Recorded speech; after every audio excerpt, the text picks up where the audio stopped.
Good afternoon, ladies and gentlemen. Welcome live to Harrison Field on the campus of Faulkner University in Montgomery, Alabama, the site of the SSAC and NAIA Ball Series of the Week. Carter Moles alongside Joel Best bringing all the action between the number 7-ranked William Carey Crusaders and the number 13-ranked Faulkner Eagles. Faulkner took game one last night, an 8-3 win, and a win where if you look at the line score, William Carey did a lot of things right. They did enough offensively to win it, but just couldn't refrain from the free passes, and Faulkner able to cash in those opportunities and pitch out of trouble when they had to limit the damage that William Carey is able to do.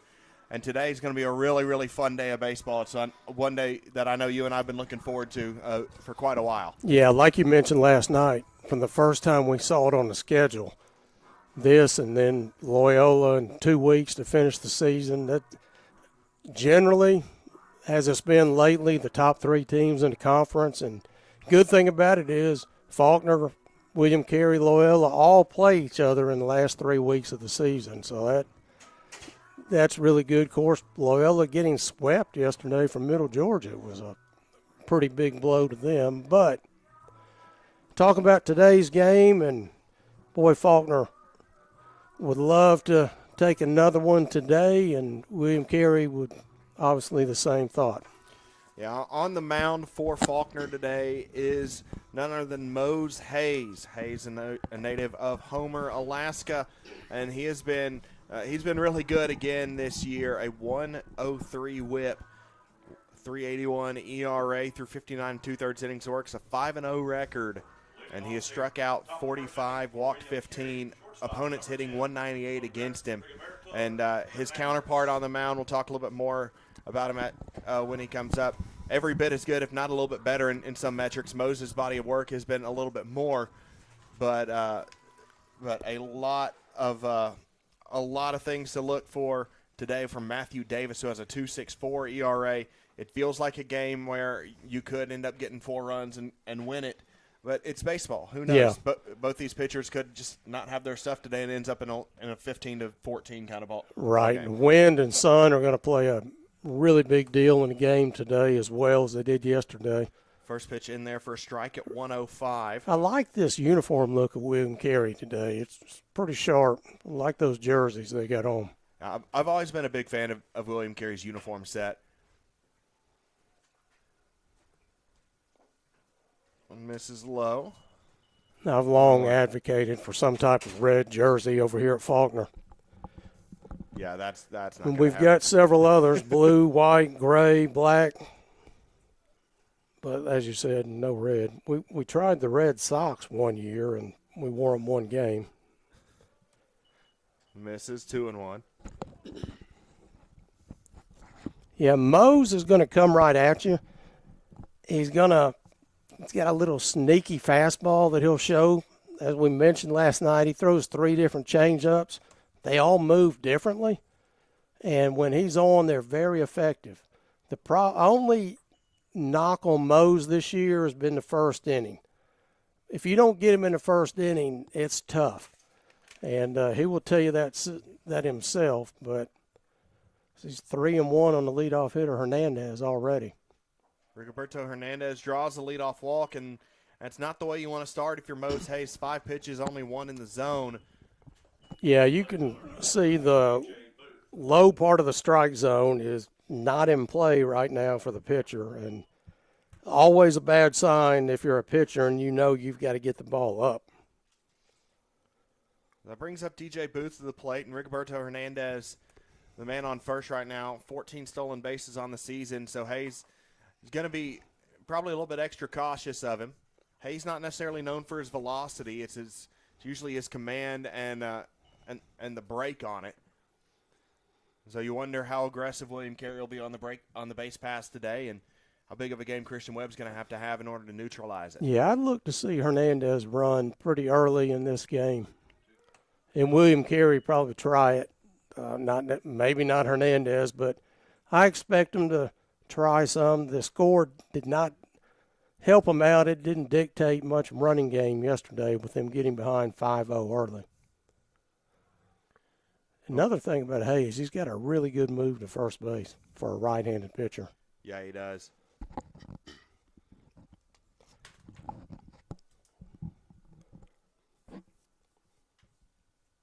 See the Eagles playing DJ Booth to pull the ball, giving him the left field lines wide open. There's that kick change. Swung on and missed, and Booth is retired. Strikeout number 1 for Mose Hayes. And that is the way to respond after a 5-pitch walk. How about a 3-pitch strikeout? Yeah. That kick change is going to have a sharp break to it. Kind of acts like a modified knuckleball. He's got a circle change that he's going to throw to the outer part of the plate. He's got another straight change that he come into the right-handed hitters. But his whole game is location and movement, and boy, has he been good in the last 2 years for Faulkner. Pickoff attempt not in time. So focused on Hernandez a little bit over there. Last year against William Carey, Hayes went 4 innings, gave up just 3 hits, struck out 2 in a 4-2 win in Hattiesburg. Runner goes. Good jump. Pitches out the throw, not in time. And safe is Hernandez. Yeah, now it's the first inning. You got to remember this is a 7-inning game, so you want to get on the board early if you're both teams. But, yeah, you really got to be careful here, even though it's the first inning with the wind blowing to right field and Mr. 14 home run Josh Alexander at the plate. Delivery. Alexander had a big hit last night that gave William Carey a little bit of life Yeah. into it. I believe it was 2 RBI. Yeah, cut the lead to 5-3 at that point. I wouldn't say they're pitching around Alexander, but they're going to be awfully careful. Not going to be a bad thing if they do put him on unintentionally.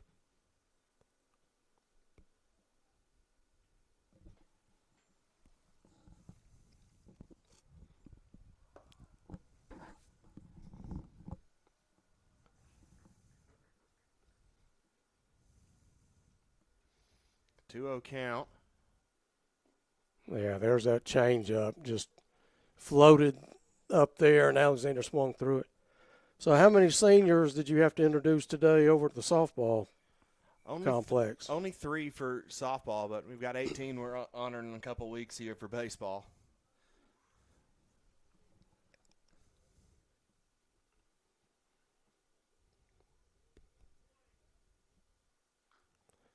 One fouled off. Good breaking ball. Yeah, Faulkner always an older team full of juniors and seniors. Get a lot of transfers in, a lot of JUCO guys.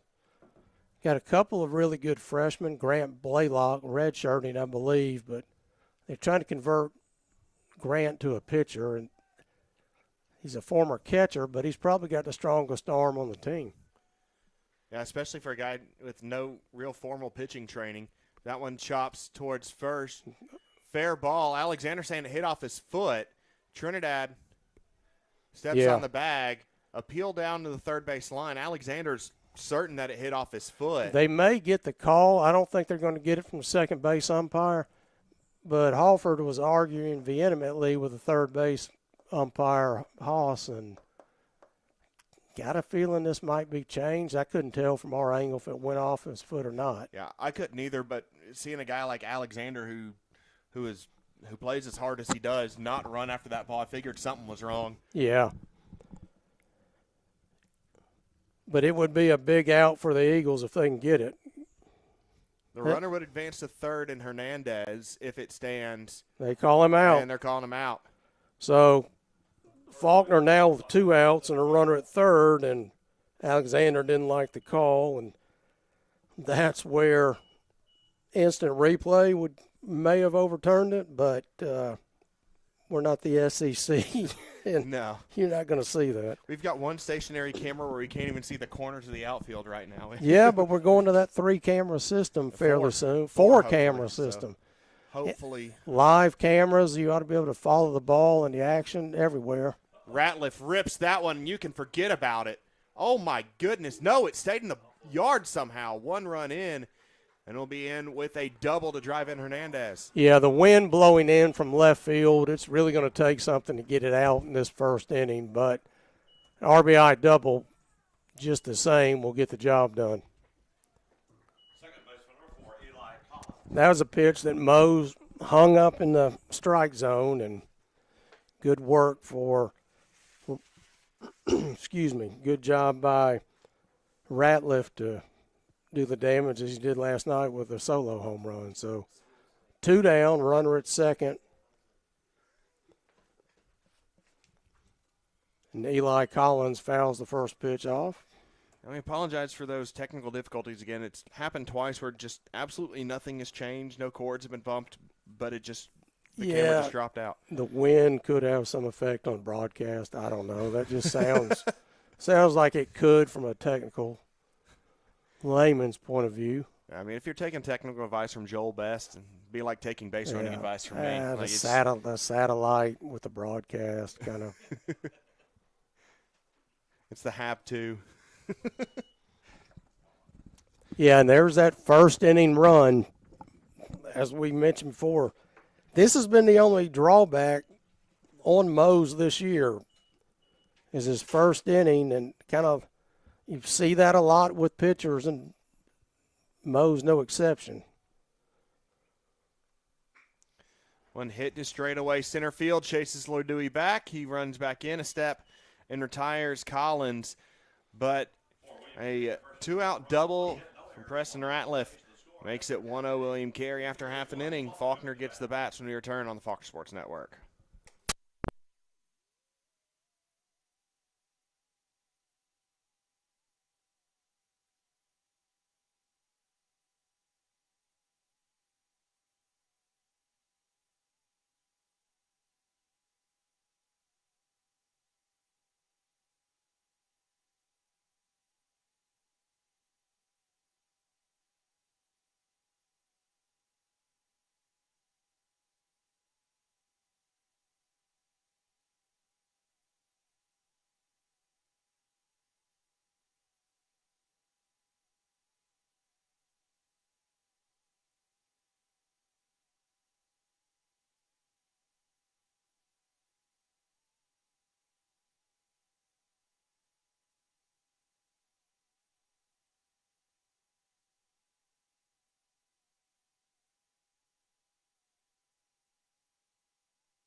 Jason Polanco in the number 2 hole, also with 11.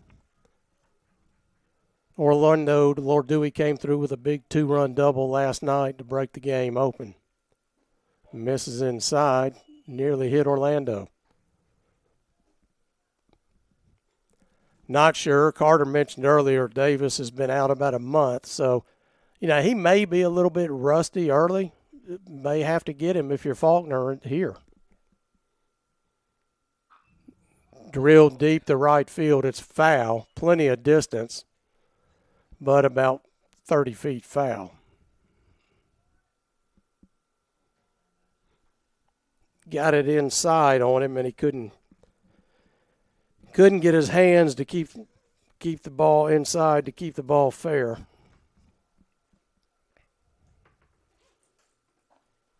Misses away. Trinidad goes on the ball. It's thrown away. It's going to be a pass ball, and both runners move up 90 feet. Trinidad kind of hesitated originally when the ball got away from the catcher, and Gerard Mark made a good play to bounce to it. Trinidad decided to take off, and little wide throw at third allows Trinidad to get to third and Polanco to move up to second. Now it's 2-1 on the center fielder, Orlando Lordui. So if Orlando can hit a ground ball anywhere but third base or back to the pitcher, Faulkner can tie this game up.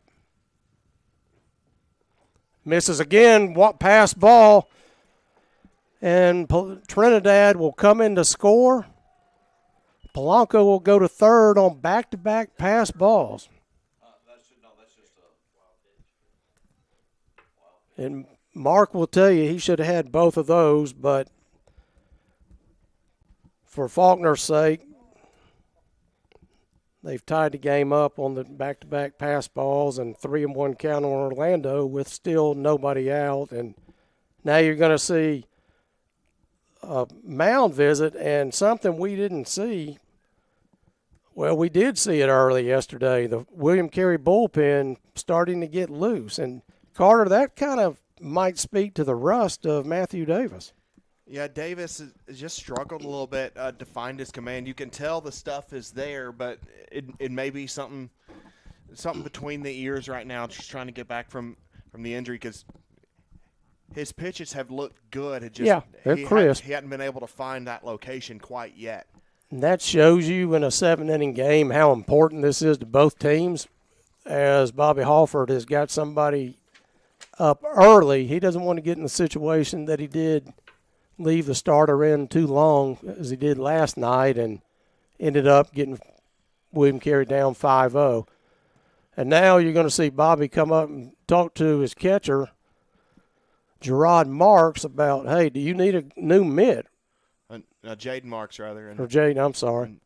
Yeah, and they want they're calling the umpires in to look at the mid. I don't know if it's might be something where maybe it's broken. You're seeing somebody from the bullpen come in, looks like with another glove. And yeah, because that first. Or is Marks coming out of the game? It might be something with his hand.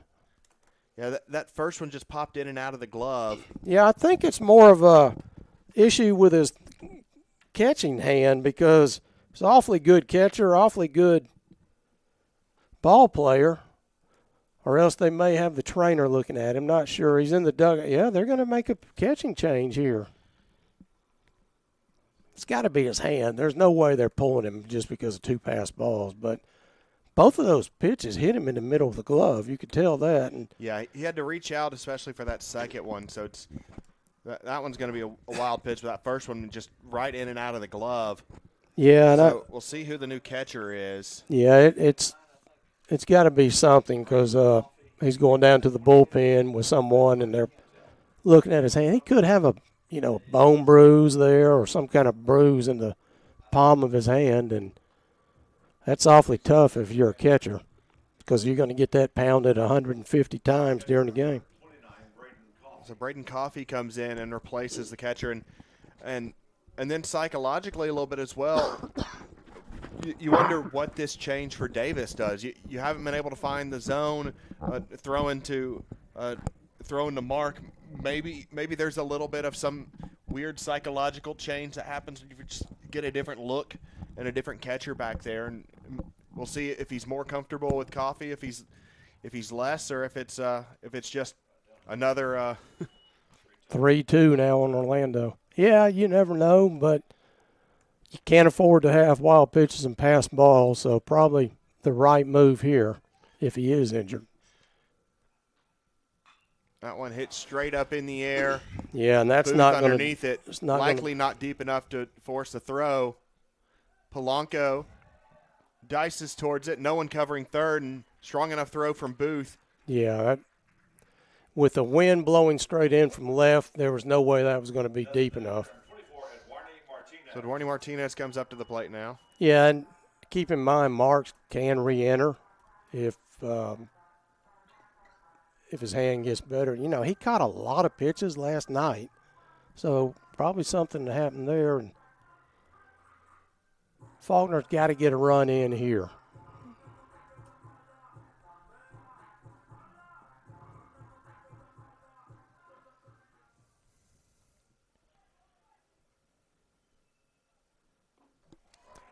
First pitch swung on and missed.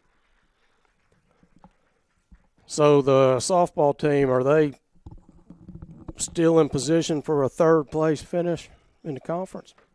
They're in a battle for it right now. It is a very, very congested middle of the standings.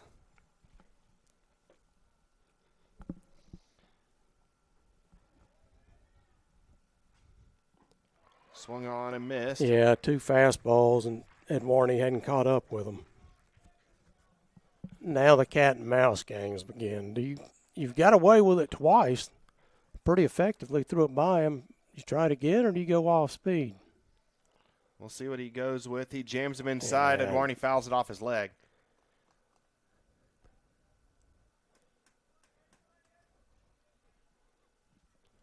Yeah, and that, if you've ever fouled a pitch off your ankle, you know that is going to linger for a little bit.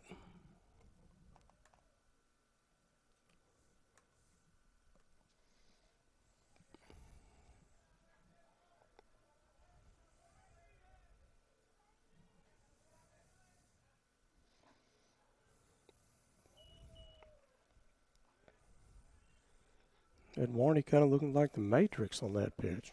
Dodge, duck, dip, dive, and dodge. 2-2. They've pounded him with fastballs inside 4 times. You got to think you're going outside, but they're not.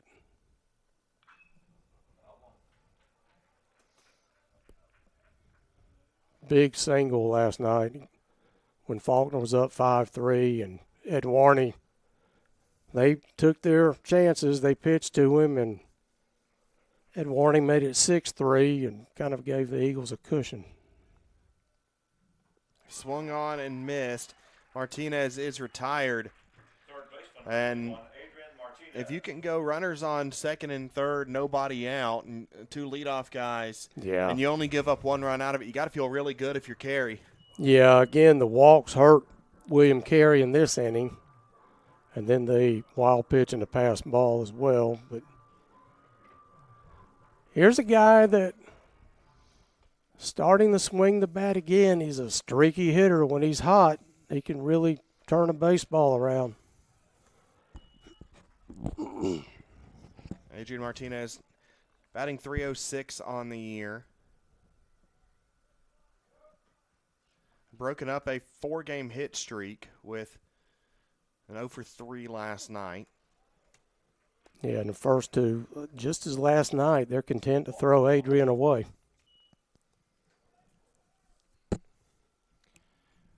And here a walk doesn't hurt too terribly much if you issue it. You're just really worried about making sure that that runner doesn't get home right now.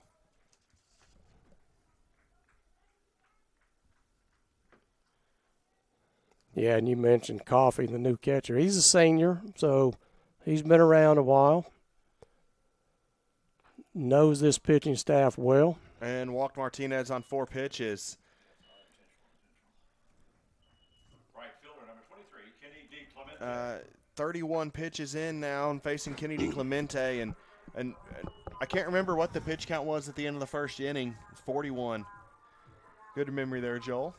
The old man still got it every now and then. Yeah, when you see that, that sticks in your mind. And, you know, Davis getting up there right now, 31 already with 2 outs in the first. But if he gets out of this inning with no more damage, I think William Carey's happy. I think so too. And you wonder how many pitches he's got in him today. Again, first game back in a little over a month. He could end up going the distance. DiClemente, he may have gone the distance. Will it die off the track? It does. Gerard Williams catches it on the dirt back there. And Faulkner strands 2, but they get the tying run back. After 1, we're tied at 1 on the Faulkner Sports Network.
So Braden Coffey steps up to the plate.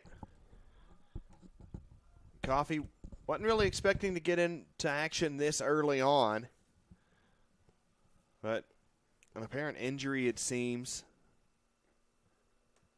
to the starting backstop.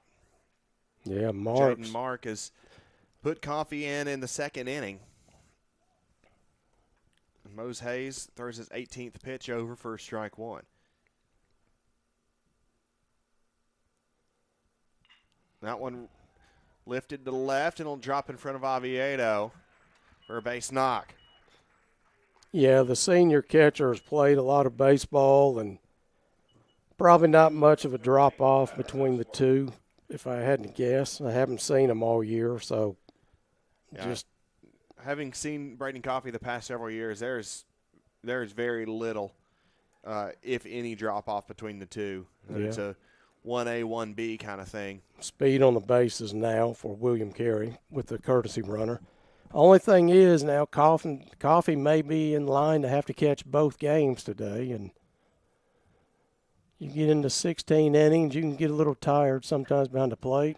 That one pulled through the left side and a base hit for Ducksworth. Yeah, Mo's getting the ball up in the strike zone, and William Carey jumping on that first pitch.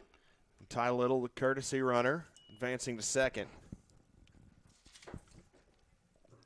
Courtesy runner Ty Little at second base.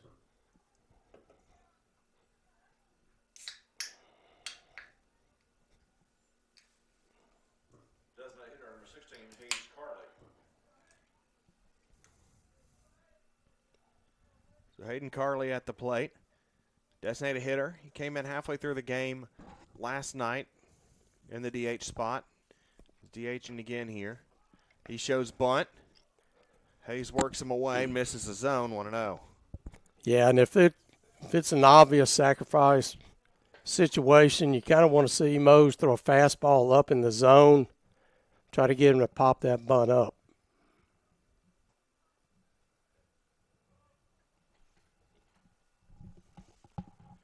So Hayden Carley, nobody out, puts the bunt down. That one fouled. A little unhappy with himself, but you saw Hayes go high there with it.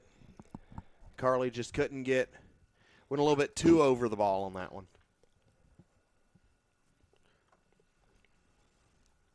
A lot of times it's the little things that win you a ball game or lose you a ball game, and getting the bunt down is one of those.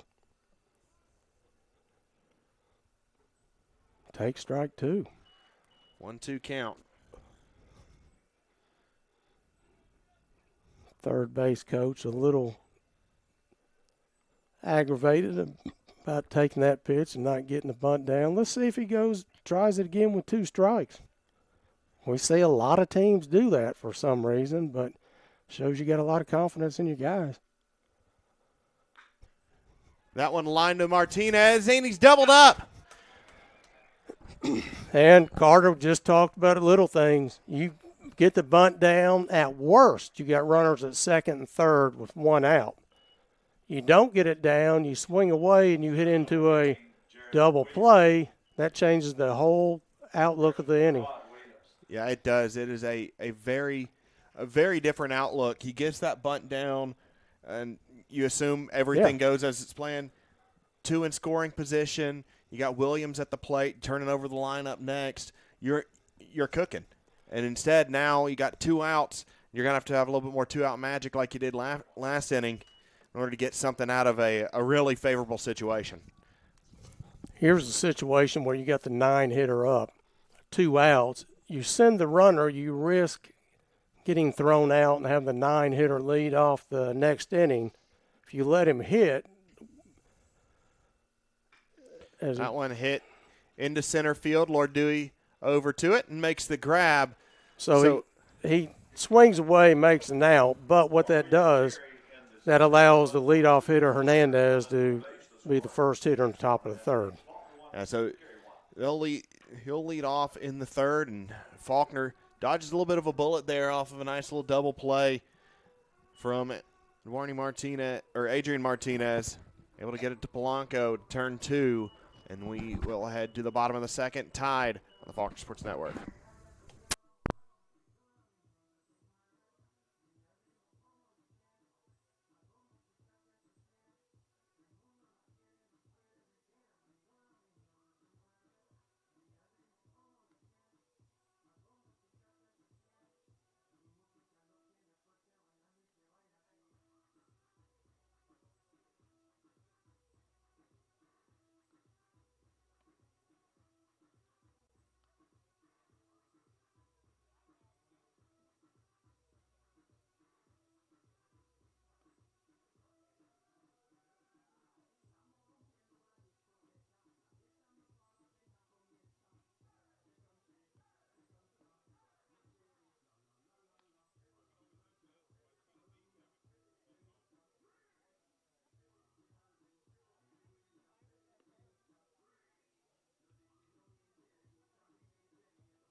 So Christian Webb leads off. That one spikes in the dirt. Just hit the ground after that pop-up. Yeah, we mentioned last night how well William Carey traveled to come over here. They traveled even better today. Yeah, they did, and Faulkner with a good crowd considering senior day over at the softball complex. So you've got about half the crowd that would be here is over there. And I want to give a shout-out to whichever fan from William Carey has the beautiful beagle that he brought last night and today. Just had my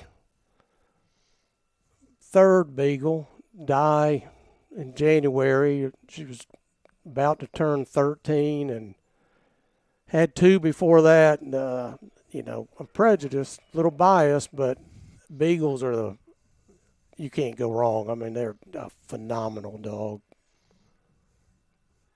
That one they've got over there is really pretty too. And like all beagles, really friendly as that's skied into center field. Williams underneath, and he makes a squeeze and retires Webb. The fielder, number 11, Marlon Oviedo. Now Marlon Oviedo comes up to the plate. Much more easy to hold and play with than the 100-pound monster you've got. Yeah. I know, it's a pretty dog. I'm just commenting how big it is. He's a good one, though. Why don't we see him out here? Let him run around in the press box. We've had that before.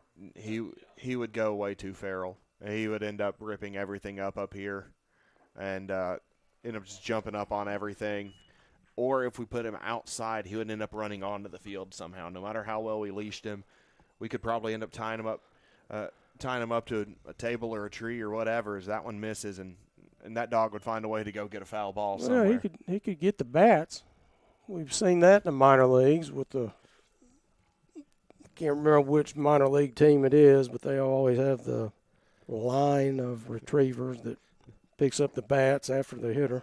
I love the video where there's an away batter who he wasn't quite used to that, and that dog's trained to when that bat hits the ground and there's no play going on, you go get the bat, and so the batter, he's just kind of readjusting, regripping his gloves, and he puts the bat fully on the ground, and the dog comes up to grab it, and he's got to and the batter's got to take it away from the dog. I'm sorry, at that point, bring me a new bat. Like I'm not breaking this little dog's heart. It's just not happening. And the slobber all over your bat. Yeah.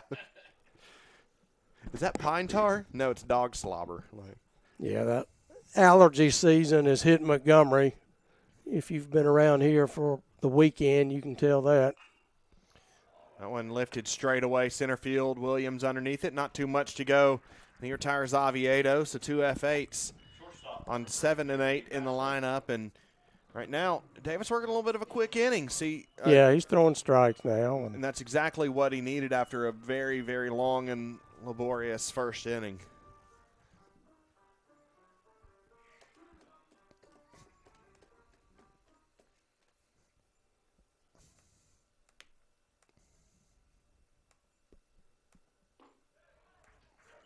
In there for strike one. Yeah, he's filling up a strike zone now. And that action that was in the bullpen sat down after Davis got out of it in the first. And good for William Carey and Davis that they don't have to go to their pen early like they did last night. But Davis did throw 33 pitches in the first inning, but a lot better here in the second.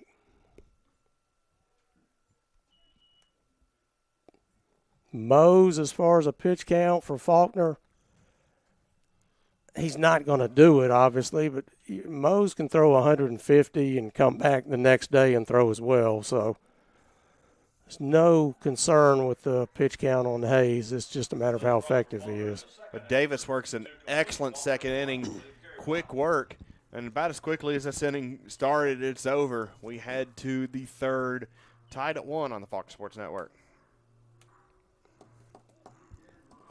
Yeah,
So Rigoberto Hernandez steps up to the plate, top of the lineup for William Carey, and Faulkner will start with the top of the lineup in the third inning as well. So everything about as even as you can get right now. The only difference, Faulkner hitless through the first time through the lineup, William Carey with 3, but the score is still the same. Yeah, and we expected 3 really competitive games this series, and from the start of it, looks like that's what we have. So Hayes misses a couple upstairs. He's down 2-0 right now to Rigoberto Hernandez. Yeah, Mose is he's struggling a little bit today, and that's unlike him. But we've seen it. He can get it back at the drop of a hat. Hernandez, a 368 average. Drew Walk his first time up today.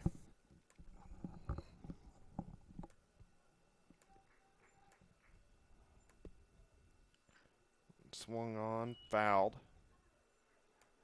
2-2 count. Hernandez kind of, with the yellow gloves and all, kind of got that Ronald Acuna look in the box, doesn't he? He does, and you mentioned a little bit of kind of a Mississippi Braves kind of look to the to the uniforms. I think a little Nashville sounds because that's who I grew up with. That one went to Bassett. He'll throw across and retire Hernandez. Left fielder number 17, DJ. So DJ Booth comes up to the plate now. Yeah, Hernandez from Panama City, Panama, along with Avila and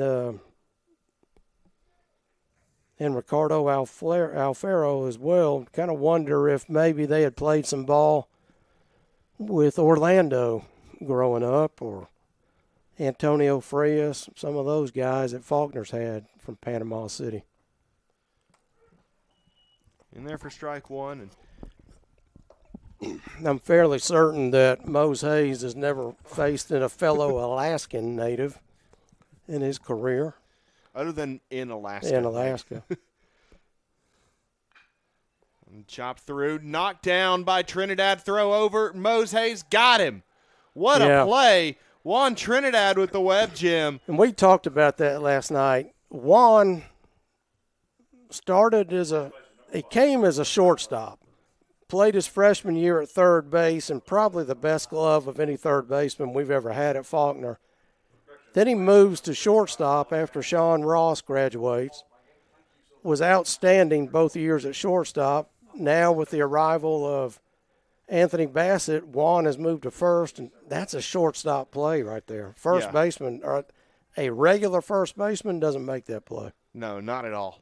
That is a next level kind of play at first. That one popped up, foul territory. Martinez giving chase, runs out of room for it. And he's a right-handed first baseman, which means he had to backhand that ball when he dove. And throwing from that knee as well, that, turned a lot of double plays. And Juan was a starting shortstop to begin the year until he had the hamstring issue. And all of a sudden we put the national team of Nicaraguan shortstop in, and look what we got here if we move Juan to first. And this is 1-1 now. This defense is really good for Faulkner. Yeah, it is. And all 9 positions. You've seen it today. A couple of times already. Josh Alexander at the plate right now. He was the victim of a really unfortunate scenario. He thought the ball had fouled off his foot. Umpires ruled it didn't, and ended up with a ground out where he didn't even leave the batter's box. Yeah, and I'm kind of agreeing with you on that. Alexander's an outstanding hitter, and I don't believe he just hit a ground ball to first and said, I'm not running it out. I genuinely think it did go off his foot. But if nobody sees it, you can't call it. A 2-2 count, 2 outs. And this is a really good 3-man crew we have this weekend as well. Hollis was outstanding behind the plate last night.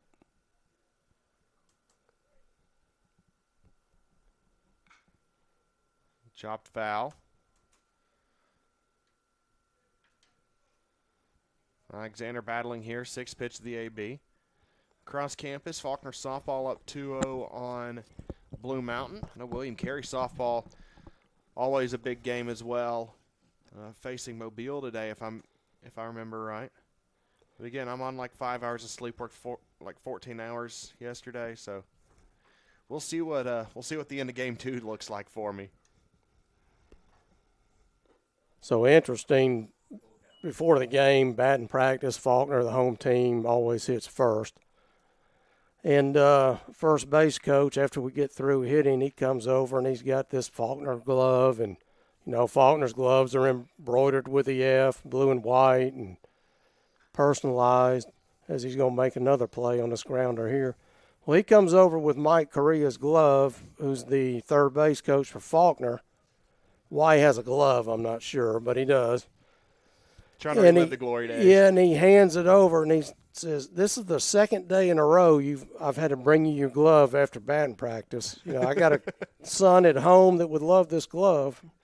When flared into no man's land, will drop in the triangle. Texas leaguer for Alexander, and that's got to feel pretty good for him. A little bit of redemption, get right after a weird first at bat to get on board with the second. So Preston Ratliff comes up to the plate now. And Ratliff, just about every ball he's made contact with this weekend so far has felt like it's got a chance of getting out of the park. I genuinely still don't know how the last one he hit the wall and didn't get over. Yeah, he hit one out last night around the same spot. There's always that one guy from every team when you have a series. They got Josh picked off. Alexander, Trinidad chasing him down. A throw over to Bassett now. Bassett running him back. Hayes now with it. 1-2-6-1. Picked off, caught stealing. Yeah, in the inning. What I was going to say, there's always that one guy that shows up during the series against you that you think, boy, I'm glad he's gone and we don't have to see him again. And Ratcliffe bidding to be that guy as he's hammered Faulkner so far early on in this series. So a couple really good plays defensively for Faulkner, getting him out of base runner trouble in the last 2 innings. See if the Bats can cash in the bottom of the third. Still tied at 1 on the Faulkner Sports Network.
Juan Trinidad watches first pitch in there from Matthew Davis, strike 1, and Davis seems like he settled in over the past inning.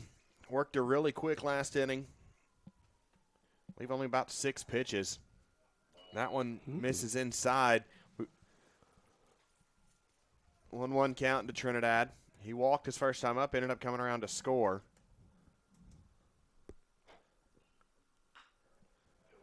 Hits that one Ducksworth Fields and throws across the diamond. Easy work for out number 1. Second baseman, number 7, Jason Polanco. So Jason Polanco comes up to the plate.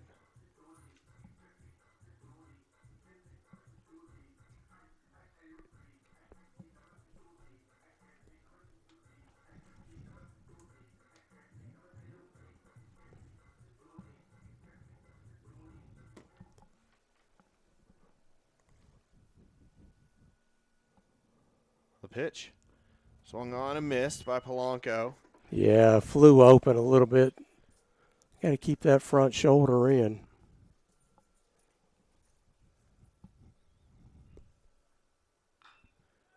Hits that one Ratliff Fields. Tosses over to West. Another quick out here.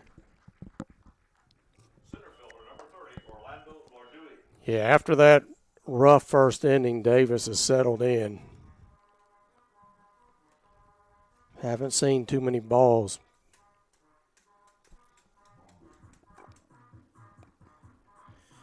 So that is the third put out by a pitcher in this game. Mose Hayes with a 3-1 put out as well as applying the tag in that picked off caught stealing sequence last inning. Little wild stat that probably very few people care about other than myself. In there, strike 2 to Lord Dewey, and Davis in a rocking chair right now.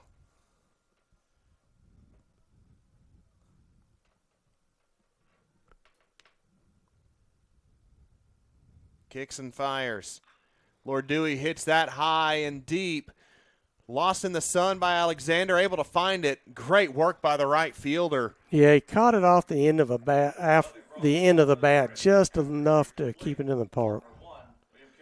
Got a great cut on it, and it looked like Alexander may have lost the ball initially, but able to re-find it, or just keep it tracked the entire time and just had to shield from the sun. But a tough play from the right fielder, and we're tied after 3 on the Faulkner Sports Network, 1-1.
Preston Ratliff comes up to the plate now.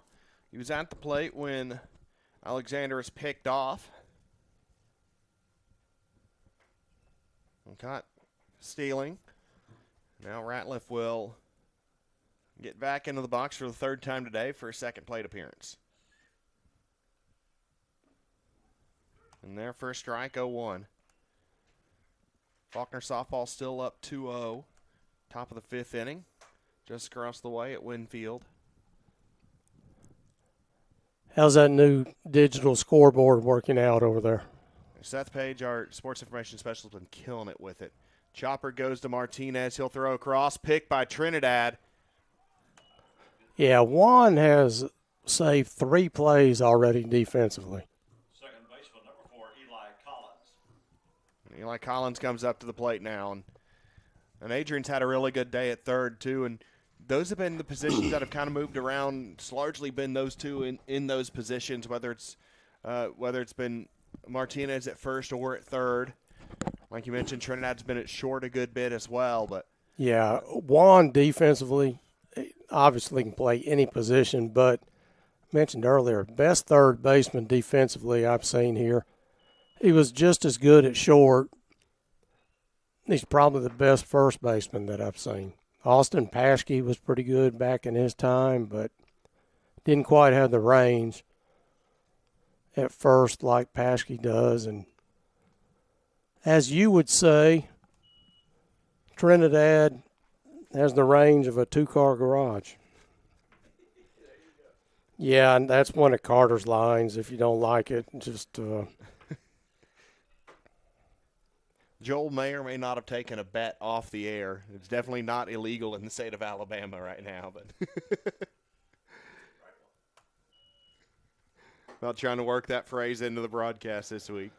Yeah, our scoreboard operator, music man, scratch golfer, Garrett Jerkowski's he's been begging me since the first inning of last night, hey, get that back on the air. Don't really know why. I think it's mainly just to mess with you. Probably. But, yeah, you're right. There was some kind of discussion about using that phrase today. since we didn't bring it in last night. Anything we can do to make him happy. He'll give you 3 a side if you go out to the RTJ course.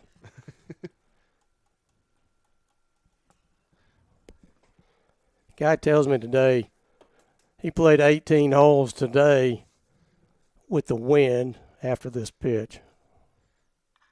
Fouled off. Said he didn't hit a fairway all day. Missed every fairway and shot 69, is that right? 3 under. Didn't hit one fairway. That is special.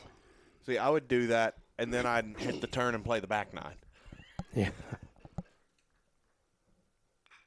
And rolls to Bassett. He'll fire across and get the speedster out. And William Carey's SID, Kevin, he can attest to my lack of golf abilities. He's been a golf partner the past couple of years in the conference meetings golf tourney, and it has been yeah. And we have a lot more fun than playing golf out there. But to use another phrase from pitching coach Jerry Green, anything hit on the ground to shortstop with Anthony Bassett out there, he says where ground balls go to die.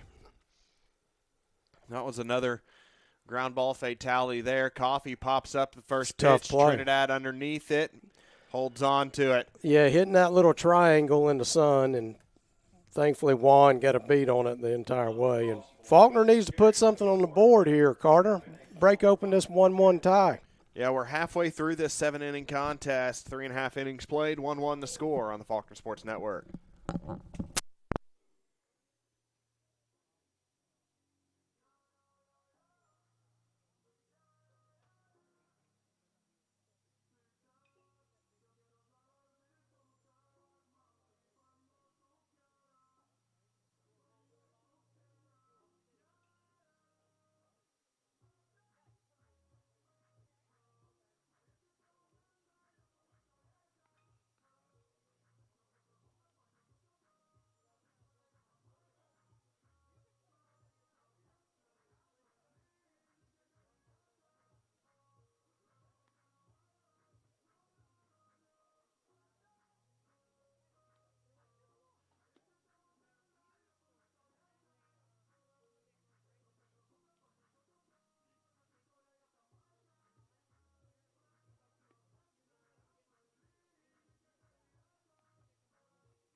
So Eduardo Martinez at the plate. Fouls the first one off. Mike Correa feinted towards going to it. Remembered he's a dad now. He doesn't have that agility anymore. Might want to take his glove out there that he keeps getting brought back to him after he loses it. Martinez golfs that through the left side and will easily run in to first. You know, the other thing about that glove, and I'll stop after this, it's not even close to being broke in. I don't know that he's ever even used it. Third baseman, number 21, Adrian Martinez. I may see if I can borrow it for Church League softball starting on Monday. Yeah, Mike. These days, Mike's more of a DH. not a lot of range, not a lot of footwork. He's got that new baby girl now, so he's going to have to get in shape to keep up with her. Misses ball one. Breaks up a no-hit bid from Davis.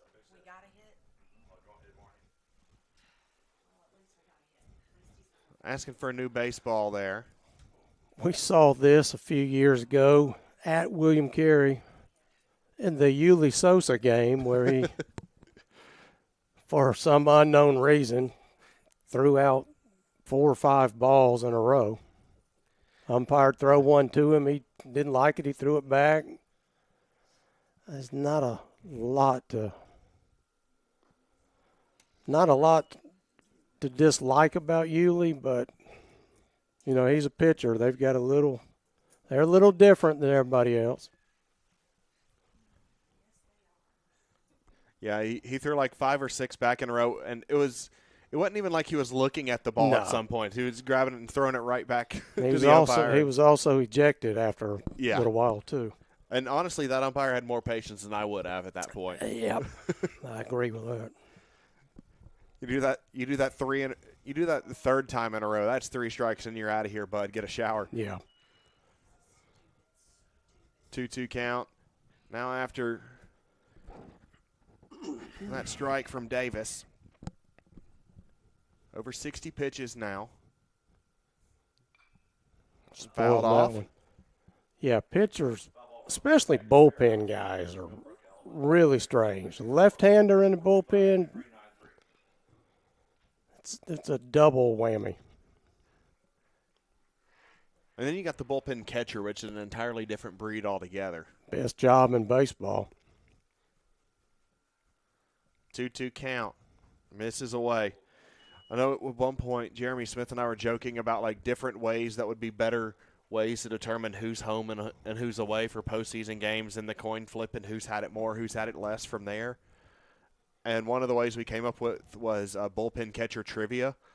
And I think that would be just so fun because there's no telling what all these guys talk about when they're back there. Martinez on with a walk. And now you see Bobby Halford taking off his cap. The signal is, are you ready in the bullpen? And apparently they are, as you see Halford starting to come to the mound. You know, talking about left-handed pitchers out of the bullpen, I'll share this short story. Down in Kissimmee, Florida, Astro spring training, and we're over at a friend's house. And Shane Reynolds, of course, Hall of Famer here at Faulkner, and played at Texas after that, played with Astros 13 years. So myself, Shane Reynolds, Darryl Kyle, Pete Harnish, Doug Drabeck, and Mitch Williams, we're at a house over there, and they've got a little canal out, you know, behind the backyard.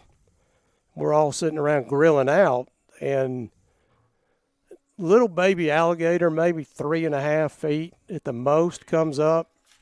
Mitch Williams decides, and Mitch Williams played with Astros, the Phillies, great closer, and but a little different. So anyway, Williams runs over with his Tasmanian devil tattoo all over his calf, decides he wants to get the gator, and he's going to cook it, and we're going to eat it. So he picks up this little alligator, again, 3.5 feet at the most, brings it back to the patio, drops it, because, you know, alligator's squirming around. He somehow gets loose, and now this alligator snapping his jaws at everybody, and you got this entire Astro rotation standing on back porch fragile chairs, and eventually gets away and gets back in the canal. But, I mean, that's left-handed closer out of the bullpen. They're just different. Yeah, you got to be at times because you have no idea when you're going to come into the game. Bobby McGee came into the game last night, pitched 12 pitches, and he's back out here again today, and he's likely going to have a couple innings of work ahead of him. Well, you had mentioned with the month layoff for Davis that, you know, he might be a little rusty. You kind of wondered what his pitch count was, and after putting the Martinez duo on base via the walk, his day is done. And Davis, you can't fully close the book on him. Both runners aboard are his. But 1 hit, 2 strikeouts. He was really good when he wasn't issuing the free passes, but 4 walks, a wild pitch, a pass ball. And he has been he's been able to he was able to minimize this Faulkner lineup, and again, only 1 hit for Faulkner through and we're in 3rd time through the lineup right now. Yeah, Davis did throw a lot of pitches in for 3 innings, nobody out. And bunt situation here for DeClemente. 2nd time through the lineup, rather. Bobby McGee hums a fastball in there, fouled off. Yeah, same issue that William Carey had earlier and ended up hitting into the double play to ruin the inning. DeClemente's got to get the bunt down. If indeed it's still on, this is where the little things matter. Do your job. I wouldn't hate seeing a punch play here either. But DeClemente bunting the whole way. Bunt is down. Ratliff Fields throws. And he did it. And DeClemente does the job. And that's big. Still got 1 out, but now you've got 2 runners in scoring position midway through this 7-inning game. There's Christian Webb, who's been hitting the ball he's been hitting the ball well. Hadn't really had it dropped for him like he'd want to, but he's made really good contact throughout past several series. And Bobby McGee ready to go. McGee kicks and fires. Webb shows bunt, pulls back. Yeah, this is a situation where Ed Warney, not the fleetest of foot at third. He can run, but it takes him 3 or 4 steps to get going and see if the bunt, it was kind of a safety squeeze as Webb's now swinging away. Misses 2-0. Bobby McGee, the senior from Petal, Mississippi, inherits 2 base runners and is trying to find a way to keep this game tied. Strike low inside corner. Great pitch by McGee. Yeah, Webb didn't like it, but it was an outstanding location fastball. Absolutely nothing that could have been done about that one. Upstairs. McGee misses high. 3-1. I mean, Anthony Bassett really handled, or excuse me, that's Marlon Oviedo on deck, who also handles the bat really well. Fouled off. Good contact, just a little late on it.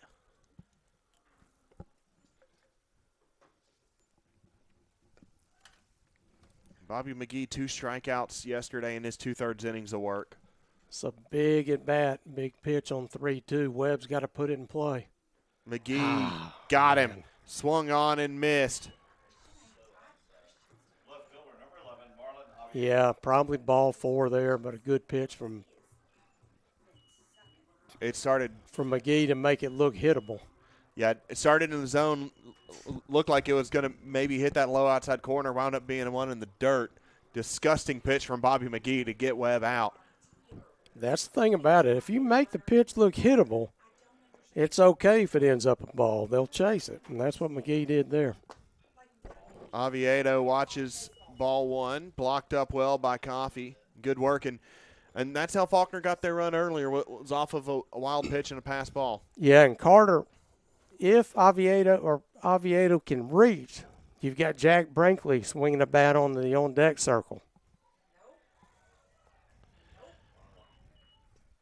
Unable to pull back there. And really love to see Marlon get on base here. Jack did his job last night in a pinch hitting role. Yeah, Jack Brinkley saw 4 pitches. Didn't take the bat off his shoulder. Chopper goes to third. The throw across from Ducksworth. Retires aside, and Bobby McGee inherits a mess and does the job. We're tied after 4. 1-0 or 1-all on the Faulkner Sports Network.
3 innings to go here in game 1. We're tied at 1. Tyler Ducksworth steps up to the plate. It's Ducksworth, Carley, and Williams for William Carey, who able to get out of a really, really nasty jam and close the line on Matthew Davis. Three complete innings, 2 strikeouts, 1 hit, 4 walks, no earned runs on the ledger.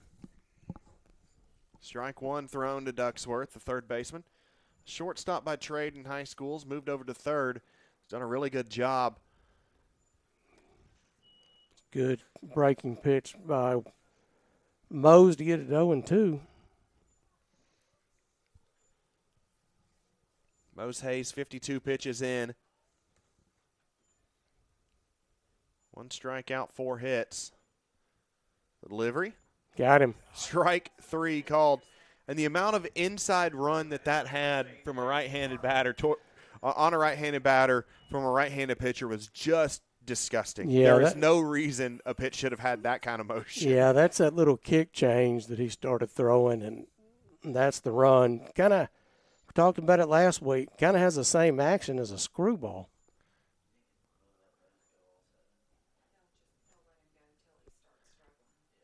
Hayes delivers. That one in there for strike 1. To Carley. Hayes Carley, a native of Columbia, Mississippi.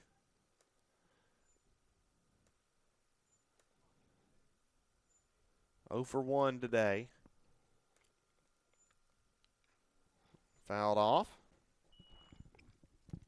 You know, Carter, I'm looking at the outfield grass. Tell the truth on this. You ever cut your front yard and try to make it with the designs like they have in baseball fields? No, I ain't got the time for that. I ain't got the time for that.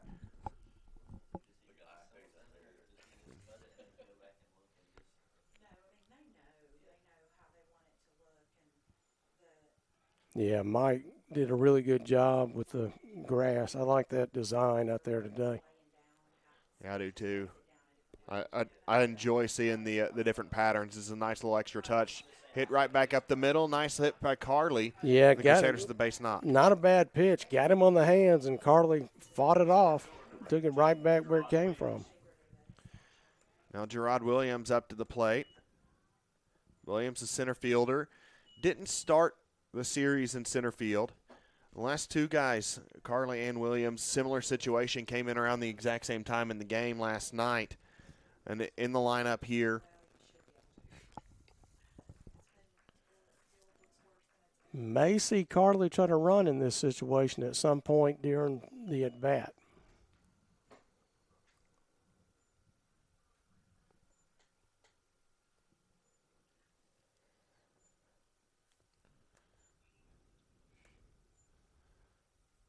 Faulkner softball had a 4-0 lead going in the top of the 6th.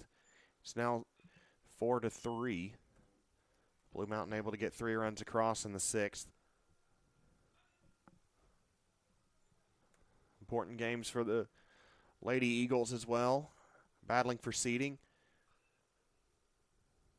The conference tournament run the same time as the baseball tournament.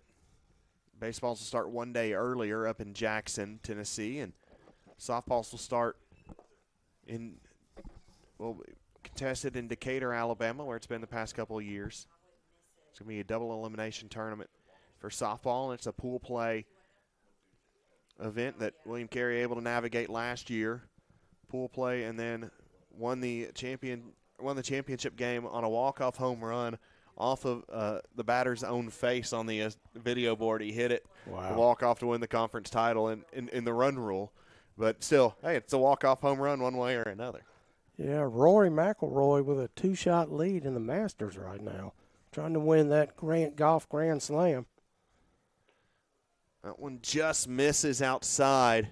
Hayes tried to paint the outside edge, just missed it. Jackson, Tennessee, you mentioned. Is that at Rockabilly Stadium? It is. Beautiful Really nice, ballpark up yeah, there. really nice complex. I had a great time working the event last year. I also enjoyed that William Carey wanted in a walk-off, so I had enough time to go watch the Nashville SC game that night, that Saturday, and Nashville got a big win. Lifted the spirits, much needed. 2-2 count after the pickoff attempt.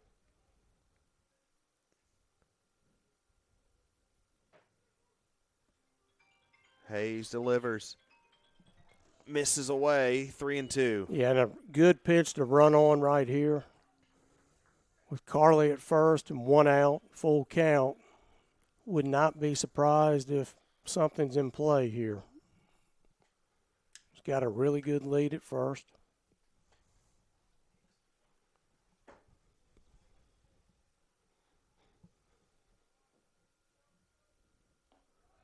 And Hayes misses away. Now 2 on for Rigoberto Hernandez, and this is a huge spot for Mose Hayes in this game here. Yeah, Faulkner going to get a little action in the bullpen. A couple of guys getting up to get loose. Rigoberto Hernandez 0 for 1 with a run scored after he drew a walk, stole a base.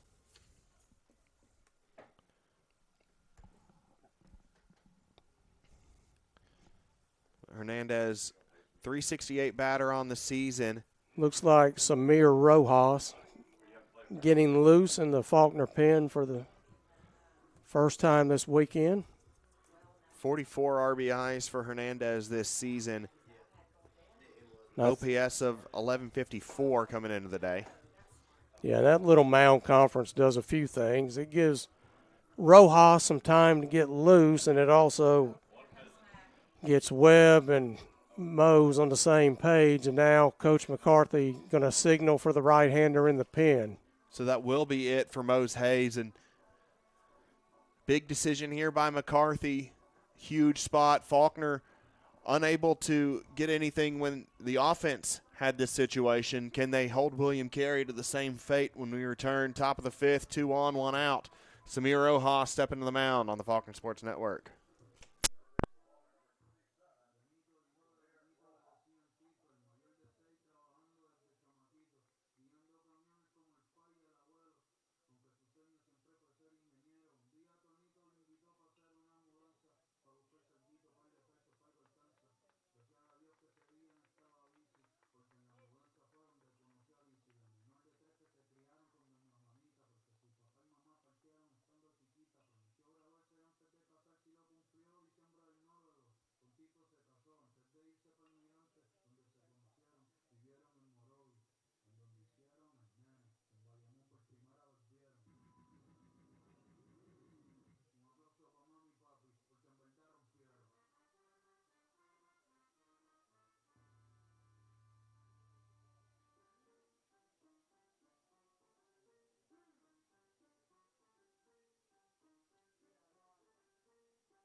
So Samir Rojas steps up to the mound. He'll be facing Rigoberto Hernandez, and Rojas had an absolutely stellar outing against William Carey in his first game as an Eagle.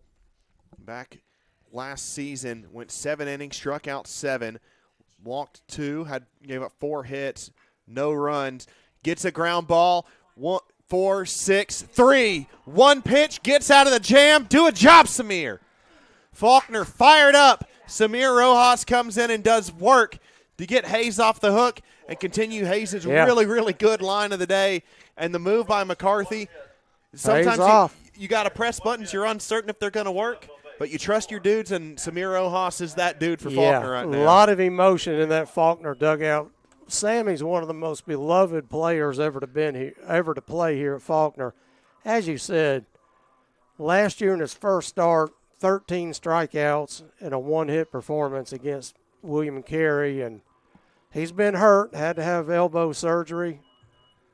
Has only been back, has only thrown 2 innings, but he's up to maybe 55, 60 pitches now, and nothing better than a 1-pitch double play. So we head to the bottom of the 5th. Faulkner and William Carey both escaping jams by going to the pen at the right time with the right player. Bottom of the 5th, still tied. 7-inning game, Faulkner Sports Network.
Bassett throws the bat out at it, gets a foul ball on Bobby McGee. There are 9 pitches to get out of the soup.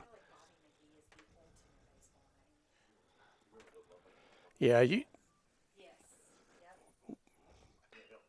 Bassett chops it towards Eli Collins. Nice easy throw over, and Collins retires Bassett, and Faulkner turns over the lineup. You know, we won't hear it because William Carey's on the road, but is there any doubt that what Bobby McKee's entrance music is when he comes to pitch at home? It's got to be. Like how Chase and Cash's had to be Here Comes the Money. Yeah. Shane McMahon's intro. Hey, you get a song named after you, you've got to use it. It was like when Ric Flair got married for, the 4th, 5th time that Ric Flair's been married. And he came out to that Migos song written about him, Ric Flair Drip. But evidently if you talk about the Flair's marriages too much, they'll start accusing Ludwig Kaiser sliding into your DMs nowadays. So that's true. 3-0. The Trinidad and McGee trying to regroup here. He's had really good command all day, and this at bat hadn't quite had it so far. Misses. Trinidad walks on 4. Trinidad aboard yet again today. Second baseman, number 7, Jason Polanco. Got a feeling here that Polanco is due. Had a hit last night. I feel pretty good about this at bat here. Go ahead and close the book on Mose Hayes. Hayes will get a no decision as well as Davis. We're going to see John Michael Riley running for Juan over at first base. J. Mike finally has the cast off his arm, so just a wrap now. No, he's still got it on. It's just a different – thought that was maybe a wrap, but he's still got the cast on his throwing arm. It's never good if you're a baseball player. So Polanco steps up, and John Michael Riley had been the everyday left fielder until that injury, and now he's moved into a role where he's on the base paths. And when you've got a guy like Juan Trinidad who can fly, and you're going for a guy who's even just a half step quicker, and John Michael Riley, you know you're trying to win it here, and you know how valuable base runners have been. I mean, look, you look up at that line score, only 6 hits in this game. Faulkner with only 1 of them. And there have not been too many opportunities. Both teams lost a couple opportunities their last times at bat. Yeah, one thing I like here, you got Trey Holmes, the first base coach. You can see he's positioned where he can see any type of move from McGee. And Trey, of course, a former professional player, stole 59 bases his senior year here. And really good. He's done a great job with the hitters, but great job with this team learning how to run the bases as well. 1-1 count, misses to Polanco.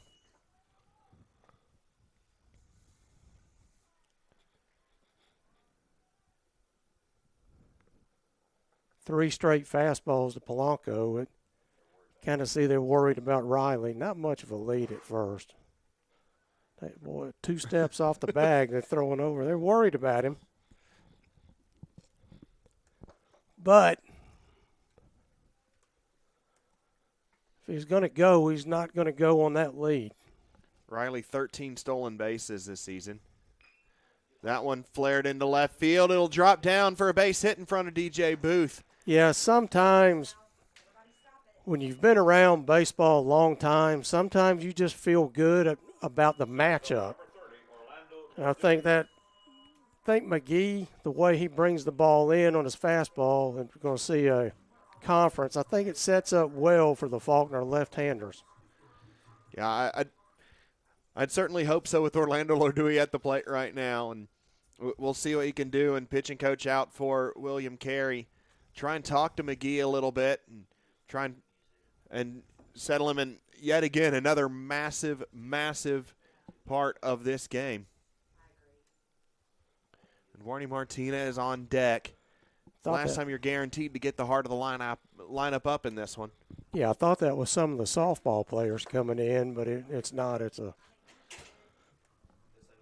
somebody different. It looked like they were wearing the gear of the Faulkner softball team. But softball pretty close to being able to come over here maybe for a few minutes after they get done with their field work. Yeah, and here top 7 over there. The only 7-4. Yeah, the only time they came in yesterday to Orlando, he deposited a double to make it 8-3 in the right center gap. And I'm sure that's the conference that pitching coaches had with McGee here. I'm pretty sure they're not going to change. Probably stay away from him as they have with him and Adrian Martinez as well. Eventually, the math starts running out. You got to get some outs here. Lord Dewey hits that one into left field. DJ Booth underneath it. Riley will have to retreat. Yeah, got a fastball in the outer portion of the plate and tried to take it to left field, and routine fly ball. So here comes Eduardo Martinez, and if you could handpick someone for this scenario, the idea of the golden at bat rule that people float around, where one time a game you can put somebody in at any part of the lineup, it can be anybody. They just bat right now. This is the guy you want up in this spot, and it's the last time you're guaranteed to have him up in this game.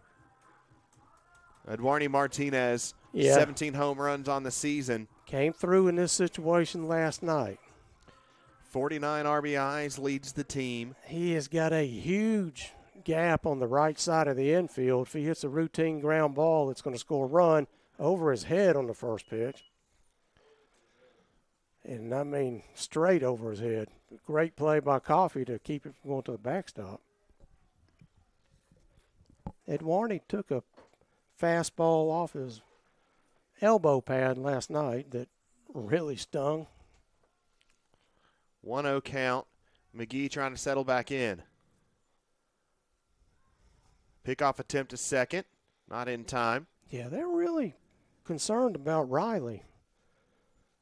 Don't know that you see him run. You don't want to take the bat out of Ed Warney's hands right now. Look like Riley and McGee trading a couple words with each other there. Yeah, you. Competition really ramping up right now. One mistake could end up being the difference in this one. Swung on and missed. Yeah, Ed Warney's got to stay on that pitch. He tried to hit it out to left field. Just shorten your swing down a little bit, hit it solid, and that'll get the job done. Don't need a homer here. Just a single will give Faulkner the lead. So McGee looks back to second. Looks back again, now fires home. Martinez fouls it off. Foul ball brought to you by Jacob Air of Alpha Insurance, Millbrook, Alabama. Give them a call 334-425-3393. 1-2 count with 2 outs. Top of the 5th, started with 1 out. And runners on first and second for William Carey and couldn't get anywhere further. Is William Carey going to return the favor in the 5th? That one runs in. Riley tries going with it. The inside pitch out works. Yeah, I'm not sure that was the right move in that situation. Faulkner trying to get a little action, and you leave your best hitter with a bat in his hands as the runner's thrown out at third. But conversely, he's getting another shot at bat. He'll start the 6th inning at the plate.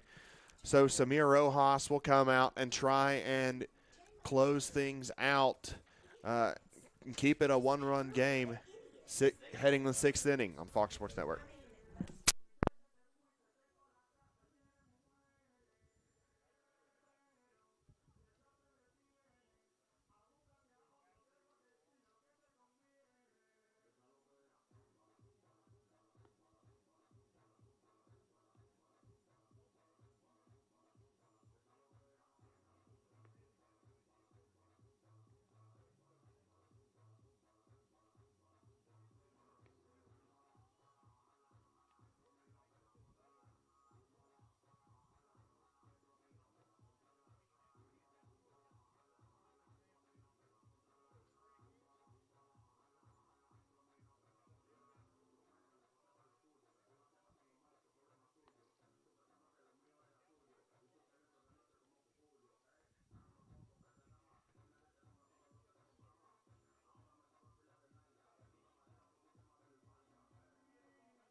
Working his pitch count up. Samir Rojas on the mound, top of the 6th inning.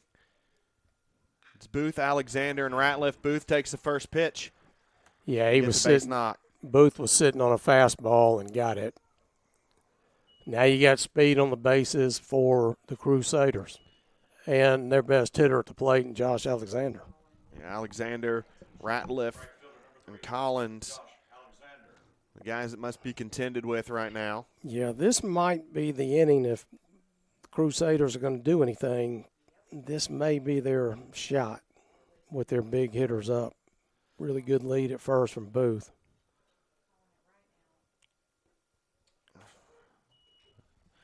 First time that Rojas has thrown a pitch that has not been hit. His third batter faced here. I'd take another one of those 4-6-3 double plays right here. Rojas delivers. And there for strike 2.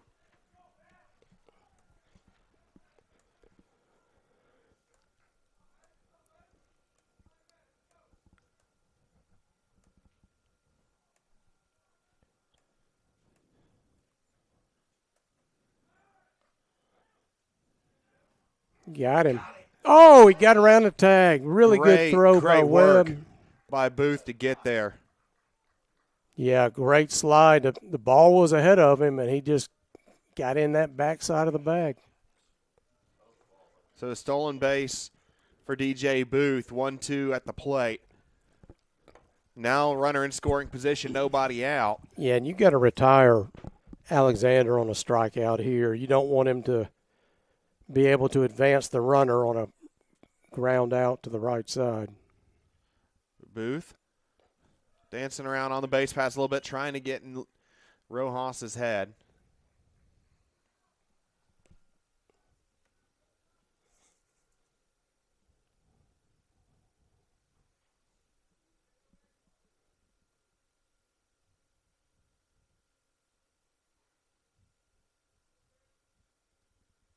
Got him. Oh, and Got a Webb. piece of it. Yeah, Webb dropped the foul tip, which is Tough break. Yeah, and it's a tough break. It's nothing against Christian Webb. That's a tough play if you've ever been a catcher to hold on to a foul tip. It's not something you can practice.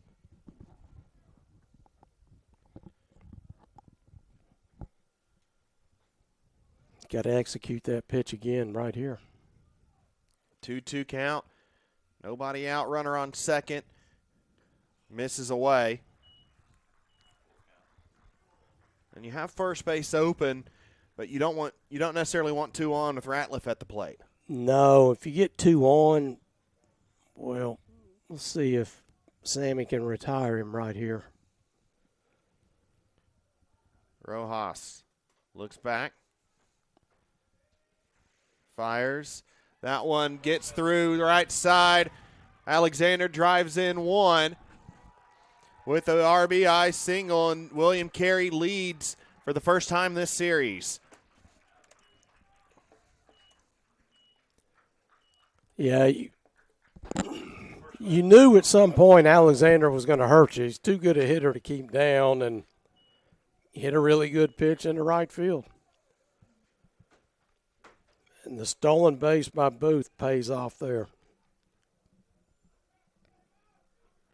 So a couple singles through the right side right now. Rojas trying to get out of it. Keep it to a 1-run game. And that ball is popped in and out of Webb's glove.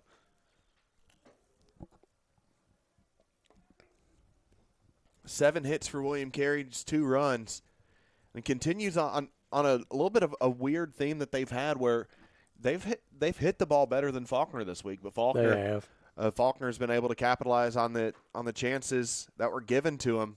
But Faulkner's now going to have to swing the bats a little bit.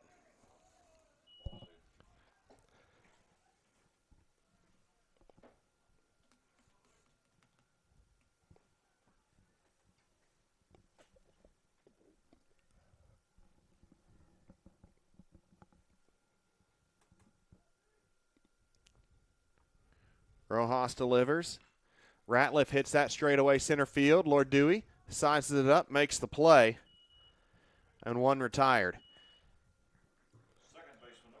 That's a big out. Now 1 down, and you're a double play from getting out of the inning, and Faulkner would trail by 1 as we go to the bottom of the 6th if Sammy can induce a double play ball here.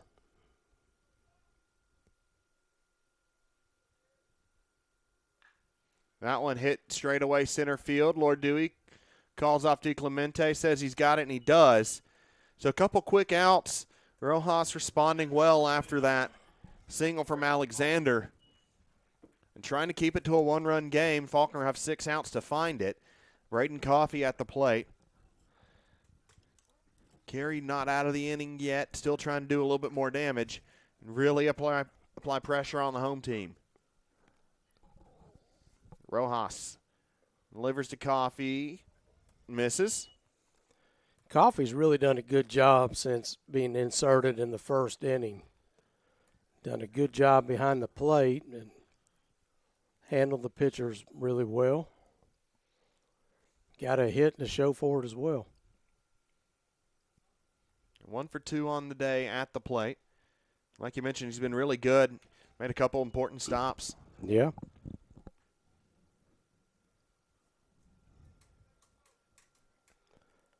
Matt Meyer getting loose in the Faulkner pen.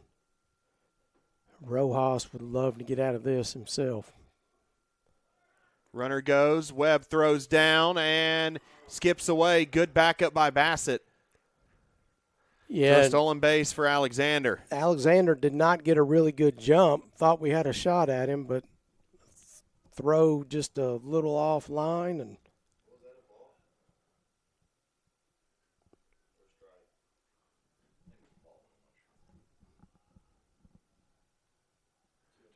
strike at the plate. Stolen base on the paths. 2-1. Swung on and missed. 2-2. The runner in scoring position for Braden Coffey, who didn't start the game, but a chance to add to the lead here. The runner in position, but Samir Rojas trying to keep it to a one-run ball game.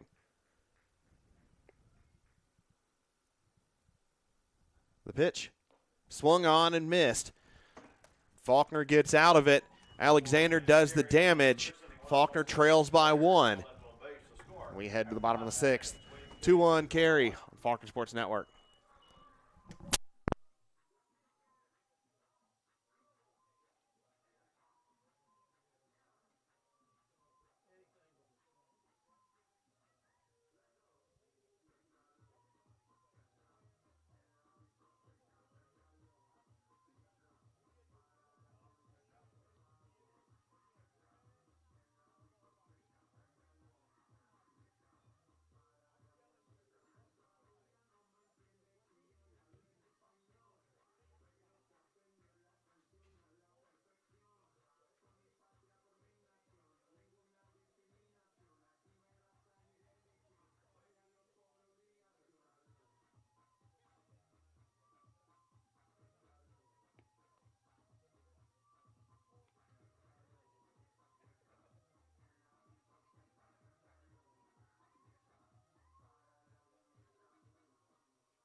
So Eduardo Martinez back at the plate. He was in a 2-2 count when John Michael Riley was caught stealing at third. It's a one-run deficit for Faulkner. Bobby McGee trying to hold Faulkner at bay here. It's only been 2 hits for this Eagle offense today. One of those came from Eduardo.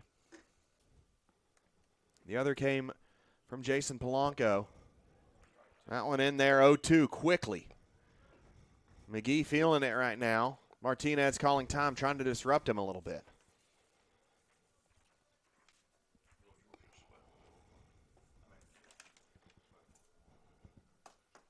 thank you. 0-2 misses.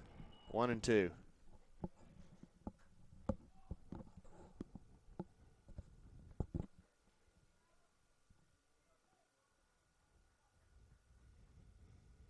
Swung on and missed. Martinez is retired.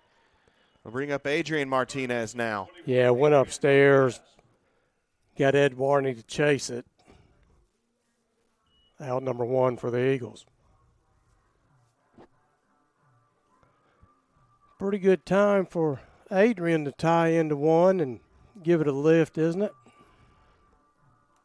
Adrian Martinez. He's come through in the clutch before. Drawn a couple walks already today. No official at bats.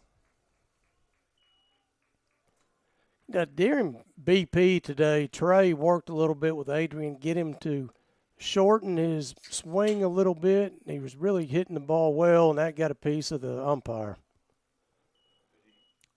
Kind of crossed. It looks like it crossed up the catcher, Braden Coffey, a little bit.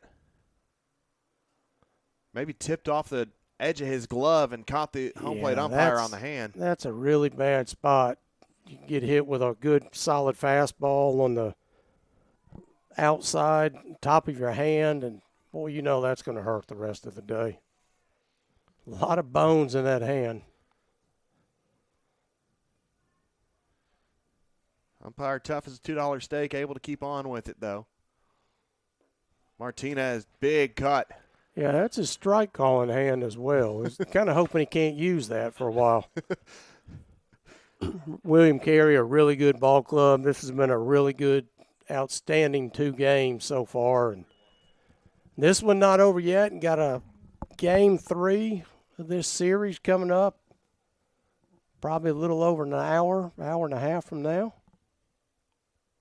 3-1 offering to Martinez. Pops it up. One back and fouled. Full count. Bobby McGee about to throw his 30th pitch of the outing. Giving up just 1 hit, struck out 2, walked 1. Now he's walked 2. Adrian Martinez aboard, tying run aboard. Kenny DeClemente really hit one on the nose earlier today. Just ball ran out of gas right at the base of the right field wall. You can see how deep they're playing. It's no doubles defense in the outfield. A lot of left field line is available, but DeClemente more of a straightaway to right field type hitter. Pops that one straight up. Booth comes in a couple steps, is underneath it, and makes the grab. So 2 down for Faulkner just like that, and brings up Christian Webb.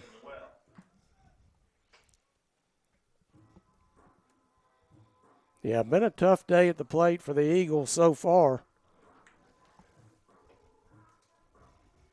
William Carey, pitching staff, done a really good job. They came out with their number 1 here in game 2. Didn't want to throw him against Ozuna in game 1.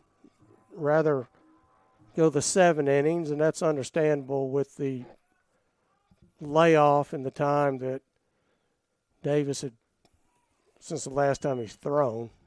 That misses inside for ball 1, and especially with the way Bobby McGee threw just 12 pitches last night, essentially fresh for today. Yeah. Chopper goes foul. That, Davis and Ozuna would have been a good matchup, but again, you see that a lot in NAIA and especially in this conference.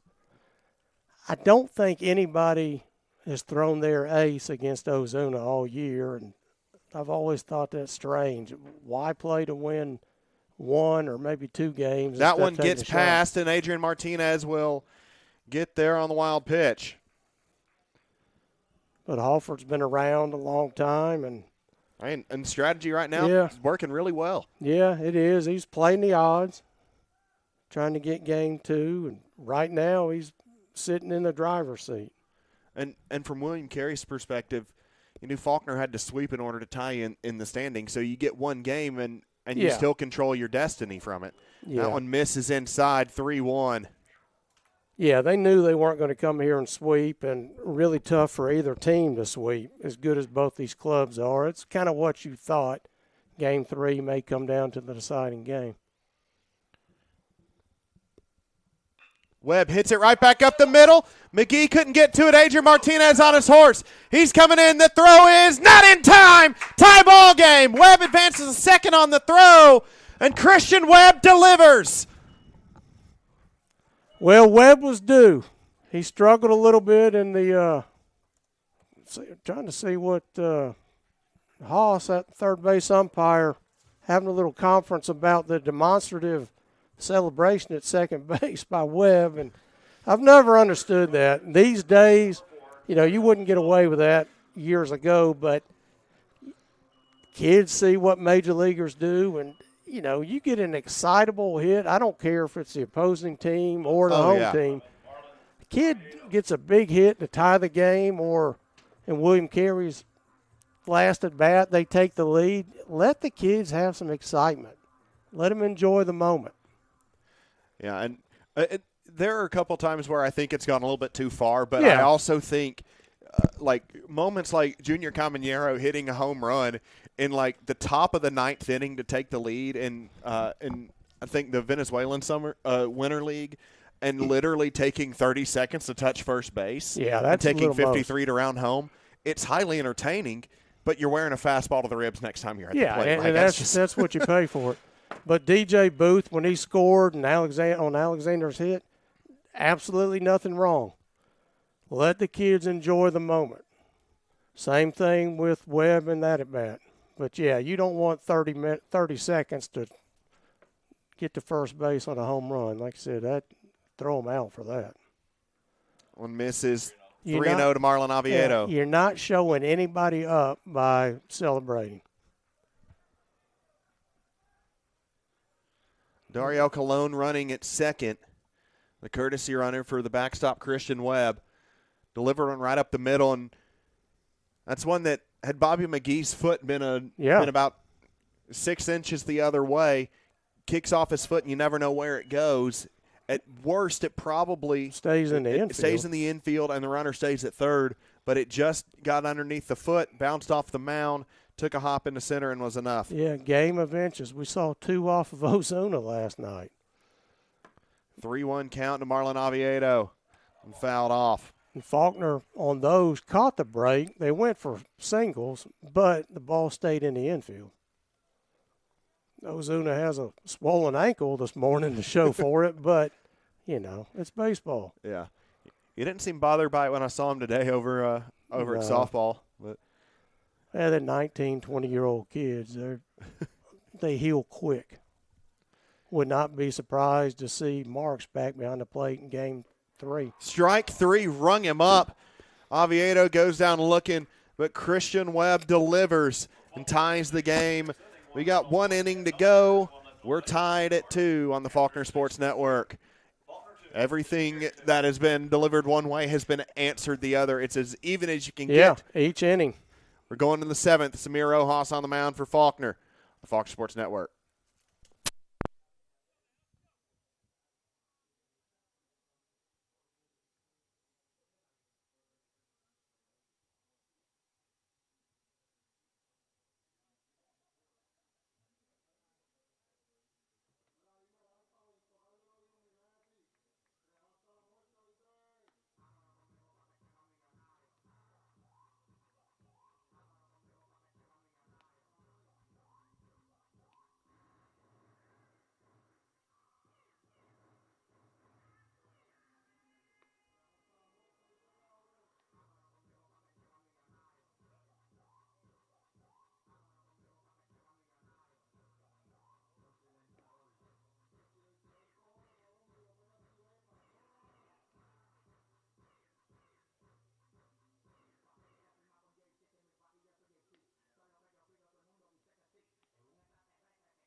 So Ducksworth comes up to the plate and in there for strike one.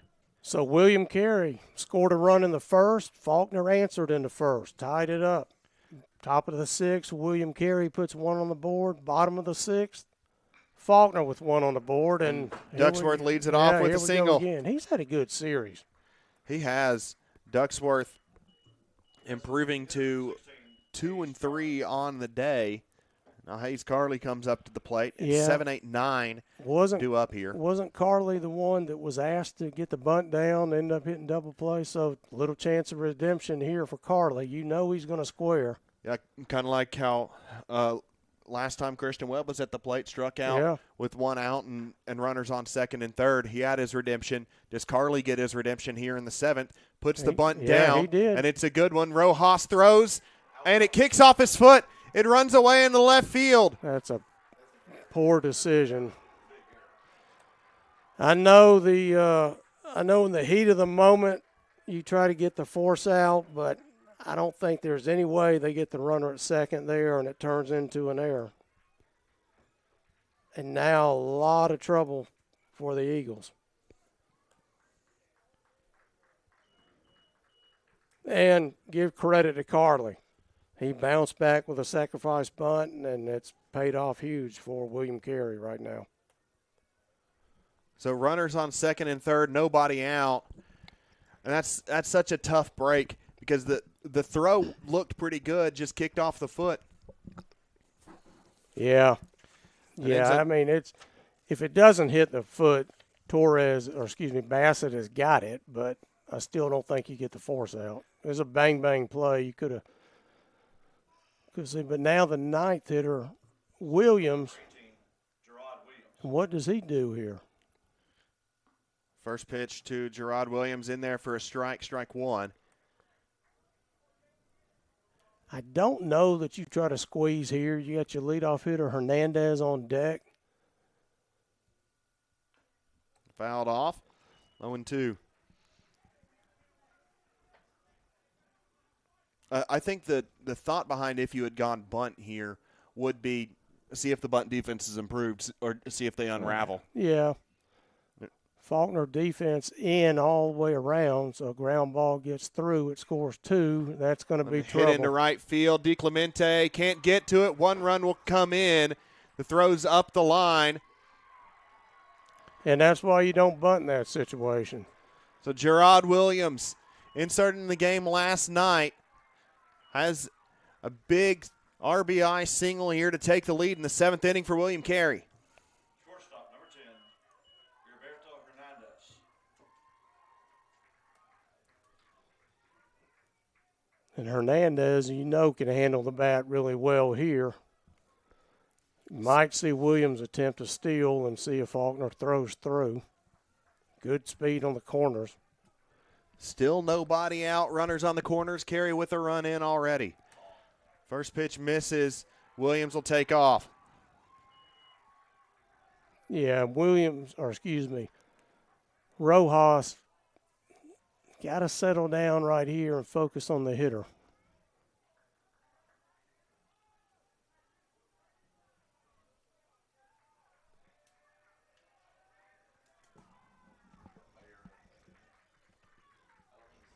Yeah, Sammy is mad at himself right now. You can tell from his body language. Yeah, he's young. He's struggling to recover a little bit from the error. Yeah, and he had 0-2 on Williams, and he reached out and hit a good pitch. Little duck snort into right field. So, understandably, he's a little disgusted with himself, but it's still a ball game. You got to if you can strike out or get a pop up here to the infield, any way to prevent the run from scoring, then you take your chances with the next batter. But you don't want to lose the game here by throwing a bad pitch and all of a sudden it's a 3-run lead. And we mentioned the kind of golden at bat spot. Now you're turning over the lineup. That'll get up the middle. 1 run in. 2nd run rounding, and he'll come in to score, and it's a 3-run ball game. William Carey, 3 runs, nobody out in the top of the 7th. Yeah, and that was exactly what you wanted if you're Rojas. He got a ground ball right back to the mound on what looked to be a routine play. Didn't get his glove up. And now instead of a 1-3 put out and runner still at second, third, you got a 5-2 game and nobody out and runner at first. And, you know, the little things that we talked about earlier. The throw to second base, and I mean, that's baseball. Rojas just in his 4th inning of work on the year, so he's got to get back in shape as well, mentally and physically. It's DJ Booth at the plate. 5-2 the lead for William Carey. That one fouled off. Had a little something extra on that one.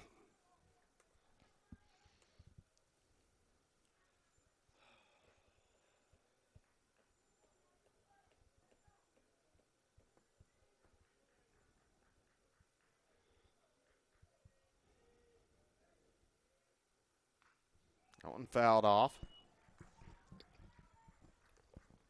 This is also a situation where you've got Faulkner on the ropes. Everything you're doing in this 7th inning is rolling. You know, you may see an attempted stolen base, and with Faulkner rattled, maybe they throw it away, maybe they don't. But this inning has not been indicative of how close this ball game has been. As the one last night, it got out of hand, and Faulkner ended up blowing them out, but it was a 2-run game in the 8th inning. The pitch hit high into right center field. Lord Dewey has it read, and he'll make the grab. Rigoberto Hernandez thought about going, threatened towards it. Now Josh Alexander will come up with one out or one on.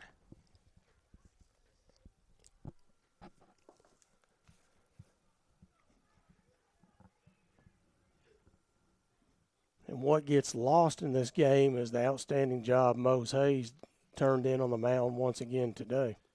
Yeah, Hayes was There goes exceptional. That one low. Attempt is good. Hernandez swipes it. You may see Alexander put on right here. But again, then you got to deal with Ratliff with 2 on and 1 out. But Yeah. it does set up a potential double play. Yeah, and all of a sudden, Alexander's got the hot bat, and he's a single away from maybe putting this lead a little high, tougher to reach for Faulkner. In there for strike 1. Nobody in the Faulkner bullpen, so it's Rojas inning and game to finish right here.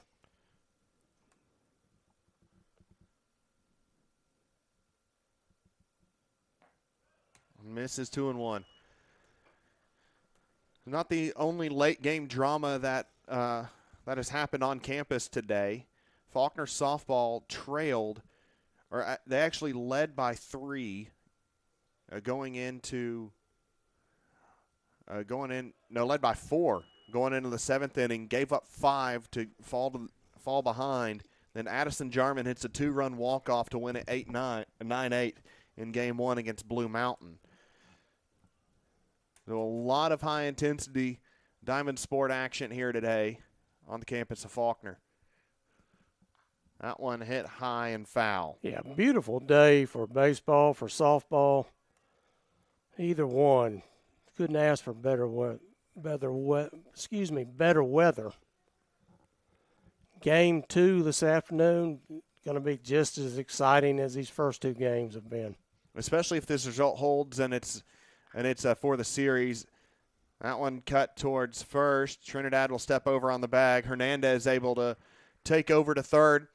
The run was on for him. First baseman, number 5, Preston Ratliff.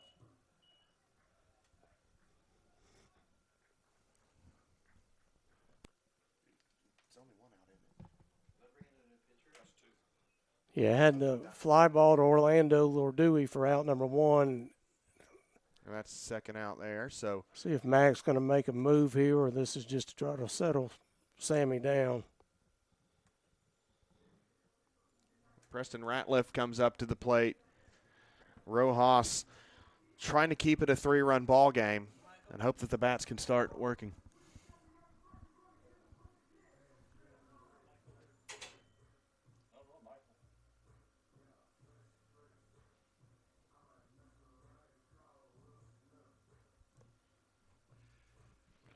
Rojas's day is done. Roberto Romero will come in and try and get the last out needed to try and turn this over. Big out for Romero to try and get. As Samir Rojas steps up to the mound. No, Rojas not going to be too happy with himself, but he did what he needed to get Faulkner in the game and escape a couple scenarios, and then a really unlucky play where it really was.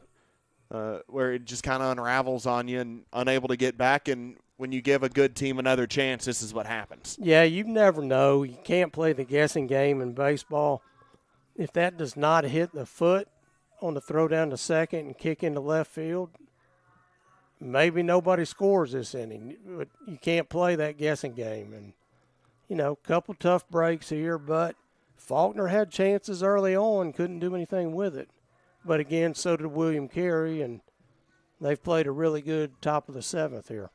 10 hits for Carey, and now Roberto Romero trying to leave the runner at third.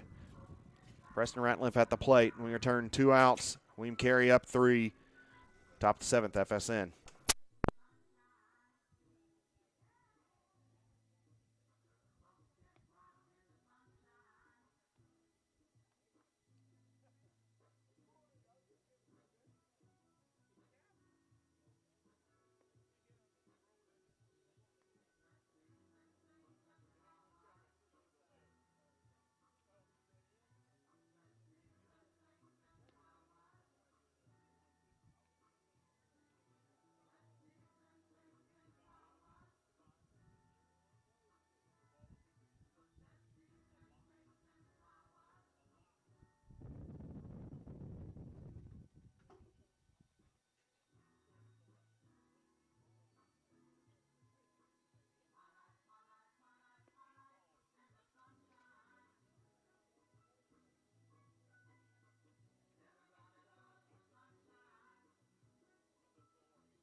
So Roberto Romero steps up on the mound. Lefty from Yuma, Arizona, facing Preston Ratliff. Yeah, saw some good things from Rojas. Fastball had a lot of life on it, and just a couple of bad breaks. Like you said, you throw the ball to second, if it doesn't hit the runner's ankle and kick into left field, who knows? That one fouled off. Roberto 0-2 quickly to Ratliff. Yeah, Roberto has a good changeup. I think that's what you saw there.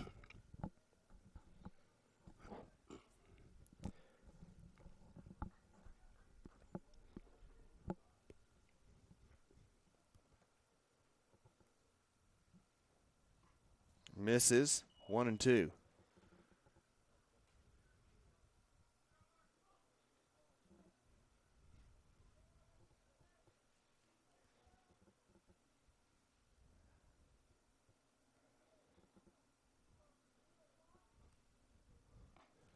Misses 2-2. Look at Romero when he comes to his set position.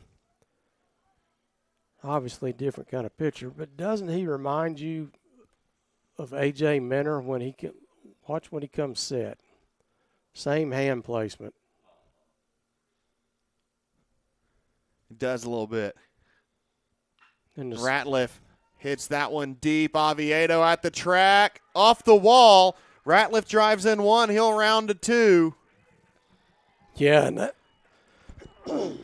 that ball really hit well by Ratliff. He's had a really good night, or good day after a great night last night. A couple of doubles here this afternoon. That's another ball that maybe one more step, and Oviedo's got that for out number 3. Just can't say enough how much a game of inches baseball is. William Carey's earned it, but boy, some tough breaks in this last inning. Right back up the middle, off the glove. Bassett backhands, throws, and great play. Got him. So the 1-6-3 put out retires the side, but William Carey does the damage. Faulkner's got a lot of work to do. They've only got 3 hits so far this game. They need 4 runs. Bobby McGee coming back out on the mound to try and end this thing. We return on the Fox Sports Network.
So Jack Brinkley will lead off the bottom of the 7th. It's 9-1-2 for Faulkner here. And they're going to have to bat a lot more than that. So the job here isn't you can win the game on one swing, go ahead, be the hero. It's keep it moving. Let the next guy be the hero behind you. Yeah, and if you're McGee, you're just going to throw it down the middle and say, we got a 4-run lead, here it is. Especially with the way your defense has been working around you, there's no reason to dance around them. Yeah, McGee's got a really good arm. The more I've seen him, the more impressed I am with his velocity. With such a violent motion, it is. You would expect a little bit of drop-off over time in the velocity, but he's looked better as the day has gone on.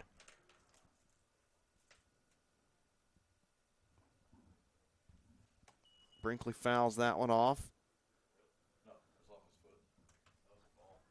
Oh, misses wide, rather. I saw that ball skip to the backstop, but I was looking at the stats.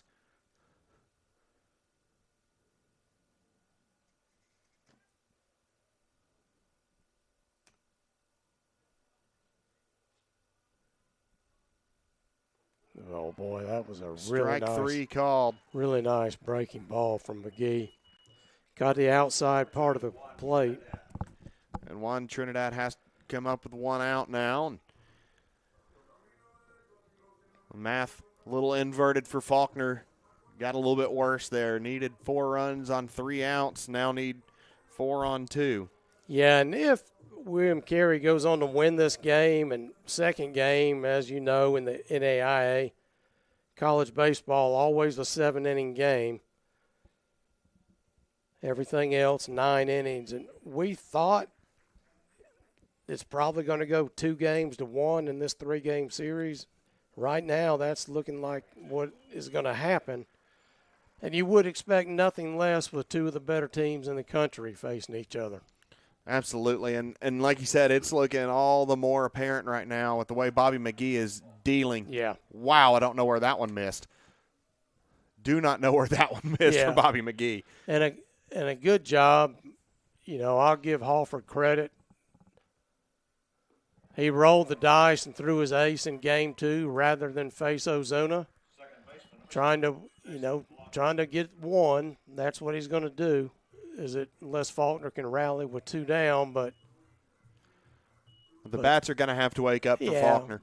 But even if it's not this game, they are going to have to wake up in game 3. Yeah, sooner or later, you've got to match up ace for ace if you continue going in the postseason. Misses 1-1. But McGee's done a good job. The kid in relief last night was outstanding for William Carey. Yeah, Lysette, yeah, he was really good. Ran out of gas late, but he was really good. Yeah, this William Carey pitching staff has been really, really good. They have, and they've thrown strikes since the first inning, really, when Davis ran up the pitch count. They've done something they didn't do last night, and it's paid off for them. So Jason Polanco draws a 4-pitch walk. But also, Faulkner has kind of beat themselves in this game. You're not going to win many games with just 3 hits on the scoreboard. No. And credit William Carey's pitching staff for that. But Faulkner, a much better hitting team than what they've shown today. And I genuinely think out of the two, the better hitting team. But right now, Carey's been out hitting them. Yeah, they have. In both games by a pretty significant margin in both. Yeah, it's not been a good weekend with the bats. But, again, you got to credit the pitching.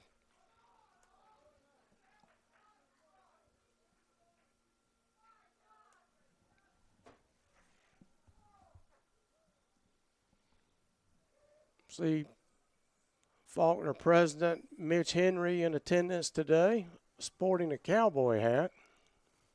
He's president of the university, but I think still at his heart he's a farm boy.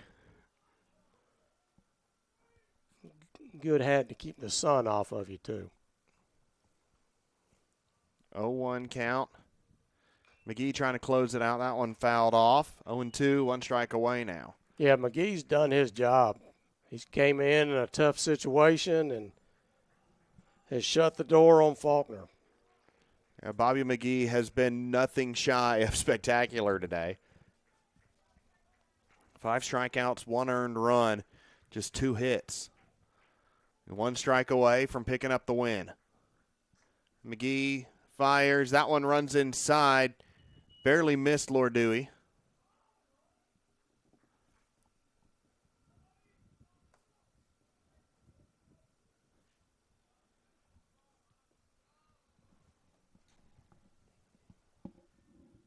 That one hit him. Yeah, that's the 5th hit batter of the weekend so far. Nothing intentional there. Obviously, McGee not wanting to put the tying run in the on-deck circle in the person of Adrian Martinez. Unless you're trying to save farm for somebody, but they don't have anybody down there. No. And McGee's had great control all day. I mean, and it was an off-speed pitch. Just got away from him. And, again, you got a 4-run lead. You're not trying to – No, not at all. You're not trying to do anything to jeopardize it. And he's just lost control of a breaking ball, and he's had good stuff. Yeah, and that's what he's going to hear from the pitching coach right here. Bobby, you got a 4-run lead. All you got to do is throw strikes and get out of here. And I would expect McGee to come back and pound the strike zone. 59 pitches, 29 strikes, which feels a little low for the way he's been pitching. He's throwing them when he needed to.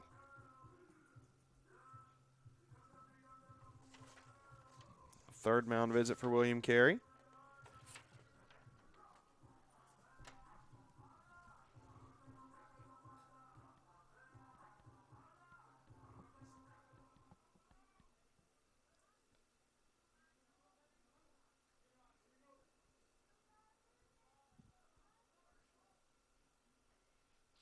McGee delivers. Martinez fouls that one off. Yeah, really good cut by the 6'7" right-hander. As you said, little drought this weekend. 17 home runs already for Edwarney Martinez. And for Edwarney right now, again, you're not in a place where you can be the hero of this game right now with the way that the game's fallen to you. Yeah. You got to find a way to get aboard, and then maybe Adrian has a little late magic in him, but yeah, again, that would just tie the game if he hits a grand slam even. Right. You've got to find a way to get aboard and keep it going and try and force a 2-out rally and really put the pressure on William Carey. Yeah, and that's what Faulkner's preached all year. Keep the line moving. That's what Edwarney's got to do here if Faulkner's going to extend this game. 2-1 count. Boy, game 3 shaping up to be a good one, isn't it? Yeah, game 3 is going to be a lot of fun. Edwarney was on that fastball. Good pitch by McGee. Kept it a little bit off the plate. Edwarney couldn't really do much with it. Faulkner down to its last strike again here in game 2. So 6-2 lead for William Carey.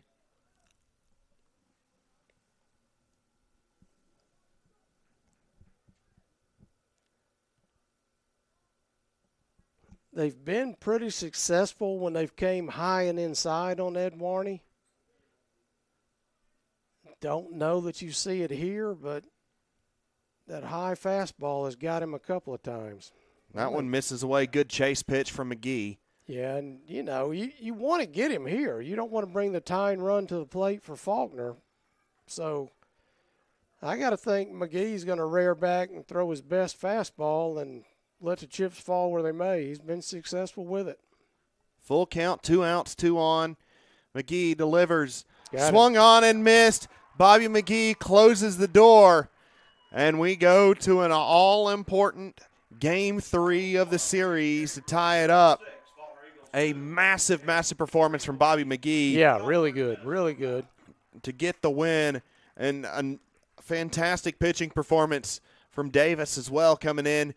Faced a couple lumps early, but really settled in well and held Faulkner to just 3 hits over 7 innings at home, and that's a huge feat for the Crusaders. In about 30 minutes, we'll see who's going to win this series. It's going to be a lot of fun in Game 3, and we had figured Game 3 is going to be where it comes down to. We did. All of these series have in the past several years. It's just going to be the way it is.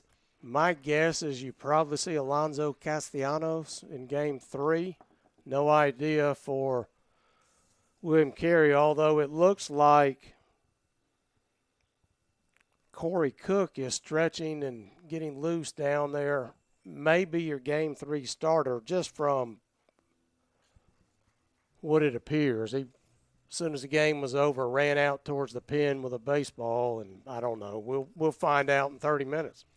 We will. Bobby McGee gets the win. He moves to 6-0. The loss goes to Samir Rojas.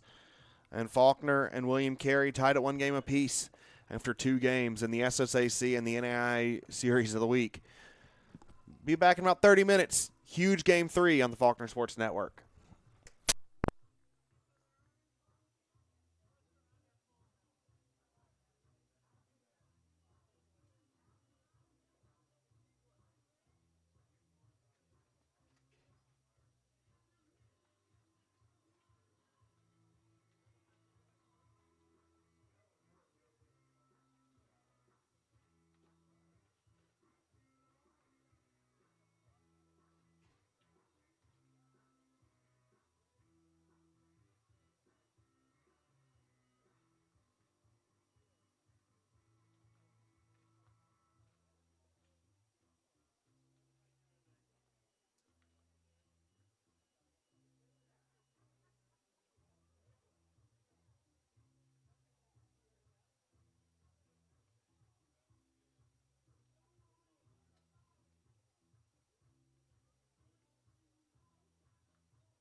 So Rigoberto Hernandez sees one pitch out of the hand of Alonso Castellanos to start Game 3 and turns it into right field for a base knock, and that is a great way for William Carey to start this game.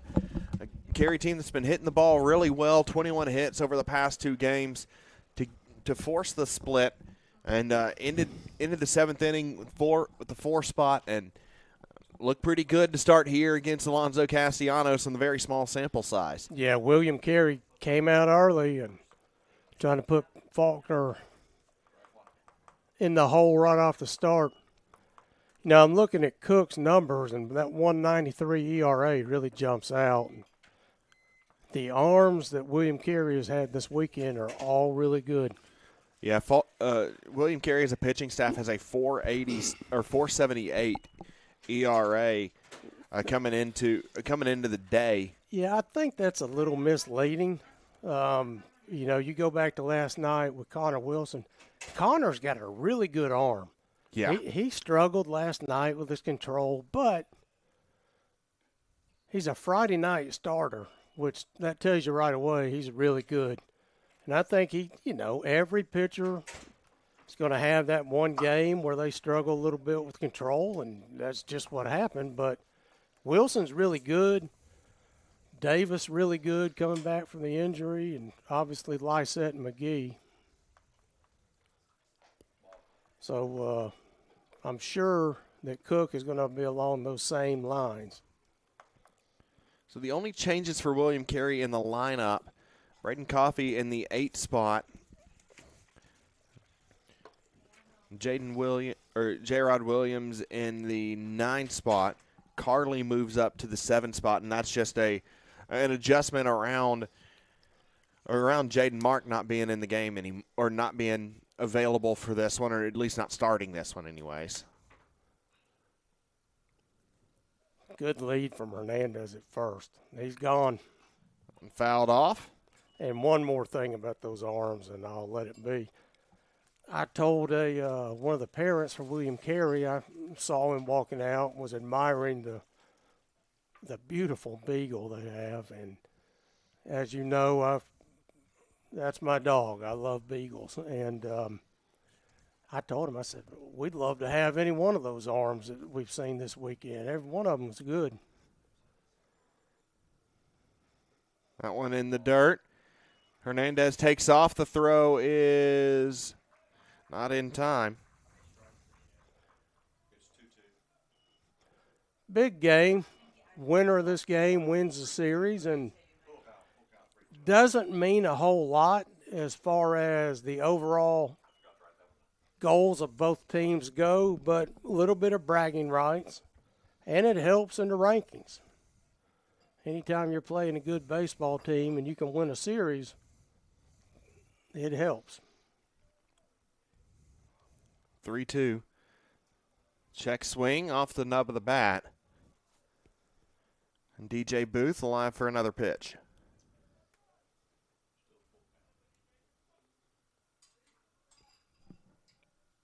Yeah, DJ came up really huge in that 7th inning in Game 1 today. Big pitch from Alonso. Don't want to put 2 on. One hit straight up in the air. That's trouble. Polanco. Good job by Orlando to call off the second baseman. He had just enough time to get up underneath that one. A very, very long way to go, but luckily Booth hit it very, very high up in the air. Now Josh Alexander comes up to the plate, and Alexander delivered some damage last game.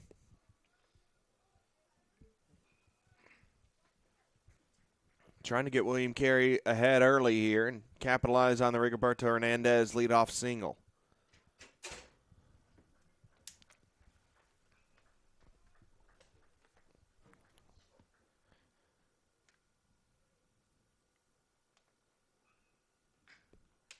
Chop towards Trinidad. He'll take the short route and step on the bag. Good play by Juan to not let the ball play him and come in and get it on that big hop. So Ratliff comes up to the plate now. Two down, Boy. runner on third, and Ratliff has really had a good series. it feels like a really, really important at bat for this game. Yeah. Although it's yeah. only the first inning of a 9-inning contest, it feels really, really important here. Yeah, you don't want to fall behind in the first inning before you even get a chance to swing the bats. It's not a game breaker. It's more of a mental issue when you know runs have been at a premium this series. Especially with the way that last game ended. Yeah. Yeah, tie game going to the last inning. Last night, a 2-run game in the 8th. And That one in there for strike 2. good cutter from Castellanos.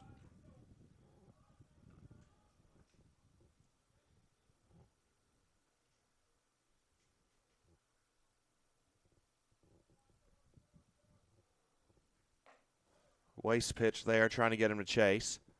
Yeah, and Carter, each one of these clubs have played a pretty strong schedule throughout the year, but I think you would agree that both of these teams have been the best two teams we've seen all year. Yeah, I agree. William Carey is as advertised, very good. And Faulkner trying to battle through a little bit of injuries and get everybody back, but to their credit, they have taken game 1 and fighting for the series win along with William Carey. Carey also have had some injuries to deal with this year. I think about a guy like Bridley Thomas, who has been a contributor for a couple of years and has one of the most absurd stat lines I've ever seen in my life. He's been hit by a pitch 59 times in the last 2 seasons. That's unbelievable. How does that even happen? And he's been battling injuries, and none of them were sustained at the plate. They've all been out in the field. And that one fouled off. Yeah, how do you get hit 50? You say in 2 years, 59 times? 2 years, 59 times. He was hit with 39 pitches last year, 20 so far this year. Like, we were Jeremy Smith and I were joking during the conference tournament last year that he has to be going into these pitchers' girlfriends' DMs before the games. There's no other reason. You're just going to be a magnet like that. Yeah, I haven't seen Thomas, but he probably crowds the plate a little bit to get hit by that many pitches, or else he's just got terrible luck. Yeah. And I would like to think he's maybe crowding the plate and not that unlucky, because that doesn't bode well for his future if that's his luck. That's incredible. People don't get hit that many times in 4 years ever, and 59 in 2 years, that's unbelievable. 3-2 count, 2 outs. Ratliff lifts that one high, chases Oviedo back. Park will hold it right there in the power alley, and Oviedo squeezes it to end the inning. So a leadoff single ends at third, and we will head to the bottom half of the decisive Game 3 on Fox Sports Network.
So one Trinidad steps up, and he'll be facing Corey Cook.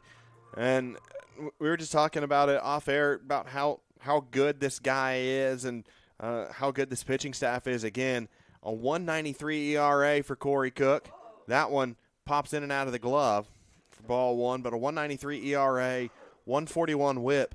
And that whip is only because he's had some issues with control, 24 walks and 4 hit by pitches, but still a 1.93 ERA, and he's only allowed 7 runs of any kind over 23 and a third innings of work, and he struck out 40 batters. He's allowed just 9 hits. And I'll tell you one thing I like about Cook. He works fast.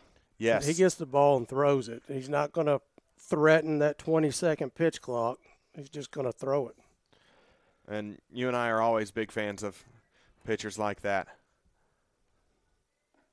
Yeah, I'm still stunned about Thomas getting hit 59 times. That's absurd. I know there was a guy back in the 70s that played with the Expos named Ron Hunt. And Hunt was hit over 100 times in his career, and, you know, that's the major league record. And Thomas has done that in 2 years.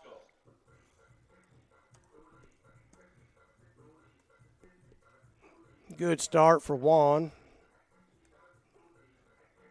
and Faulkner. Same as William Carey in the top of the first. You get the leadoff runner on. Trey Holmes coaching first. Mike Correa at third. Trey looks good in that all white out there, doesn't he?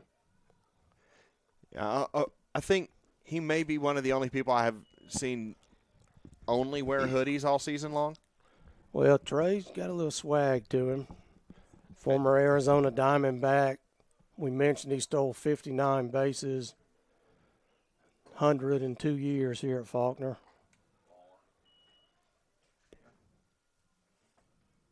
He's been a huge asset to this program. As Jonathan Villa took over the job as recruiter a year ago and has brought in a load of talent. And then Mike, who's been here about 13 years with Patrick. Faulkner program in good hands. It absolutely is. Getting that digital scoreboard next year, we'll be able to show replays. And now you're putting extra work on my plate. 4 cameras. We'll have a roving camera that follows the action and be able to play that Napa baseball under the hat. Which hat is it under in between innings?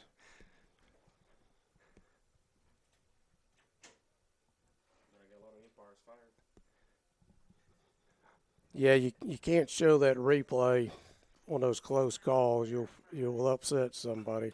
Polanco hits that one well, but DJ Booth underneath it, and he makes the grab.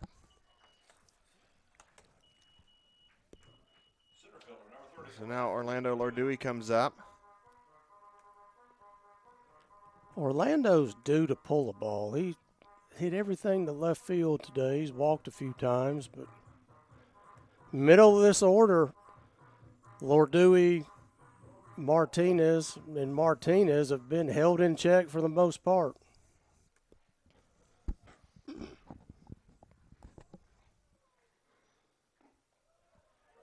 In there for strike one. And I didn't hear any word on the starting catcher in game one, Marks. Is Coffee behind the plate again. I'm assuming it's just, as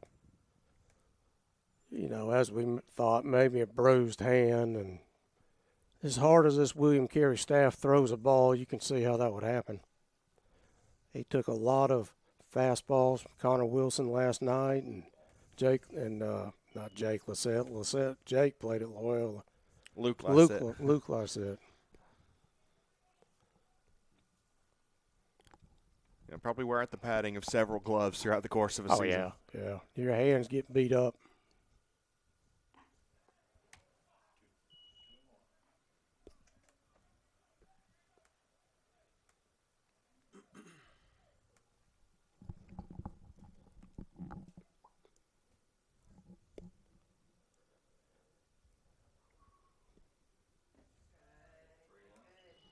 You know, the funny thing about baseball, every game is different, as everybody knows.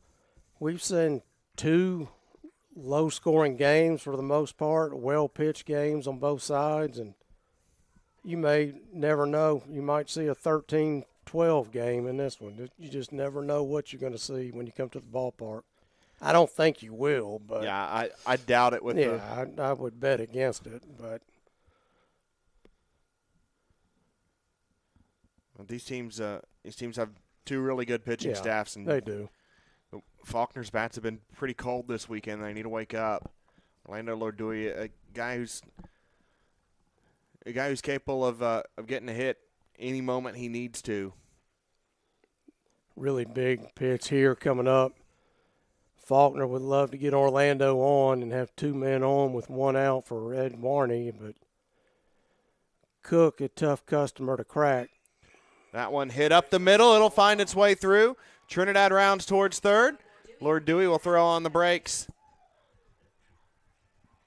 and be in with the single. Hit that ball really well, just out of the outstretched glove of Eli Collins. And Warney Martinez steps up. Martinez has been pretty cold this weekend. Yeah, he's been held in check. He does have a couple of hits. Yeah, 2 of 7. With 1 run scored. I'm going to go on 2 of 7. What's that, 286 maybe? I don't know. That's too much math for me. I'm just guessing. I know 3 of 8 looks better than 2 of 7. Especially an RBI potentially here. Misses high.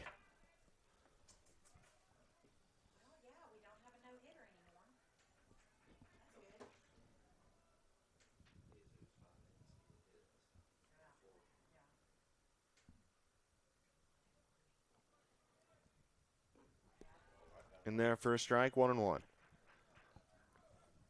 Yeah, even from the stretch, Cook works quickly. So, like you said, a broadcaster's dream when you got pitchers that work quick. And an infielder, too. And outfield as well. But especially folks like us who we got to work the whole game, and often. Well, you know, as a defensive player, when you've got a pitcher that holds it 18 seconds every pitch, you start to get a little bored standing out there. Lord Dewey takes off. Trinidad races home. Didn't get the steal or didn't get the tag, and the double steal works, and Faulkner takes the lead. Yeah, Faulkner caught a little break with a throw-off line, and great job by Collins to keep it from going into center field. But when he went to the ground to save it, that opened the door for Trinidad to come on in. Yeah, he was going either way, but it made it made it no without contest. a throw, right. So Edwarney Martinez has 2-2 count against Cook. Brings that one in.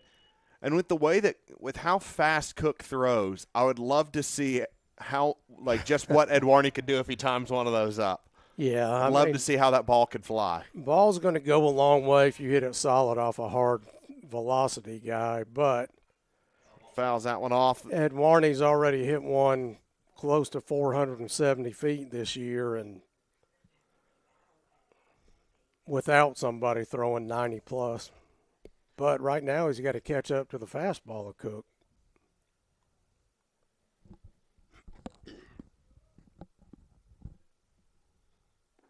Good pitch. Strike 3, got him looking.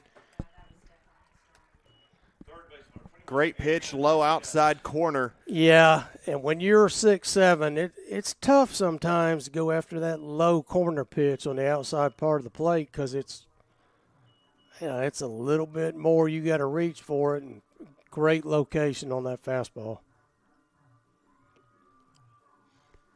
Adrian Martinez has been on base a lot, but it's been via the walk today. Look out.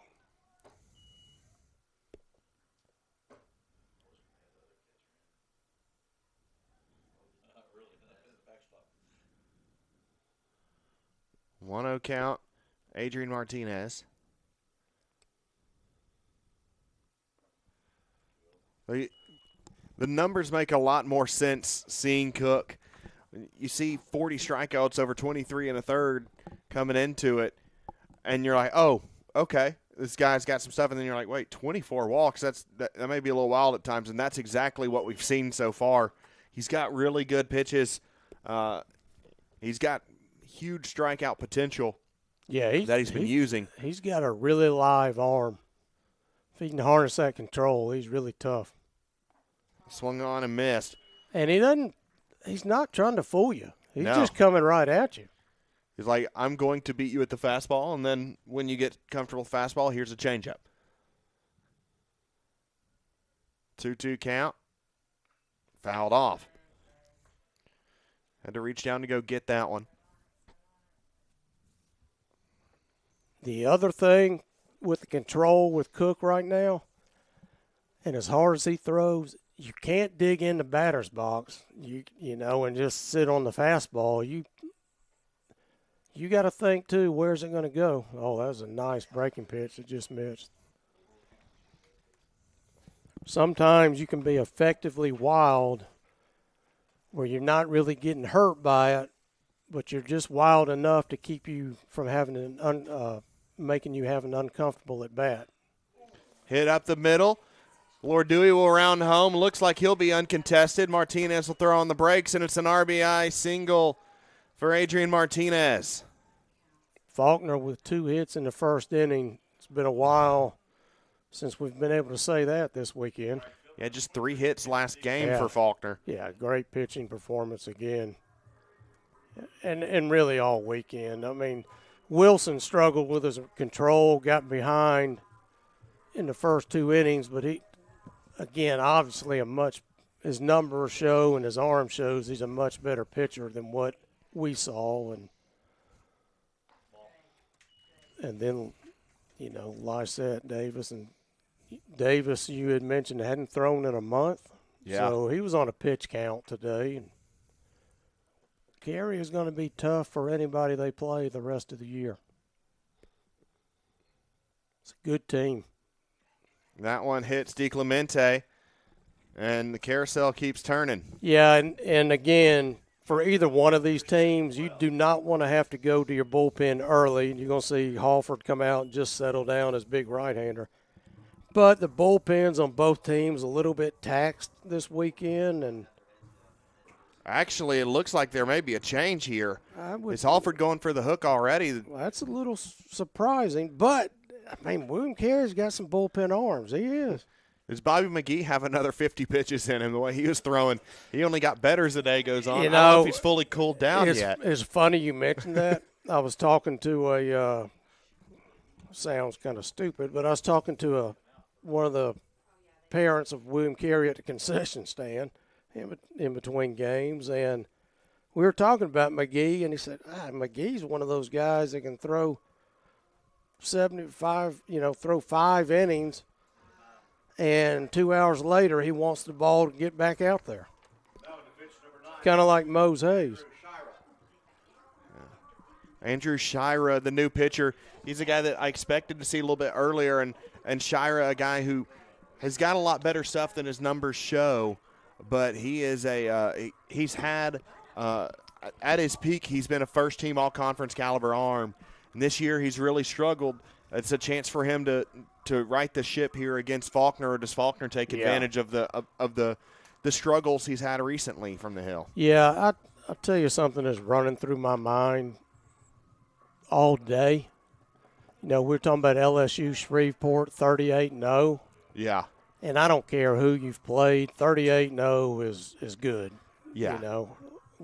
It's unheard of. It's literally never been done before. But I would love to see both of these teams on the field today battle a 3-game series with Shreveport, because I don't care if they're playing Faulkner or William Carey, they're not going to be 41-0 after a 3-game series against either one of these teams.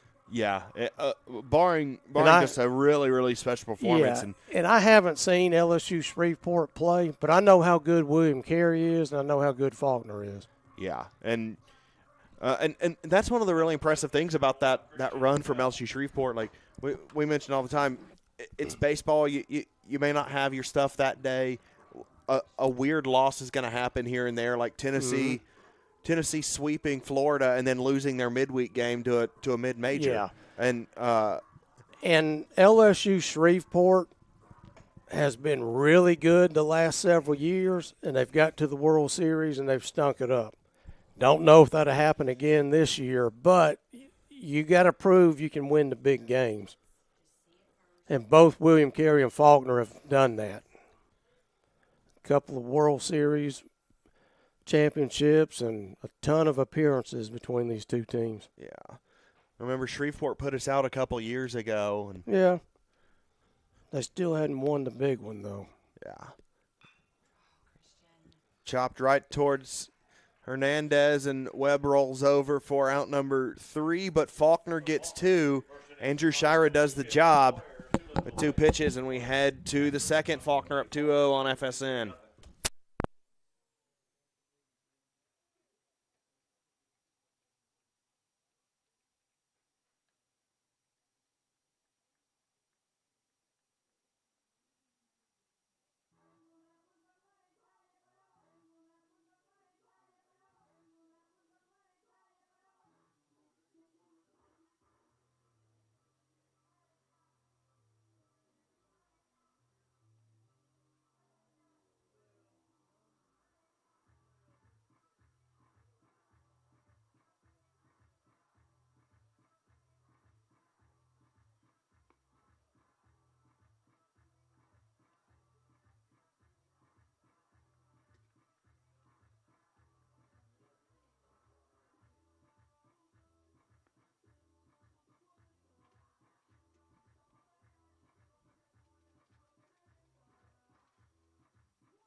Eli Collins leads off the second inning. Alonzo Castellanos' bunt is shown. Collins Let it sneaks go it. foul. It's not going foul. And it stays in. Trinidad was telling Adrian to try and usher it foul, let it roll a little ways. Yeah, we were talking between innings about the beagle again. I can't get enough of that dog. And I showed a picture of it to my wife, and she sends back one word text, no. In other words, you're not getting another dog right now. Hang on, but ultimately I can live with the upset wife for a little while, and she'll get over it. I can say that on, well, she's not hearing this. But. It's something. Oh, that's that trouble. one. Trouble brewing. Drops fair. Yeah. Right on the right field line. Ducksworth rounding towards second. Collins throws on the brakes, and 2 pitches, 2 hits for Carey, and that's a response that you need. Top of the second. Game of inches, lands on the chalk, and Duckworth has been a problem for us this week. Yeah, he has. He's been really good at third. Yeah. Made a couple really strong throws that have made what would have looked like kind of competitive plays. Maybe would have been able to beat out that just no doubters. And at the plate, he's been really good as well. Yeah, I'm tired of seeing him and Ratliff both. We need to get them out at least once or twice here. But right now, Castellanos in danger of giving those 2 runs from the first inning back. Hayes Carley trying to deliver that.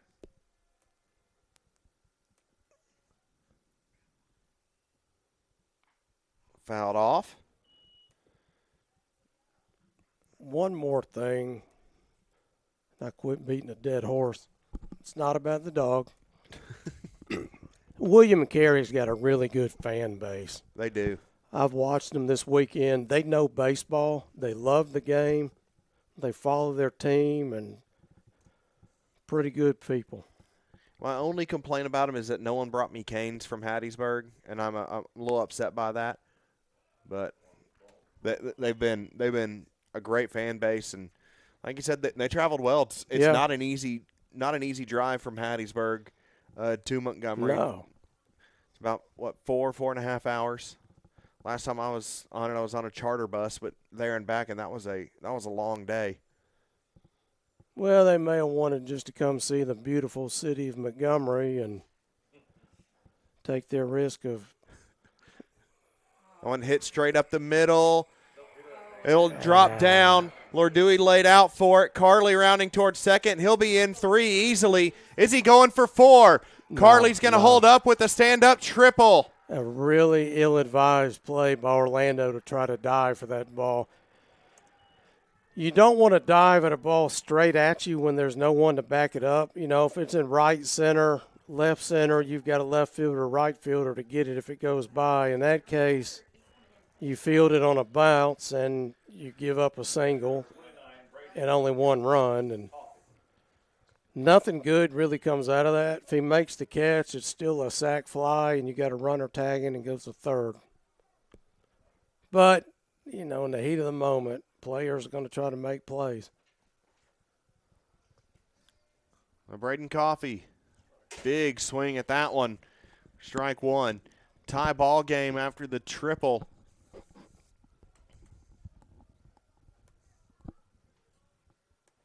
Yeah, 3 straight hits for William Carey here to start off the second. Hayes Carley's second extra base hit. Hard shot off the rubber. Throw across and got him. Run comes in to score. What a play by Polanco. Yeah, barehanded the ball. That was the only play he had. And great throw, great play, but an RBI, as you said. And Crusaders have now taken a 3-2 lead. So just as quickly as Faulkner took the lead, it's given right back. Thought I was just kidding about that 13-12 game, didn't you? We both took the under. We're both going to have to explain to our wives why we don't have grocery money this week. That one misses low. For the lawyers out there watching, no, we didn't gamble on this game. We're not that much of degenerates. Allegedly. I've seen enough ban Pete Rose again. That one delivered in for strike 1, 1-1. Well, the good thing about that is the play by Polanco records the first out of the inning, and now with nobody on base, Castellanos can settle down a little bit. Misses 2-1.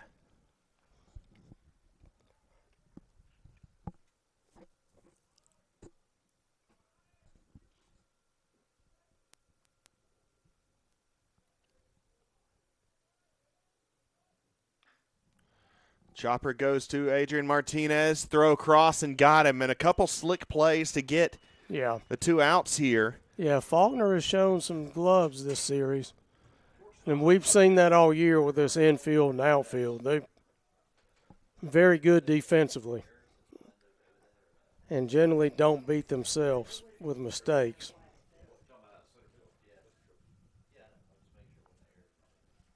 Quick second appearance of the plate for Hernandez. And swung on and missed.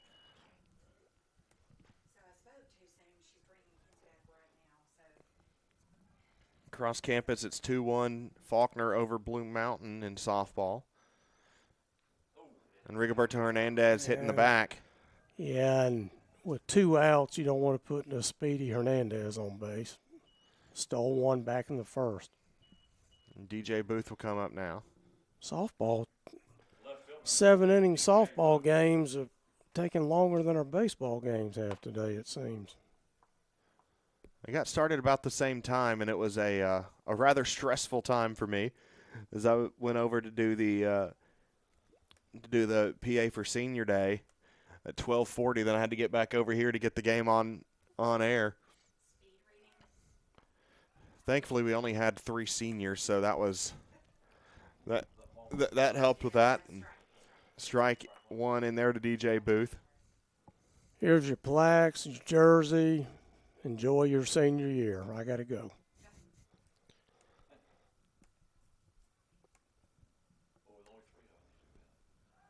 Castellanos throws back to Hernandez. Couldn't get him.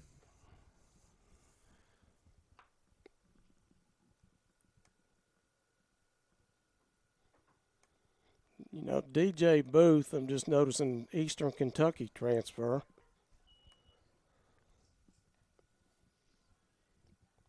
As you would expect, this roster loaded with players from Mississippi.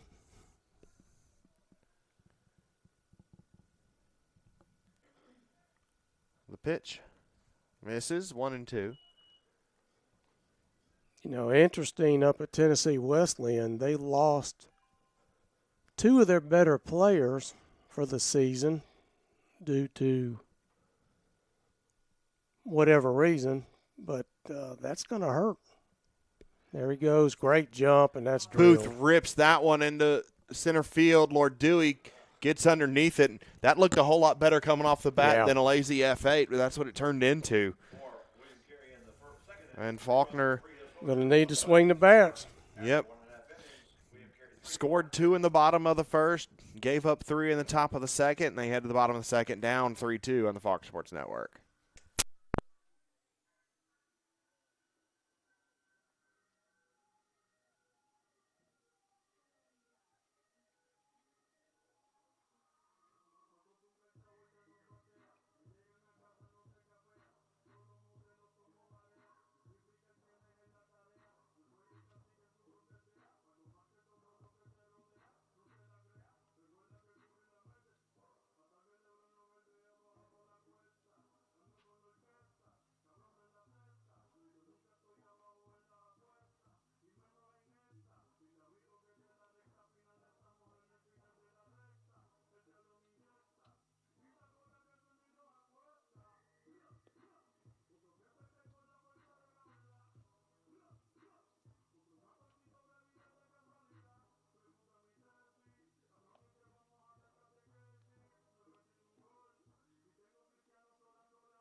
So Marlon Oviedo steps up to the plate. 8-9-1 for Faulkner. It's Oviedo, Bassett, and Trinidad. Oviedo, followed by his fellow countrymen. I believe the first 2 Nicaraguans we've had on the baseball team, and I'd imagine even beyond that, first 2 that one got a piece of coffee. athletes. That one He's gonna walk ain't it going to off. feel good. Yeah, it looked like it caught him maybe on the inner thigh, somewhere in that area.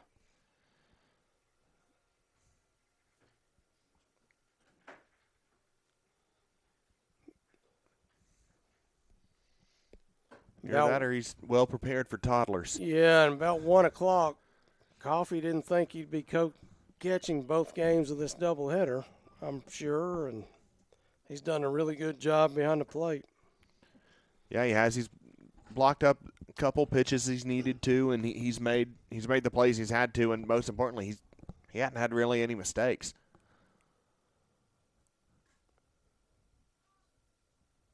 I think one wild pitch he got his glove to that maybe he'd want back, but nothing you can really ding him for. He's been really good. Chopper goes to second. Collins charges in. The throw is in time.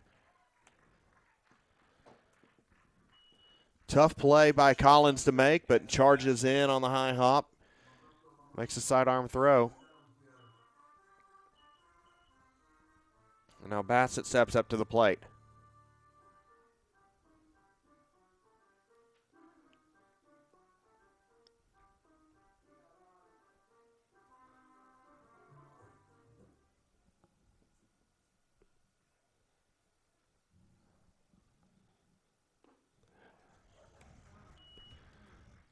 Great pitch, low part of the zone by Shira.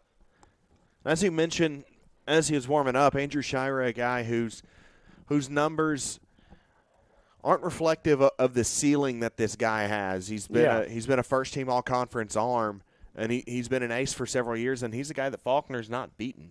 He beat Faulkner in the 2 starts he had already against him in his 3rd season now, and but he's run into a little bit of trouble this season. Yeah, some guys, baseball's a funny game. Some guys, regardless of what their numbers are, handle teams better than others, and some pitchers, as Bassett goes down swinging, regardless of how great they are, get lit up. First name comes to mind is Ben Harris. Yeah. All-American, pitched in Cape Cod League, and really good pitcher. And between Bruton Park and Georgia Gwinnett, Yeah. Faulkner rocked him every time. Yeah, his ERA against Faulkner is over 12. But his career ERA is like 1.7. Yeah, so it's funny how teams, certain pitchers give them trouble and certain pitchers get lit up. And Shira. As you said, Shira has given Faulkner trouble in the past. He's got a little funky motion. He kind of comes 3/4 from that left side, and it's tough on a right-hander.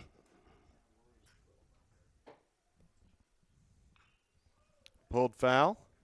Faulkner hit him pretty well in the first, put 2 on the board, and William Carey's answered with 3 in the top half of the second. And Shira trying to work a quick inning. Yeah, this has all the looks of another game going down to the wire. That one spikes out in the dirt. And kicks up and over. That's the first time I've ever seen that. Yeah, wild pitch that ends up in the parking lot. Don't see that very often, do you? Jumps over a huge backstop. So if there were runners aboard, how many bases would that be? Would that just be 1 extra base? Or? Yeah, it'd be the same as having the ball go in the dugout. Now it's under the umpire's discretion if the runner's attempting to steal, and probably going to give him the stolen base and the extra base. That one hits caught Trinidad. Juan on the hand, on the wrist maybe. That's not good.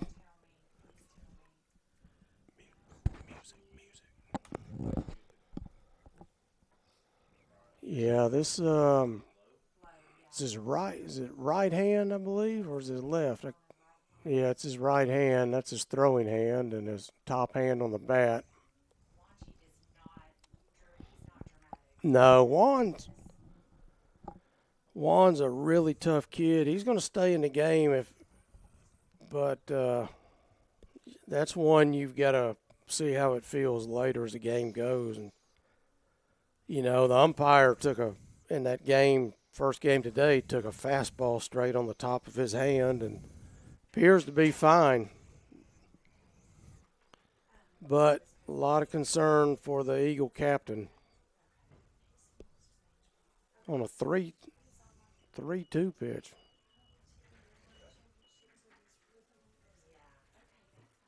Second baseman, number 7, Jason Polanco. Sometimes you'll see a guy, and Trinidad's obviously hurt. It's going to stay in the game, but get hit with a pitch, and a lot of pain going down the line, and people forget about you, and then you steal the base on the first pitch. But that's not going to happen here, obviously. Yeah, a little moment that I just enjoyed over there. Ratliff over there checking on him, making sure he's okay. And you saw you've seen how hard these two teams have competed for the past two games, plus an inning and a half now. And And to see that sportsmanship still there shows a lot about the character of these dudes on the field. And there's too. a lot of respect on both teams for each other, and it's a heated rivalry because as a ball gets away from the catcher, Juan will advance to second. But it's a heated rivalry in the sense that these are I'm going to say the two best programs in the Southern States Conference. And that doesn't mean they dislike each other, but when you're competing against the other best team in the conference, you want to win, and sometimes you get a little emotional, but Polanco shows bunt, pulls back, and it doesn't matter. Ball 4. But like we saw earlier today on both teams, you saw a lot of emotion on some key hits, and there's nothing wrong with that. It's not taunting. It's pure emotion and joy, and you got to let that happen. And I mean, that's playing baseball the right way. It is. Where you're competing, you know how good your opponent is, and you're celebrating your successes over them, but at the same time, you've got that respect for them where you're able to walk through a handshake line, and you're not having a benches clearing brawl in the 11th inning of a midweek. And that comes from the top down. The middle. Yeah, it comes from the top down. Both teams are disciplined. As opposed to the Spring Hill Mobile, I went to a fight and a baseball game broke out. Missed 1-1. You don't see that much anymore. I know 1 year we got in 8 brawls, but it was a different era. You didn't necessarily get thrown out of the game for fighting back then. And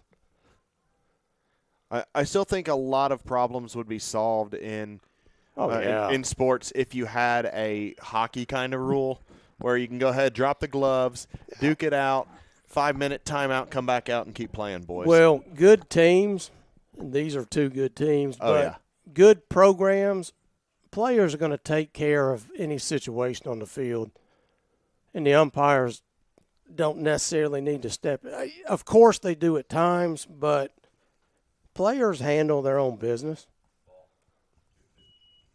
Somebody, you're talking about Junior Caminero, when you pimp a home run and it takes you a minute and a half to go around the bases, then you retaliate. But that's a very rare circumstance, and none of these guys out here are making $100 million. Unlike Nico Lamaleva, who suddenly demanded $4 million to play quarterback. His name is literally spelled I'm a Leva, and that's exactly what he did. 3-2 count, 2 out. Chop through right side. Ratliff gets to it. It's a foot race to the bag. Shira covers. Yeah, gets good job. Got over and got the throw from the first baseman to retire the side. So Faulkner strands 2. We had the third. William Carey 3, Faulkner 2 on FSN.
on the first pitch. Alexander sees the first pitch, lines it right to Adrian Martinez, and an L5. One pitch, one out for Castellanos to start the third.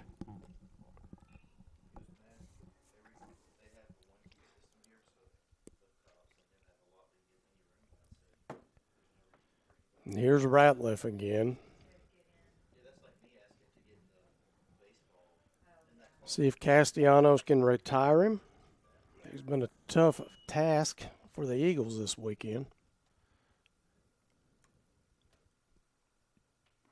Ratliff swings and misses there. Over one in this game.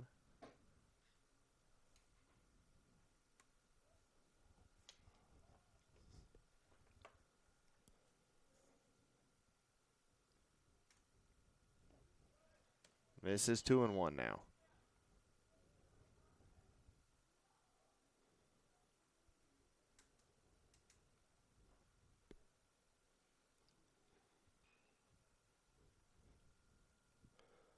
So Juan Trinidad, for those who are listening, and his family, he's fine. He's back at first base.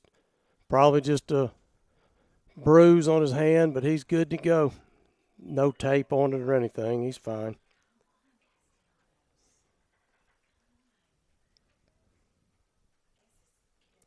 So Carter, we talked about Middle Georgia sweeping Loyola as Castellano puts Ratliff on.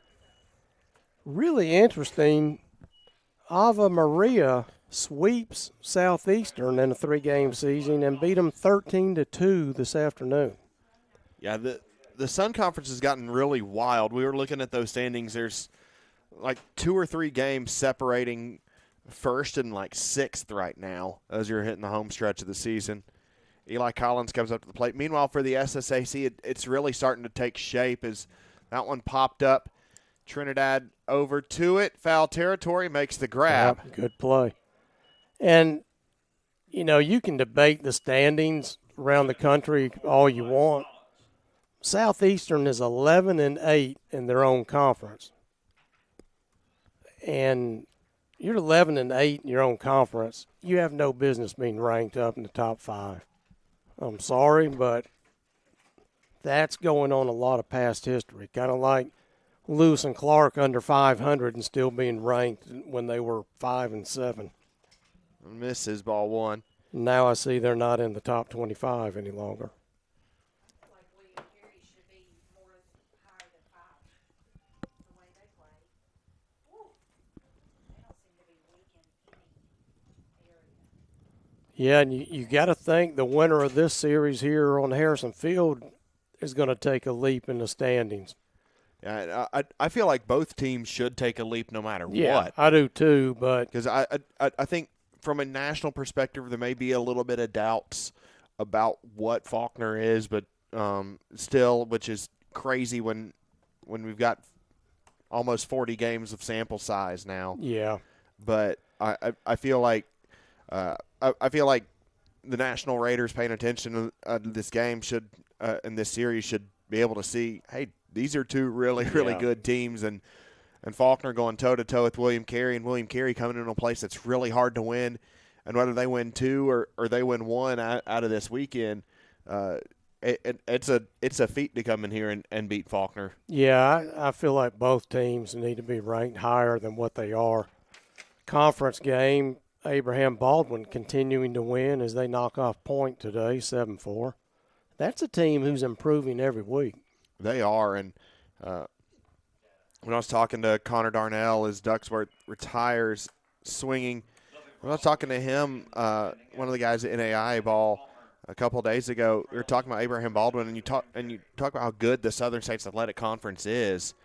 And last year it was really good. It was about as deep as it's ever been. And then we replaced Stillman with Abraham Baldwin, and it's just gotten even better. And that was a big upgrade conference-wise.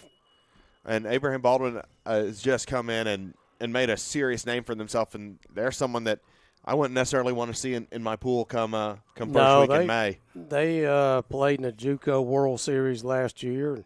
St. Thomas, just talking about that Sun Conference, beat Weber 7-2, and yeah, that's all jumbled up. There's like 4 or 5 teams still can win that conference. Not just mathematically, but 1 or 2 games out. Yeah. Still, and they're going to play each other in the next 2 weeks. So we head to the bottom of the third, 3-2, and we'll talk a little bit more about the conference standings and what everything starts looking like as Andrew Shira looks to keep this lead for William Carey 3-2 on FSN.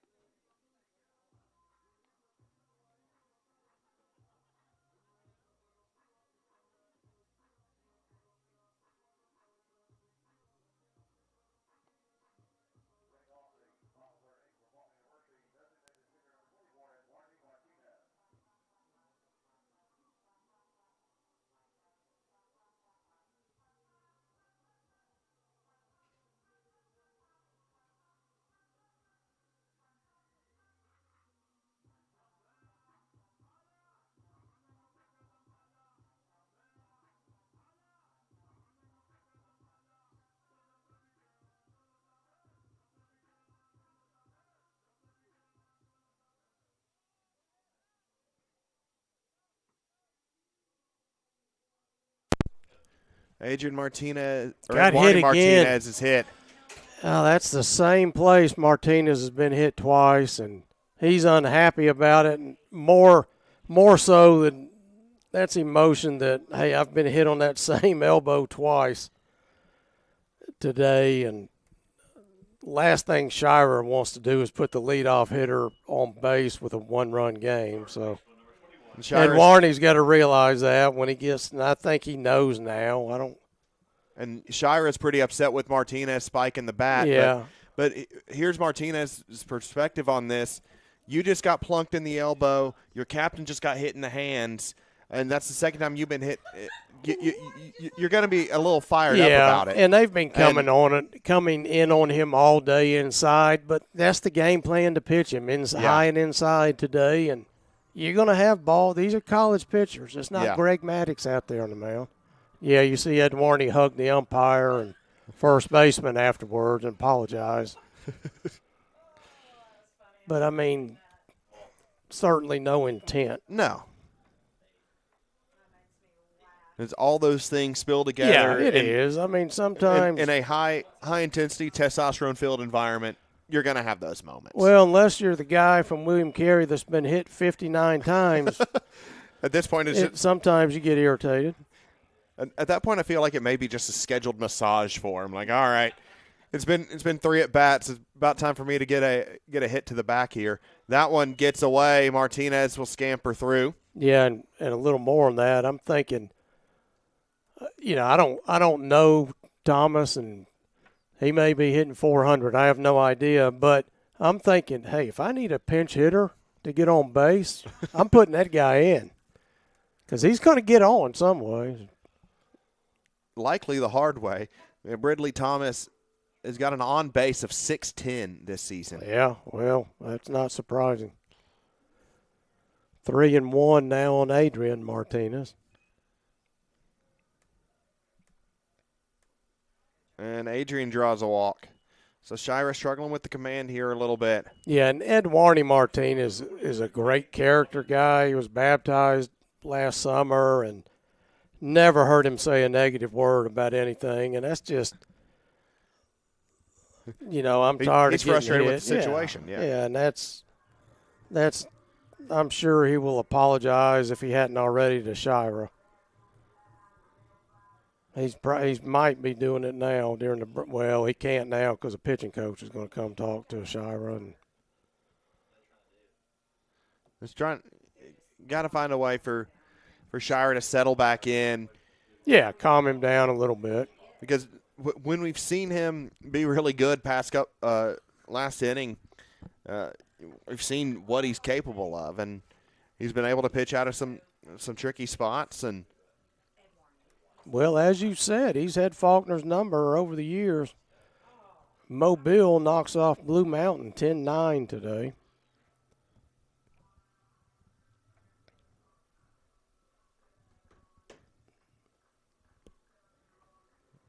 William Carey will continue the road trip or road swing. They'll go up to Blue Mountain next weekend before closing out with Loyola.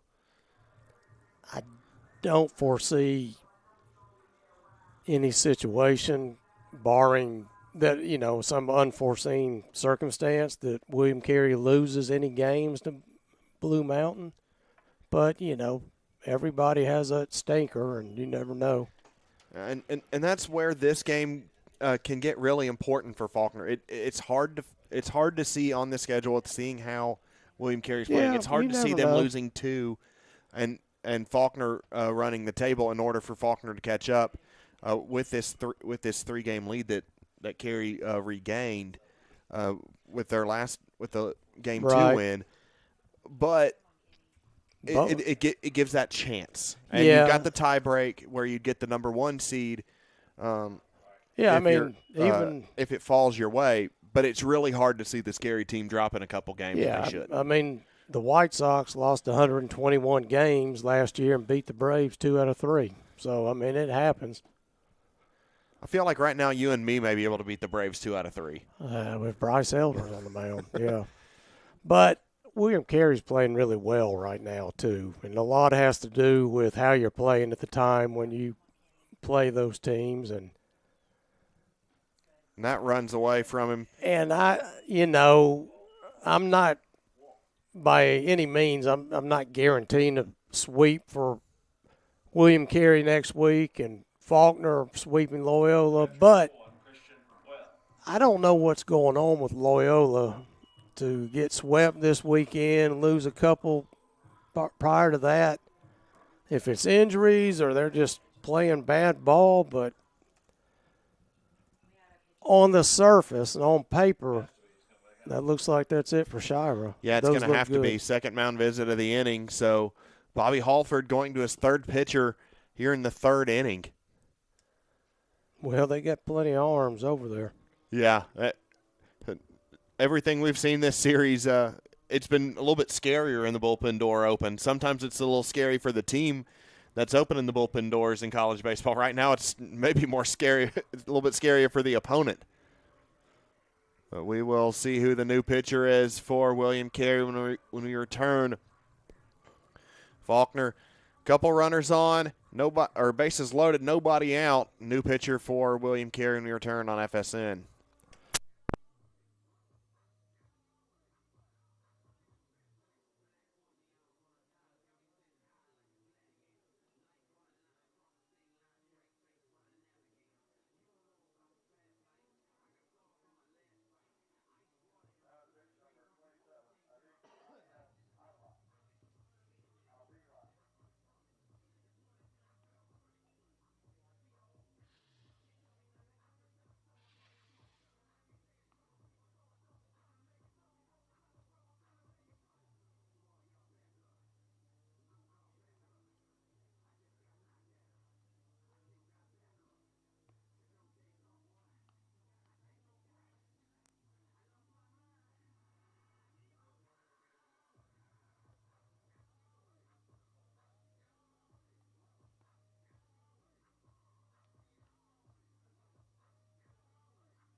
nobody out.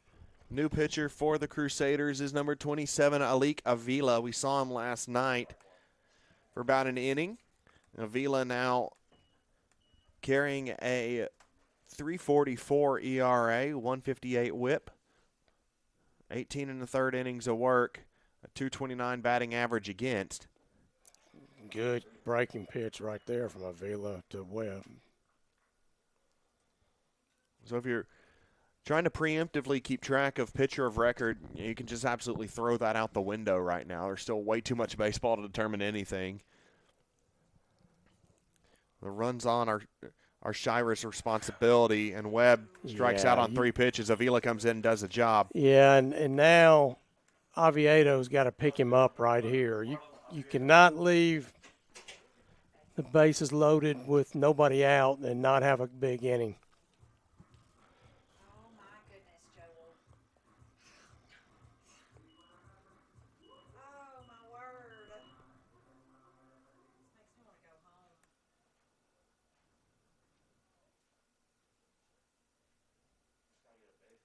The pitch blocked up well by Coffey. Good work. Anything you want. Wear your shoes, girl. Big spot here for Marlon Oviedo. Batting .342 coming into the game. Was about due for one here. 2-0.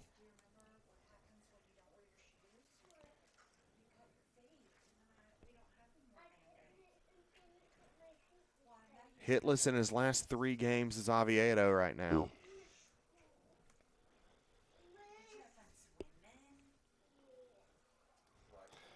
Speaking of big innings, Oklahoma Wesleyan knocked off McPherson 21-14 today behind 3 touchdown passes.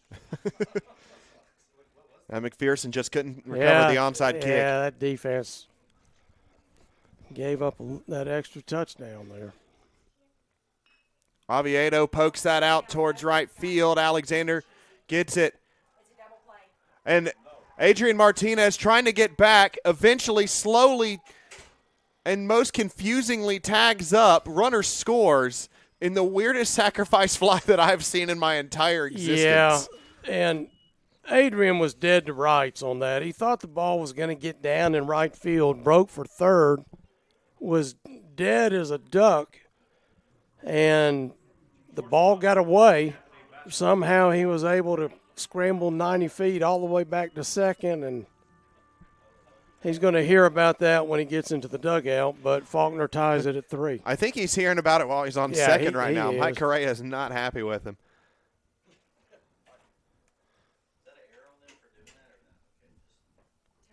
So the throw, not technically an error, because you, as weird as that is, statistically you can't assume the double play on that.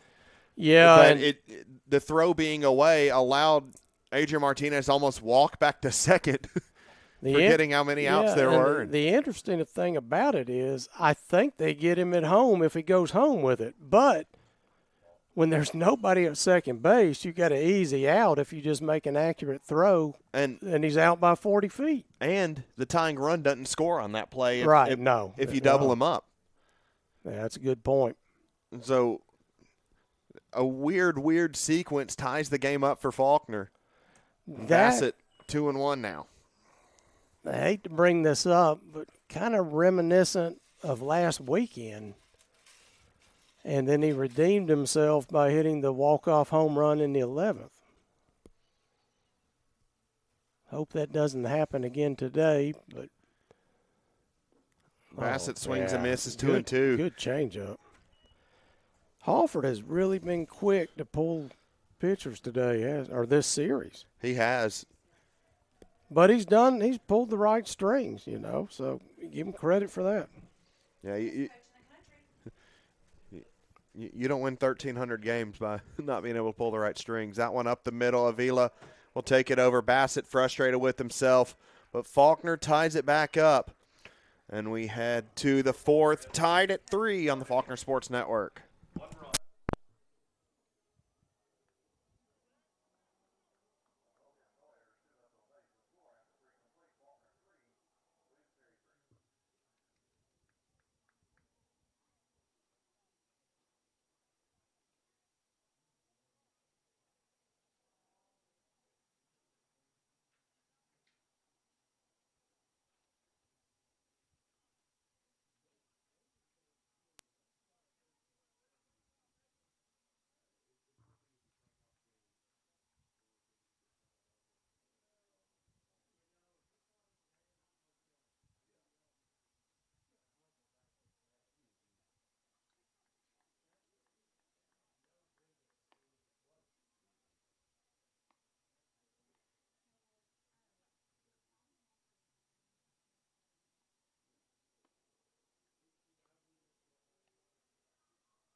Hayes Carley to step in and lead things off here for the Crusaders in a 3-3 game, top half of the fourth of this deciding 3-game series. Castellanos greets him with a fastball for strike one.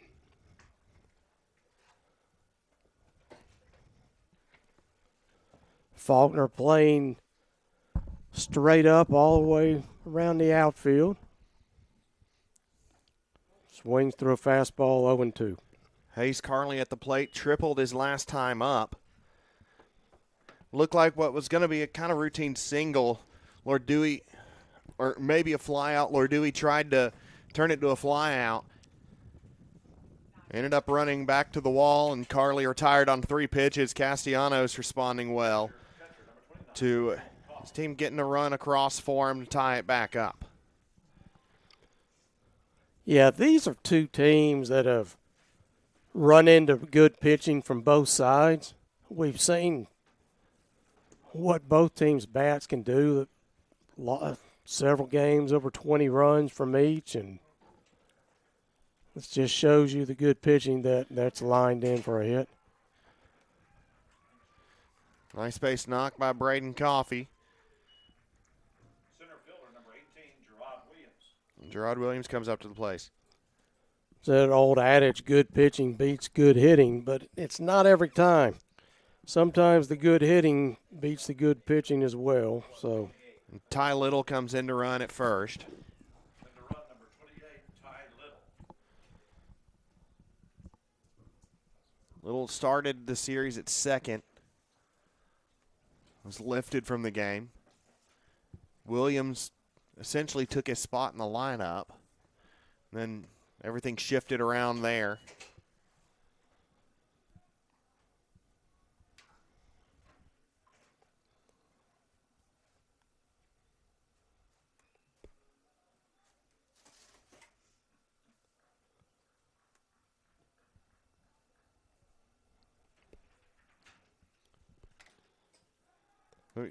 We were going to talk about the standings last half inning, and we kind of did a little bit, but Faulkner 3 games behind William Carey for first right now. A win cuts it to 2 with 6 games to go, and Faulkner would have the head-to-head advantage.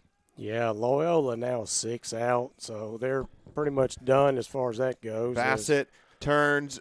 Great 6, job by 4, Juan. 3, stretch. Trinidad taking a rest. And any questions about the hand may have been put to rest right there. Yeah. And now they're about the hamstrings. That was a split. You know, I never in 4 years thought I'd say this. Juan Trinidad has turned himself into a all-defensive first baseman. Yeah, he's been incredible today. He's made a couple plays that show show like the shortstop transferring over to first, and now he's showing this guy can play first for real too. Juan is going to have a future whether he decides to continue playing or he's going to make a really good coach. Absolutely. And we will head to the bottom of the fourth, tied at 3 on the Faulkner Sports Network.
Juan Trinidad to lead things off in the bottom half of the fourth.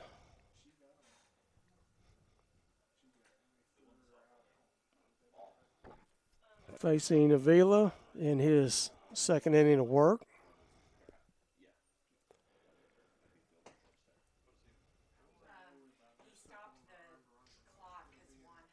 Juan walked in his first at bat here today. Lines a single into right center field. Williams will cut it off and hold Trinidad to a single. Jason Polanco will follow. Second baseman, number 7, Jason Polanco. It's the first time all weekend that the wind has not blown, and had a big storm come through on Thursday night. Picked the winds up.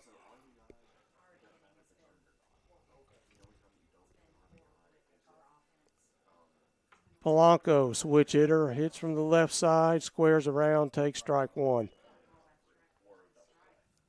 Jason Polanco, 11 home runs on the year. 4 from the left side, 7 from the right. Has not hit from the right side all series with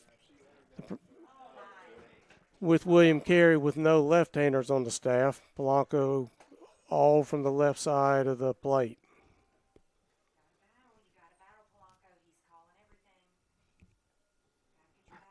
The 1-1, or excuse me, the 0-2 from Avila. Grounded, or excuse, fly, line drive into right field.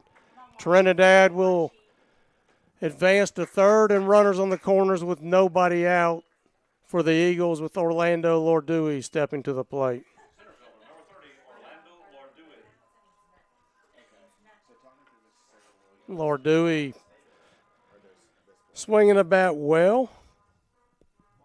Had a big single that led to a run back in the bottom half of the first.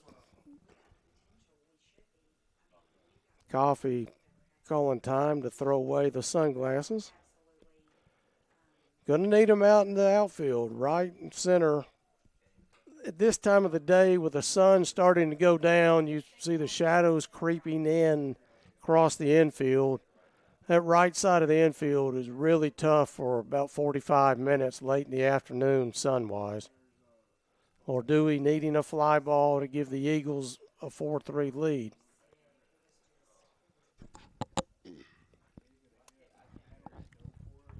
Orlando, one of the 4 Eagles with double-digit home runs on the season.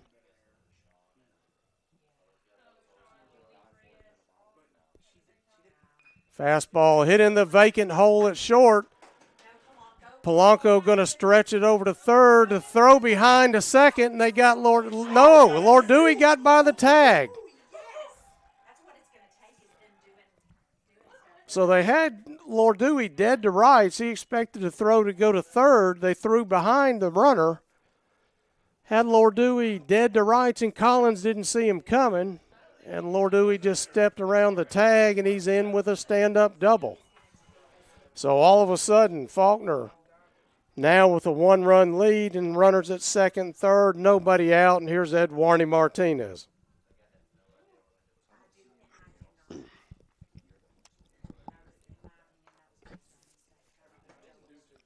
So Martinez trying to deliver here for the Eagles.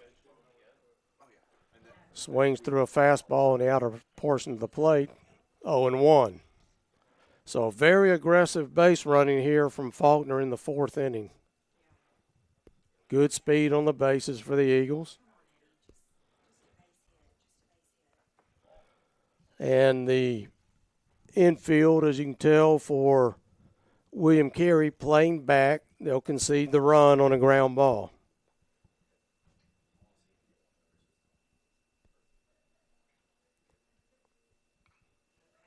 Good cut, fouled away. It's now 1-2.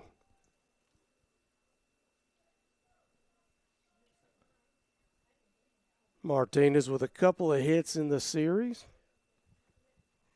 Trying to get his third here and pick up some RBIs for Faulkner. Fastball upstairs. He went after it. Third And Avila gets the strikeout for out number 1. And now Adrian Martinez, third baseman for Faulkner, wearing the number 21 of Roberto Clemente as he steps to the plate, trying to get another one across the plate for the Eagles here in the bottom half of the 4th. 4-5-0 for Faulkner, 3-5-0 for the Crusaders.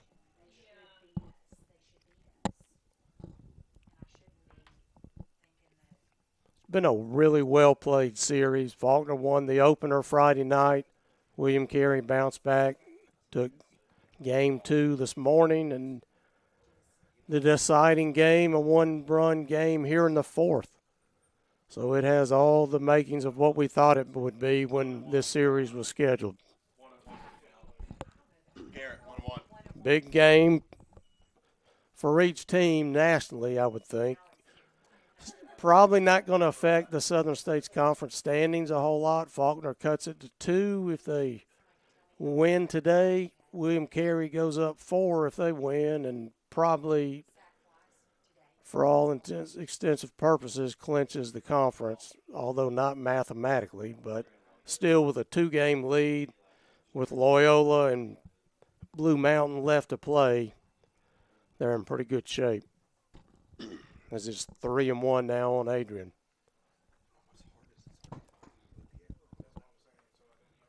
Both teams, regardless of today's outcome, look to take a leap in the standings.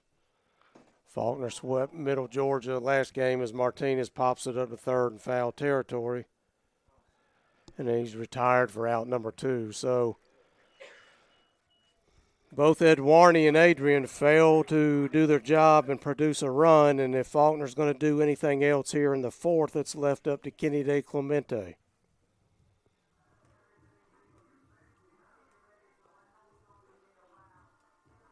Clemente has swung the bat well today. Flew out deep to the deepest part of the park in the first inning.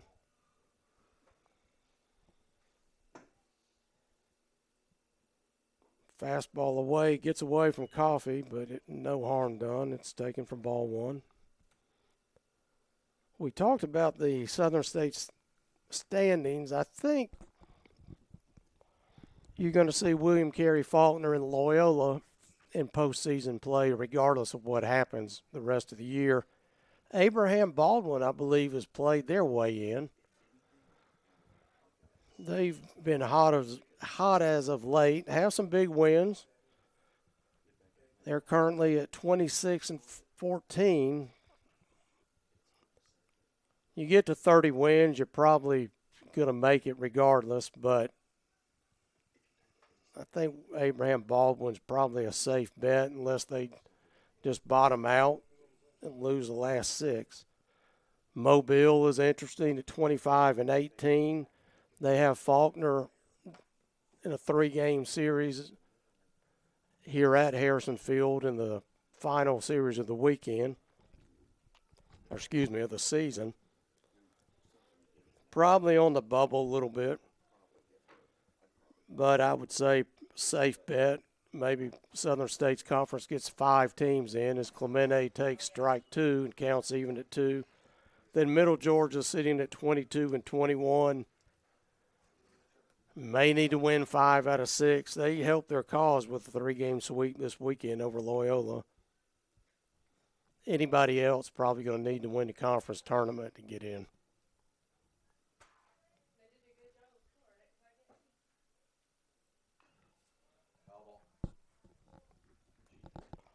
Two is fouled off. We'll do it again. When you look at these conference standings, it really does look like it is William Carey's conference to lose now. Faulkner, we'll see what happens next week with Loyola, a big series there. But, again, you're looking at Faulkner's probably locked into that 2 seed. Loyola's probably locked into that 3 seed. Obviously, mathematically, they can still move around a little bit, but that looks like Faulkner Loyola is going to be 2-3. They'll be in the same pool again this year as they were last year. Yeah, they've got a 4-game lead over Abraham Baldwin right now in the standings. it's going to be tough to make up 4 games in 6. As Misses Clemente, away. yeah. And Christian Webb comes up. He delivered tying run in the 6th inning. And Faulkner won't like talking about the 7th inning after that, but Christian Webb, when called on for the big hit in the 6th, was able to find it and see if he can do it here in the 4th. Obviously a lot more time in this one, but still a pretty big spot here. Bases loaded, 2 outs. Webb just trying to find a way aboard. Yeah, Webb trying to redeem himself a little bit from that last at bat. Knocked down by he's- Ducksworth in yeah. a fantastic play. Yeah, Ducksworth took a 2-run double away from Webb right there with a great play. Beautiful play by the third baseman. A third baseman who, we talked about Trinidad moving from short. He played short his entire life growing up, and he's moved over to third, and you can see that right there. Great play by Ducksworth to leave him loaded for Faulkner, and we head to the 5th. Faulkner leading 4-3 on FSN.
So Alonzo Castellanos, in his 5th inning of work, will face 1, 2, and 3 of this Crusader lineup here. Hernandez steps in. Talking about the Sun Conference a little bit. You know, generally speaking, I think Southern States Conference, Sun Conference, probably your strongest top to bottom conferences. That Appalachian Conference starting to get a little tough with Cumberland, Tennessee Wesleyan, and so on. But Weber currently leads that conference at 12-7, Southeastern 11-8, Ave Maria 3rd, and Kaiser 2 games back and forth. So you got 4 teams still within 2 games of winning the conference. They'll play each other. Southeastern went from leading the conference to 1 game back after getting swept this weekend by Ave Maria. They're probably looking at 4 teams getting into postseason, maybe St. Thomas if they can win 5 out of 6. They're 23-19 right now. You're always going to have some of those, because it's ball 4 on a 3-2 pitch. It just missed, and Hernandez is on again. You're always going to have a couple of teams that win a tournament that are going to get in that normally wouldn't, or maybe finish runner-up and get in if that conference takes the runner-up of a tournament. That's always going to spoil somebody that's got a better record, but it's just like the Division I basketball tournament when you get a 13-20 team suddenly win their conference. Hernandez, great speed. I'd look for him to go again sometime this at bat. As the first pitch is line foul by DJ Booth.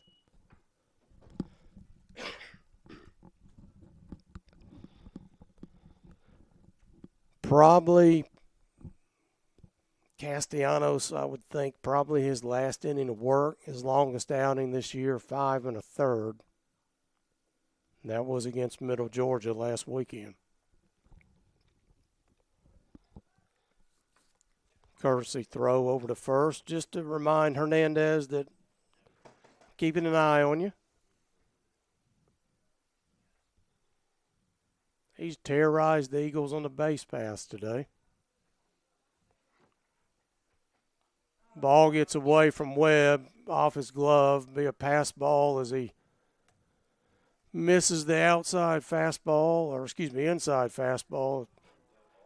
It's 1-1 now on Booth, and Hernandez in scoring position with nobody out at second.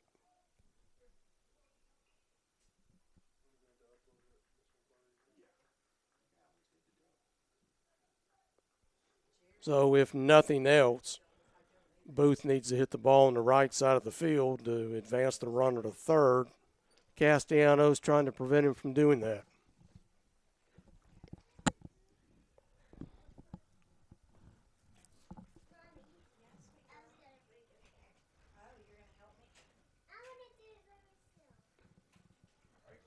Again, Carter, I want to say thank you to Connor and the gang from NAIA Ball for listening to us last night in this National Series of the Week.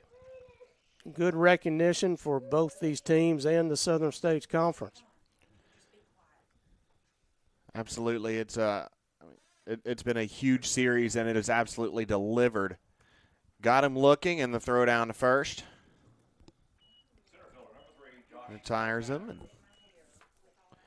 And that goes I've always disliked the drop third strike rule.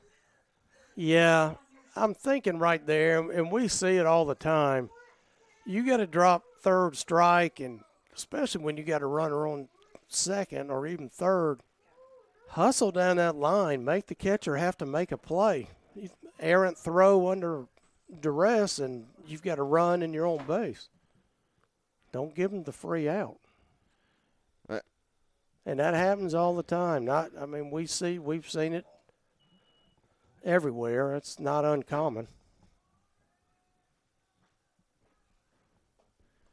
And what I dislike about it is it's not an all or nothing rule. Yeah, if there's a runner on first, it's negated.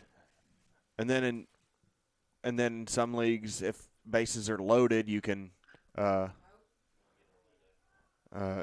or if there's 3 outs, Orlando Lord Dewey throws across, and Hernandez will take the base. Alexander moves a runner 90 feet up. Strong throw from Orlando from center field. It was tough to get the speedy Hernandez on that play, but Orlando possesses a really good arm from center field spot. There's too many confusing rules with the drop third strike for like an average, never seen baseball fan to understand why you just struck out, but now you're on first because the catcher didn't catch the ball, but you still struck out.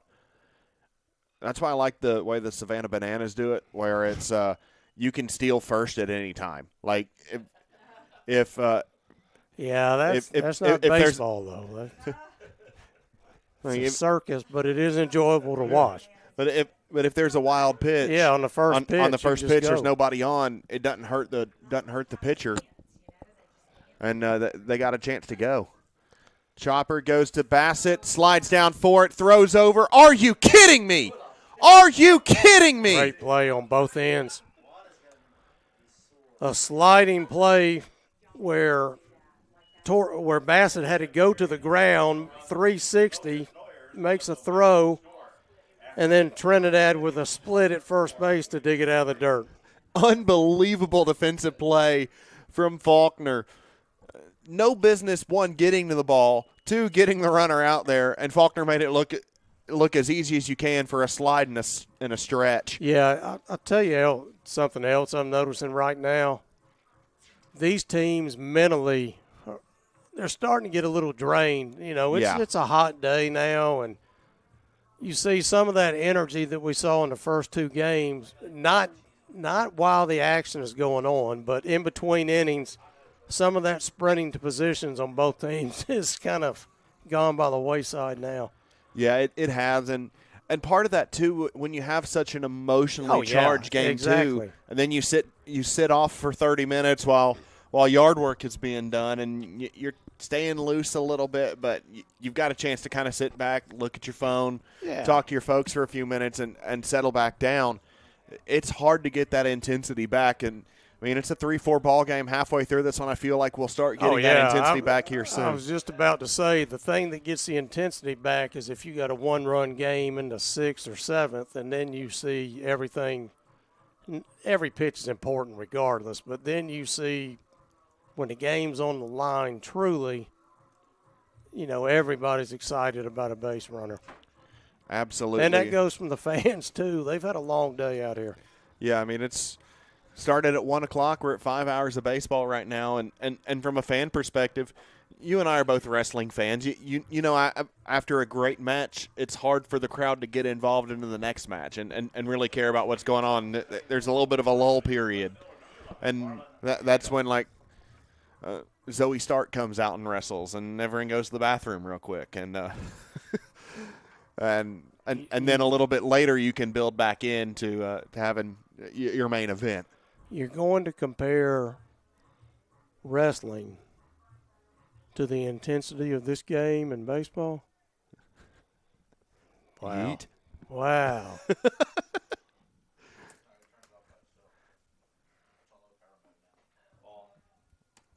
Misses inside.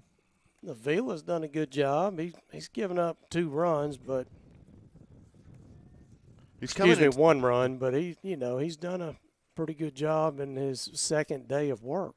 And he's steadied the ship here, and that's what was needed by Bobby Halford. He needed someone to come in. Throw strikes? Yeah, throw strikes. Don't put runners on for free. Make them earn it, because Faulkner hasn't earned it at the plate too often today. Now, granted, they've had patient approaches at the plate, but they haven't been able to hit the ball. And at the rate that they normally do. No, and I don't think either team has. No. To be honest with you. Neither team has had that offensive outburst, but you can relate that to all the pitching. And even the defense. You look at the at the play that ended the last 2 plays that have ended the half innings. The robbery by Ducksworth on the third base line. Yeah, that saved a run, at least 2. And Bassett sliding. Yeah, that saved a run just there. And even before that, Trinidad stretching out the previous inning as well. It has been. The defensive is Duckworth makes a strong throw to retire Oviedo, but the defense has not suffered. No, it is not. It has been it's been really, really fun to watch when the defense has been involved in this one. Have we seen, and I may be wrong, have we only seen 1 error combined in this whole series? I believe so. And that was an advancement error that in the grand scheme of things didn't really pan out to anything. None. Because it was a didn't cost a run for anybody. Fouled off. And again, 2 really good teams. You know, you gotta, as a baseball fan, you've got to love watching games like this. Nobody enjoys the 15-run blowout. The only time I do is when it results in a run rule and it happens quick. And that means we go home quick. Yeah, I mean, something like this I can watch all day. I mean, this has been awesome.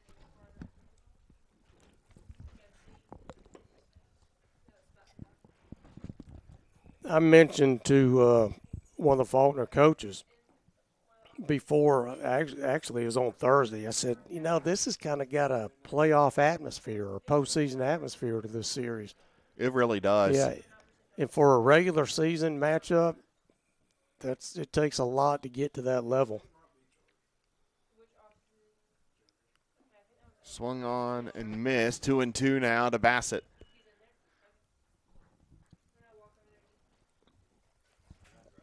We've seen a little bit of everything. Some outstanding defense, some home runs, some triples, stolen bases, good throws by the catcher to nail runners, great pitching, and a little bit of hitting. And that's nothing, you would expect nothing less.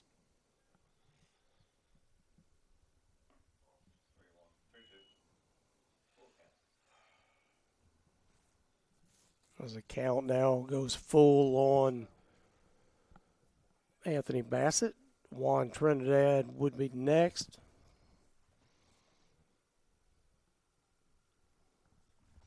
As Bassett reaches on ball 4. Bassett is a kid, we mentioned before, he was on the Nicaraguan national team as a shortstop. And you've seen a little bit of why this series from the defensive standpoint.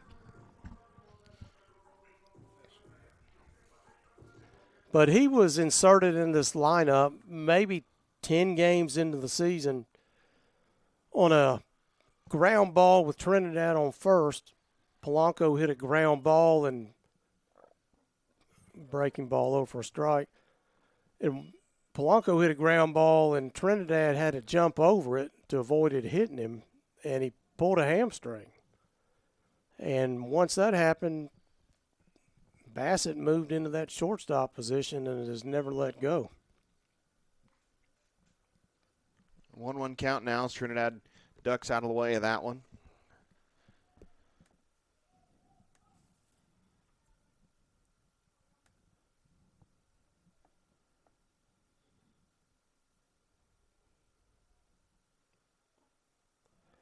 That one, not sure where that miss. Must have been a little high when it crossed over. Yeah, and we mentioned good from here. We mentioned earlier how well William Carey travels and made the comment of maybe they just wanted to come see Montgomery. Well, you pretty much see it here at the ballpark. Other than that, avoid getting shot. Probably shouldn't have just said that, but see if we can edit that out on the live broadcast. Or avoid going to the riverfront brawl and drunkenly parking your boat in front of where the Harriet 2 is supposed to park. Yeah, that was Selma people. That wasn't Montgomery. The Montgomery people won that fight. Got a ball called on Avila. Didn't come set right there on the stretch. That's what happened on that. So no pitch. He kind of quick pitch, didn't come set, and the balk was called. Now Bassett's at second with 1 out. It's the first balk we've seen in this one. Yeah, I would have liked to seen Polanco swing away on that and see what happens. You know, it's basically a swing on the house. Strike 3, rung him up. Trinidad is retired looking. For those that don't know, when a balk is called and the pitch is thrown, you can still swing at it. If you hit a base hit or home run, you can go with the outcome. If you make an out or swing and miss, you have the option of calling it no pitch. So nothing, it's a swing on the house. It's like in any other form of a legal pitch. It's kind of like a mulligan for you watching the Masters today. You get a breakfast ball. That one low. We saw that a couple years ago with Max Guzman. They caught a balk, and he ended up hitting a double into the gap and obviously took the double.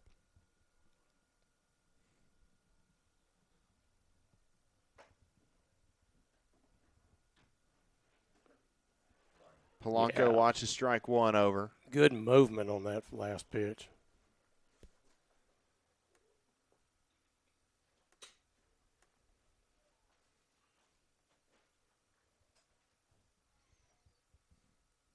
Polanco 1 for 2 in this one with a walk. Trying to get Bassett a little bit closer to home. That one hit through left side. Bassett will round. Booth will be unable to get a throw home. And Jason Polanco drives in a run. So for the 4th of the 5 innings played so far, Faulkner puts a run up, and that's what you need. Yeah, and what you saw there was the result of the shortstop having to pay attention and hold the runner on a little bit at second, a little closer than he would normally play. And that kind of left the vacated shortstop position open, and Jason just hit a routine ground ball to short with nobody there and gets the RBI single. The little things in the game that to the average person they don't realize, where something like just a routine ground ball produces a hit when nobody's there. And that's because of the situation. And the balk. Yeah, the balk came back to haunt him. The balk puts him 90 feet closer. He's able to get home off of that, and also he's the one who's having to hold him on board, so it hurting those two facets. Because if he's still standing at first, you're probably playing him straight up there. Yeah, and this is hindsight, but that's an out, like you said. Runner goes. Polanco will be in easy. Stolen base for Jason.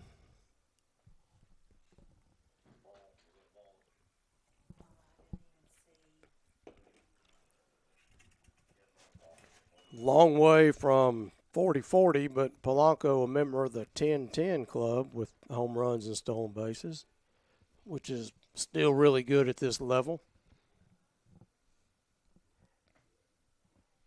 Yeah, if you're 40-40 in college, you're not going to stay here but a year, and you're playing in the pros. Especially over 50-game season, 50-game regular season. Yeah.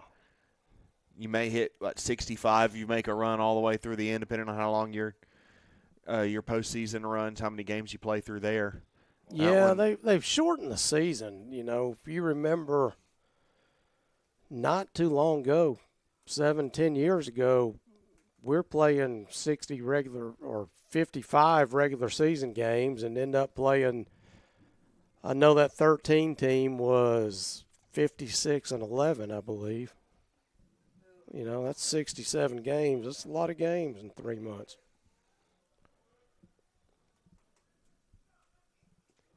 COVID came along, and for some reason they thought we'd shorten the schedule. Now you got a limit on how many games you can play in the regular season. Yeah, it's a 50-game limit now. They brought the limits down for all sports across the board after COVID. And yeah, what was it? Was that kind of a financial decision? I'm sure that was largely the driving factor of it, cutting down travel expenses for schools who were struggling post-COVID. Yeah, and you had a couple of universities closed down baseball and football and some of their other sports after that. Or Dewey fouls that one off. I know St. Catherine last year maybe. This year, one of the two, they shut down their baseball program. Saw a couple of northern schools do that. Congratulations to the William Carey men's and women's tennis teams winning the conference titles in the regular season. Right now, like we mentioned, the Crusaders in the driver's seat for the conference title right now. And, wow, where did that one miss? Yeah.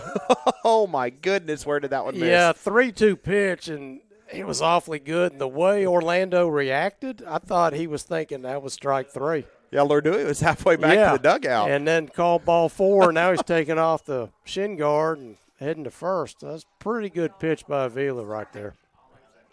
Yeah, I'm genuinely unsure where that ball missed.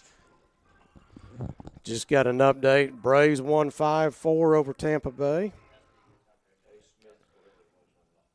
A.J. Sawyer-Smith, the starter in today's game. I'm assuming, like us here in Montgomery, with Mississippi Braves hosting at AA for Atlanta, William Carey probably a Braves fan for the most part, although they're close to a few other. Well, now the Mississippi Braves have moved over to Columbus. Yeah, that's true. Looks like. And we're going to see another pitching change? We may see a change here. I think Ratliff may be our new pitcher. He's going to move from the first baseman. So we'll see We'll see what the changes look like here. Yeah, that walk to Orlando, that did it for Avila. And, you know, as you mentioned, he threw last night as well, but again, pretty good pitch on 3-2, but doesn't matter what we think. All right, so Preston Ratliff moves from first to pitcher. Hayes Carley's game is done. We'll see who takes his spot. Now pitching William Carey, number 5, Preston Ratliff. Or actually, Carley moves into the field. And Yeah, it looks like Duckworth may be going to first. Or is he? Yeah, number 13. Yeah, that's right. Who's at third? I know Carley, it looks like Carley's going to third, so your designated hitter, that spot was burnt regardless, but that's who's filling that spot. Carley stays in it, goes to third. Now, Duckworth's going, yeah. Duckworth, He's going to first. or is he? Well, he's got a first baseman's mitt. Okay. So. And then Hernandez is just kind of chilling out talking to everybody, it seems. That's what's throwing me off right now. All right, so. Yeah, he's just having a conversation, Or- laughing it up with Polanco right now. A couple Panamanians enjoying a little chat right now. And Yeah, you know, it's good when, especially in NAIA ball, you see a lot of kids at rival teams or opponents, and they know each other from not just other countries, but same thing with the United States. You've always got friends that you played with growing up that are opponents of yours. And yeah, and even if you didn't know them before, if you're an international student and you may be at a school that has like 3 or 4 students total from your country, you see someone else from your country, especially your hometown, and you're like, hey, like we're friends now. I've never met you before, but you're my friend. yeah, we were playing in Miami, and we had a guy from, I don't even remember, somewhere, might have been Canada, like Ontario. We're down in Miami, and he runs into, we're playing another team.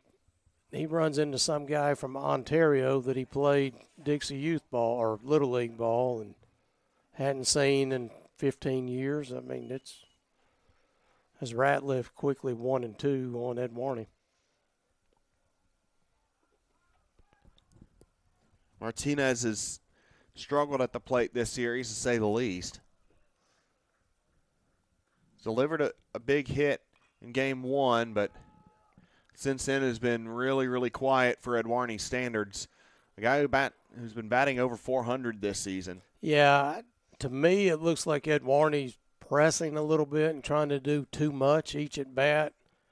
You know, he's been a little frustrated with some of the at bats. He's struck out, hit by a pitch, and he's pressing a little bit as he takes one inside for ball 2. But he's a guy that can turn a baseball around really quickly when he's on. Preston Ratliff moves to the pitcher's mound. Ratliff a 3 ERA, making his 8th appearance on the hill. And they got him again with that same fastball high and inside. He's got to lay off of that. That's not a pitch he was swinging at all season. I don't know what's caused him to do it today, but he's got to lay off that pitch. And Matt Meyer comes onto the mound, new pitcher for Faulkner. Good job by Castellanos. He goes 5, so he qualifies for the win. Should the lead stay on Faulkner's side the rest of the way? Yeah, Castellanos 5 innings, 3 earned, and the only trouble spot was that second inning when he gave up 3. Other than that, he was held William Carey scoreless the other 4 innings. Great job by Castellanos, and Faulkner leads 5-3. Matt Meyer on the hill for Faulkner, heading to the 6th on the Faulkner Sports Network.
Matt Meyer on the hill for Faulkner. Meyer, a 5.21 ERA, making his 17th appearance. Ties him with Jordan DeStefano for most pitching appearances.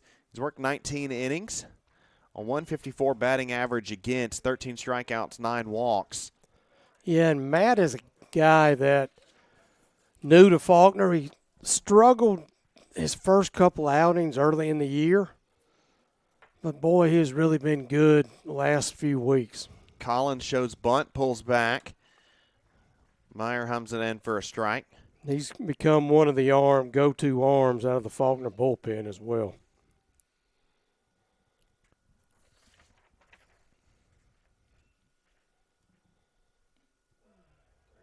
Native of Mesa, Arizona, is Matt Meyer. He's got a cousin playing AAA with the Red Sox right now, Marcelo. No kidding. That's his brother? It's his cousin. I asked Matt about that the other day. Yeah, he's one of the top prospects in the organization. Knocked through. Shortstop. By Eli Collins. Base knock. First baseman, number 13, Tyler Ducksworth. Brings up the now first baseman, Tyler Ducksworth. Yeah, Marcelo Meyer was drafted with the 4th pick of the first round, right out of high school. Yeah, in 2021. He's a guy they're really high on up there, and did not know that. That's really interesting. Up the middle, Meyer throws back to Bassett, throw across the diamond, 1-6-3, and yet another double play by Faulkner. We've turned several of them today. Third baseman, number 16, Hayes Carley. Now Hayes Carley comes up to the plate.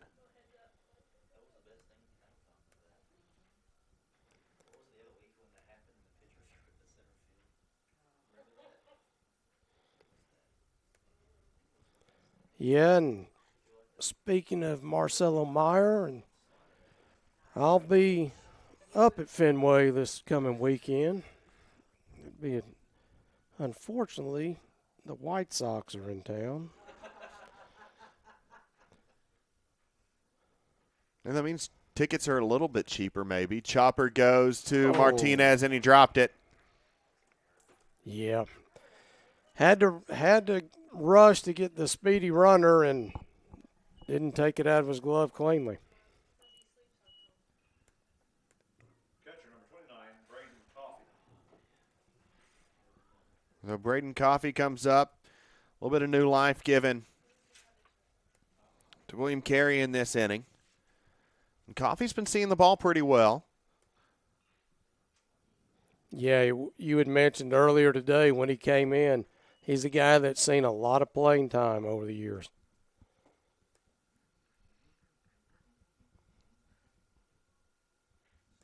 Entered the day with a 186 batting average.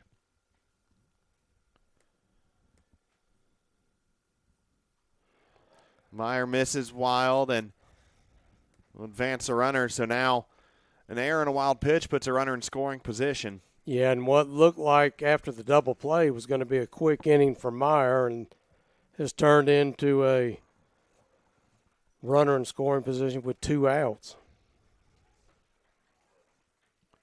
Yeah, Coffey is a career 285 hitter, hit 305 in 23 and in 24. That one chops towards Bassett tough. on the short hop throw over. Wow. Got him. Are you kidding me? Anthony Bassett putting on a clinic today, a clinic that very few people can replicate. You know, wow. We had a conversation about him, let's say we, coaching staff and all, and Anthony Bassett, regardless of what he does at the plate, is worth 2 to 3 runs minimum a game just on his defense alone. He saved another run right there. Tough play. Not many shortstops make that play. That's in the outfield or a run is in. So Faulkner holds a 2-run lead. Ratliff back on the hill for William Carey. Bottom of the 6th coming up, 5-3 Faulkner on FSN.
Adrian Martinez with a 1-0 count.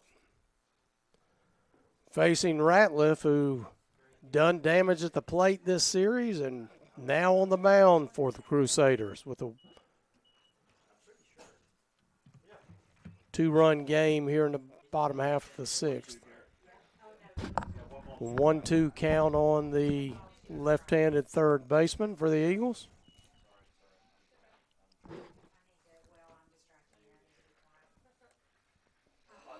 Ratliff has come in and just absolutely shoved. Yeah, and Adrian's struggling a little bit at the plate. Ratliff 2 strikeouts and 2 batters faced. Kennedy Clemente comes up now.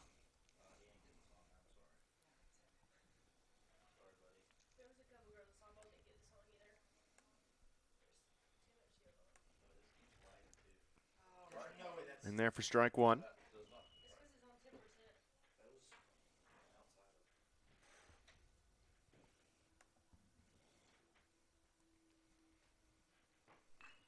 Hits that one up the middle and will drop in to center field for a base knock for DiClemente, who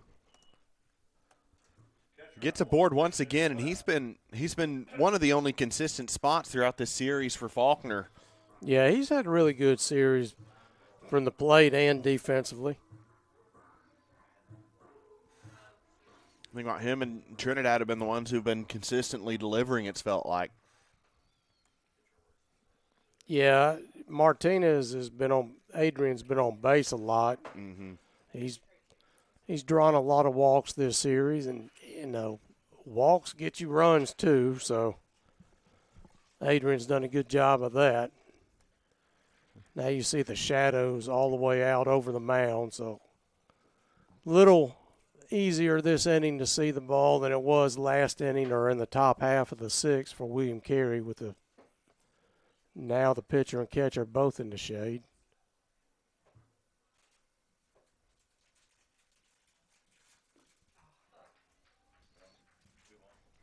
And finding a way aboard,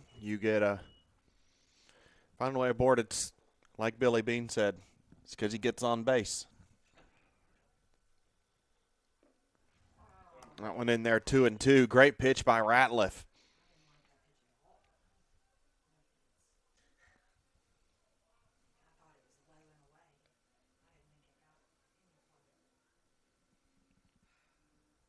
Misses high, 3-2.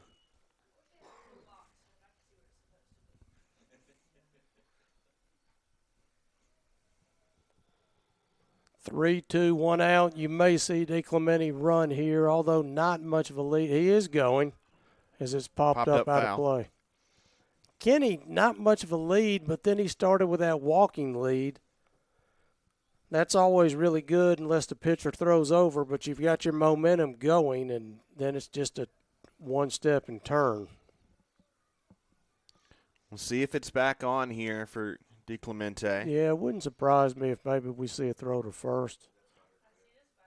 We don't. Clemente goes and swings. Swung on and misses. missed. Strike him out, throw him out. Second time Carey's done that today. Yeah, good throw by Coffey.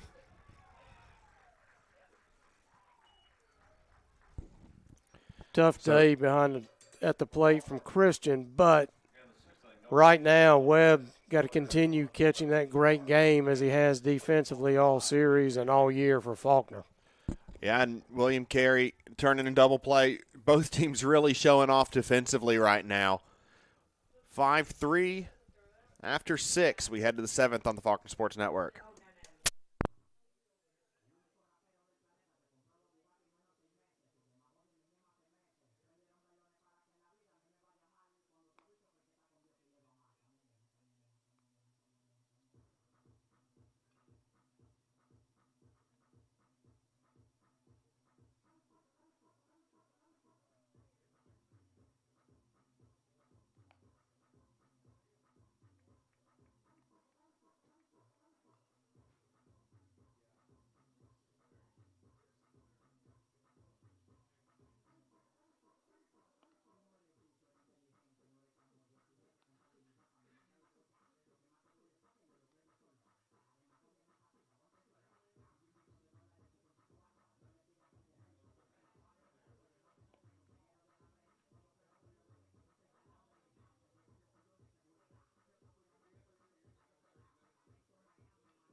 quite entertaining half inning here at the ball, or in between innings. Here's Grant Blaylock, who's not turned on the lights here before, was tasked with turning on the lights, and he has been just insanely confused. Yeah, one of the great wouldn't say pranks, but they send a true freshman over to turn the lights on. Well, the sun's shining right now in right field from the angle, as it's 1-1, from the angle that Grant is at, he can't see the right field lights. So to him, they don't look on.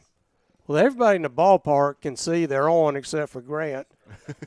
And for about 3 solid minutes, he's waving his arms, and nobody's watching him. Except us. Yeah, he who can't get communicate anybody's with him because he's so far away. Can't get anybody's attention. Oh! Yeah, he's okay. Good to see Williams okay there. Thankful for helmets. My goodness. Yeah. And the last thing Matt wants to do is put a Speedy Williams on with the top of the order coming up with nobody out. Yeah. But Grant now gets back to the dugout, and everybody just laughing at him. And McCarthy is going to the hook right now. We'll see who's coming out. It looks like Horatio Cruz coming out. We'll replace Matt Meyer here. Meyer worked a good inning, but like we've seen William Carey do, another quick hook, tying run coming to the plate, top of the lineup. Let's see what Horatio Cruz can do against him. Yeah, and you'll see, if necessary, Faulkner closer Jordan DiStefano went 2 innings last night. He can throw again tonight. Not an issue for him to go back-to-back days. Don't know that you will, but if needed, he can. Faulkner also now in the bullpen. From our vantage point, it's a little tough to see. There's 2 right-handers throwing in the pen. Yeah, I can tell that much. I think Evan Valencia is one of them. Yeah, Valencia is one. I can't see. It's not Ty. He would tower over everybody over there with his 6'10" frame. Yeah, it looks like it's just Valencia right now, and the other pitcher is just soft tossing. But, yeah, and now you see Blaylock back over at the lights he's still looking up in the air to see if they're on. I don't know what he can't see. Yeah, all the lights are on. I don't know why he's having such a problem to see if the lights are on or not. But yeah, it may be these over here on the first base side, and he may be the genius this entire time, and we're the ones just laughing at the – They're on. I can see okay. it. And now he's slowly walking back to the dugout again. That turned into about a 10-minute trip to turn one switch on. Spoken like a true government worker there, Joel, isn't it? Yeah. Interesting to see the reaction he gets now when he comes back. He immediately sits down next to the pitching coach who's laughing at him. And Mike and now he's looking up at the lights again. So a confusing time for Grant on what seemed to be a simple, just go flip the switch on the lights and give them a few seconds. They'll come on a delay. And he's back out of the dugout again, heading back over. I think at this point they're just messing with him to see how many times he's going to go back to the light box. After the game, he's going to be asked to find the left-handed bats. Yeah. Horatio Cruz kicks and fires. Yeah. In there for a strike. Kind of forgot we had a ball game going on for a second with the – and the William Carey fans are probably wondering, what does this kid keep coming to look at?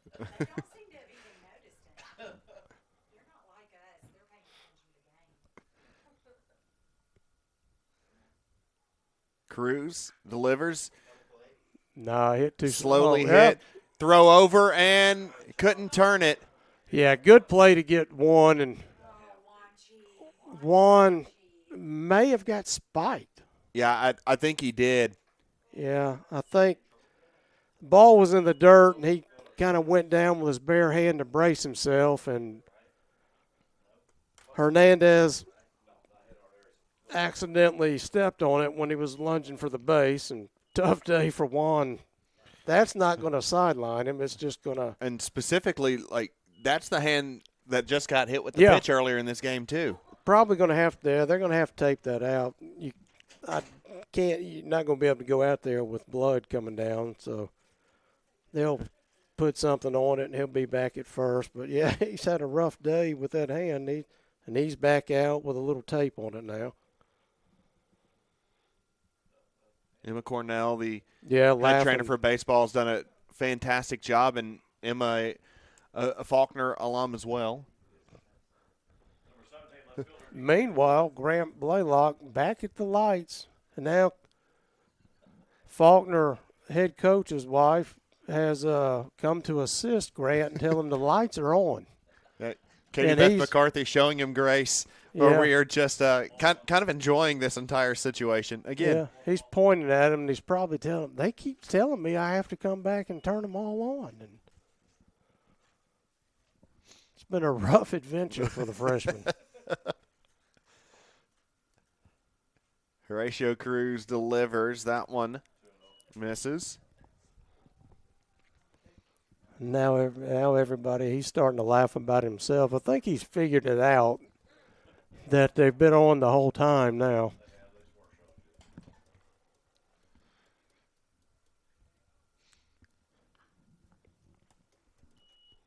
Meanwhile, with one out, Hernandez at first. 5-3 game, top of the seventh. DJ Booth at the plate. The tying run. Lefty on lefty matchup with Horatio Cruz on the mound. Good fastball on the outside corner. It looked a little away from to me, and I think DJ Booth in that same boat, but I think Cruz may have clipped the bottom corner as it was coming across and just finished a little bit further away. 2-2 count, one out. That one knocks through. Yeah, that's a good job of hitting by DJ Booth. Got a fastball in on his hands, and he went with a pitch and just kind of muscled it into left field for a base hit.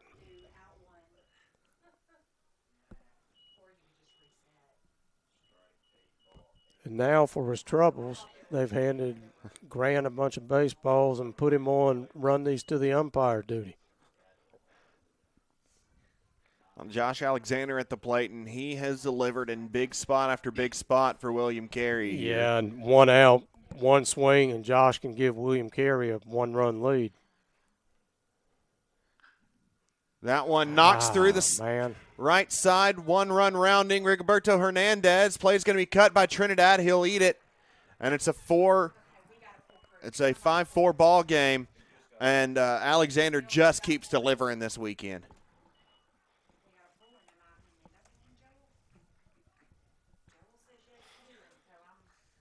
Yeah, now you're going to see Coach McCarthy make another pitching change.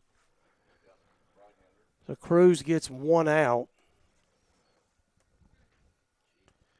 And in a weird In a 5-4 game. in a weird kind of quirky baseball stat for those of you that may be keeping book at home, their run is actually charged to Matt Meyer because the fielder's choice that allowed Rigoberto Hernandez to reach would not have been one had there not been a runner on. So you have the transference essentially of the runner responsibility. I think we've got Evan Valencia coming in now. And it will be Valencia who takes over. Cruz is responsible for the two on board right now, and it's the pitcher, Ratliff, who will be trying to put himself as the pitcher of record. Yeah, and seeing Juan Trinidad make a trip to the dugout. I think he's going to take that tape off his hand. Yeah, big situation now for Valencia in the game. Runners on first and second, as you said, and Ratliff coming up. This kind of looks like Valencia needs to get 2 quick outs before this gets any worse. Yeah, he does. We'll see what Evan Valencia's got against It's Preston Ratliff when we return on the Faulkner Sports Network.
Evan Valencia facing Preston Ratliff. Ratliff started the game as the first baseman, now the pitcher. You A know, chance to help his cause here. we saw an awful lot of pitch clock violations between Faulkner and Middle Georgia last week. Not one today. That one blocked up, 1-1. This umpiring crew has been really good this weekend. They have. 1-1 count now. They've held really consistent zones all the way Yeah, through. they have. Even All there have been a three. couple times where we've been a little unsure where it missed or where it hit. Pick off, not in time, barely missed him. Yeah, that's a good call. You know, the fielder is always going to want the out, but that was a good call. It was. Best thing Evan can do right here is get a ground ball to Torres. Or, excuse me, Bassett. It's the best thing I feel like anybody can do right now. And I as a keep calling pitcher. him Torres. His full name is Anthony Bassett Torres, but he goes by Bassett. That's Little why slide you step. see the slip up every time. He's listed as Anthony Bassett Torres on the roster. Really big at bat in this game, and as we thought, the intensity starts picking up here around the 7th.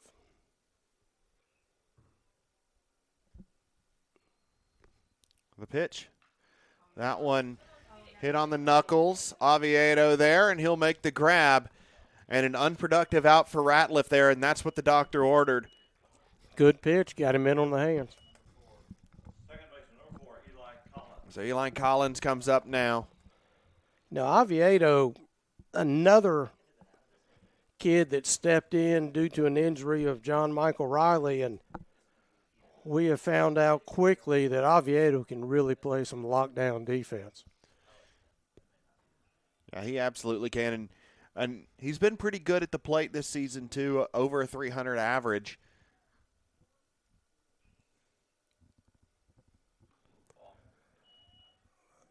I'm probably wrong, but it kind of looks like Mose Hayes getting loose in the bullpen, who threw 5 innings in game 1 today. Don't think it is. No, I can't I don't think imagine it is either.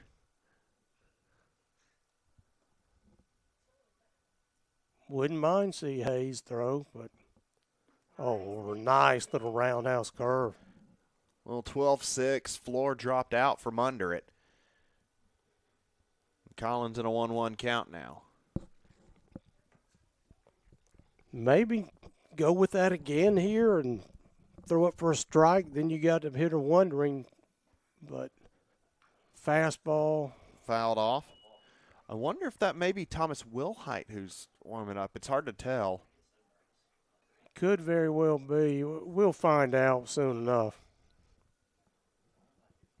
Most important thing is Valencia to get strike 3 or a ground ball out right here. Or any type of out for that matter. Keep this lead at 1 for the Eagles. Valencia delivers. Chopper goes towards Bassett. Throw across and got him. Can't say enough about the defense. I mean, strong arm, great glove. More than anything I've seen this year. I don't care if you're talking about a guy with 30 home runs and for the hitter of the year.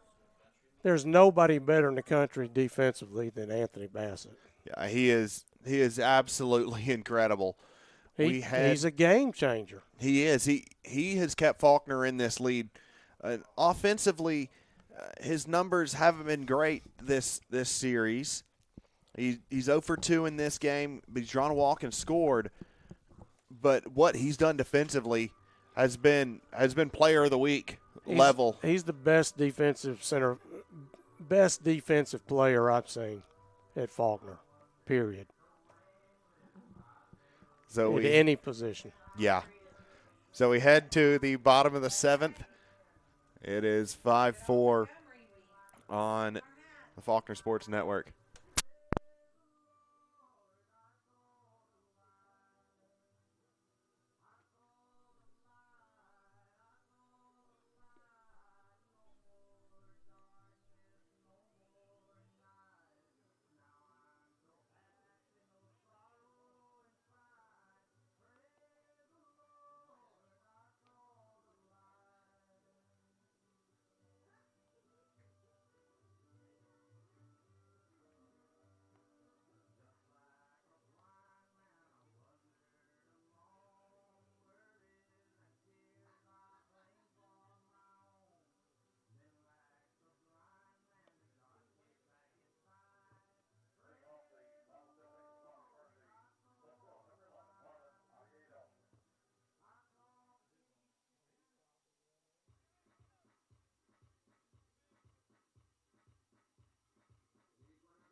Marlon Oviedo leads off the bottom of the 7th inning after the stretch here.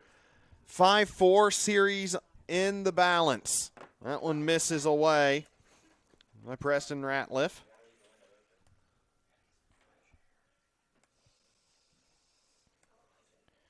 Ratliff has come in and done a really good job. 1 hit, 3 strikeouts over 1 2/3. Yeah, what did you say his numbers on the year were? He had an ERA of 3 coming into it. That's pretty good.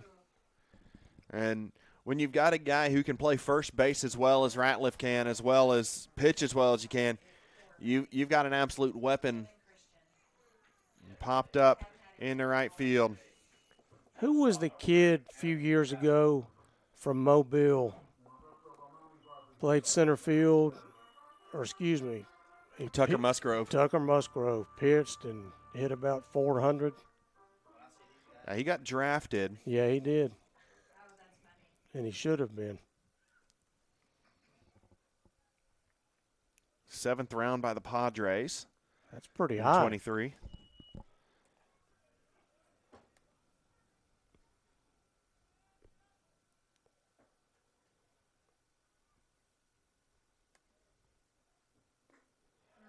In there for a strike, 1-1.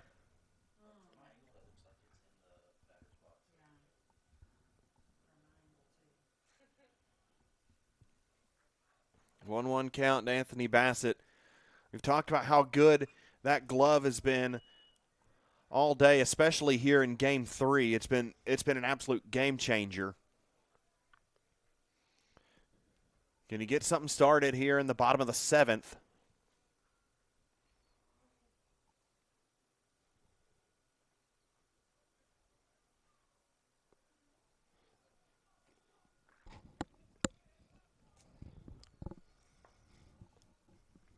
Ratliff delivers, changeup, got him. First baseman number 2, Juan Trinidad. So Juan Trinidad steps up to the plate now.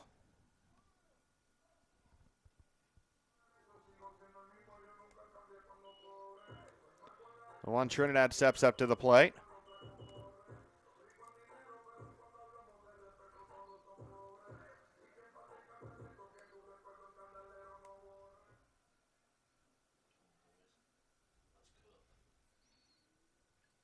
Two out quickly here. Top of the lineup. Ball 1.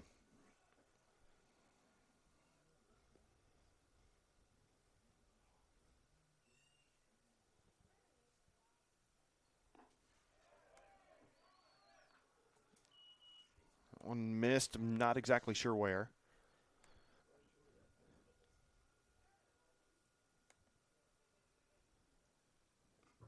Misses away 3-0 now.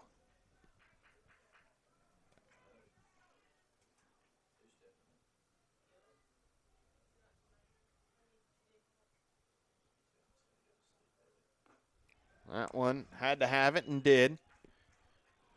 Ratliff 30 pitches into his outing now, 19 strikes. And that misses away, and Trinidad draws another walk. He's another one of those guys that feels like almost every time he's come up to the plate, he's been finding a way aboard. Jason Polanco steps up now, trying to get a 2-out rally going.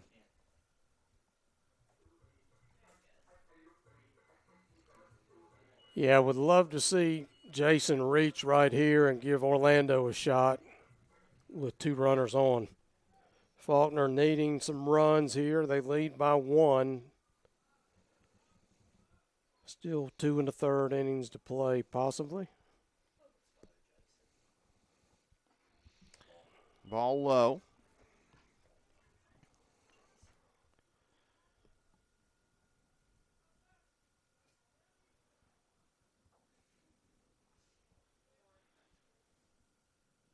Trinidad a huge secondary lead.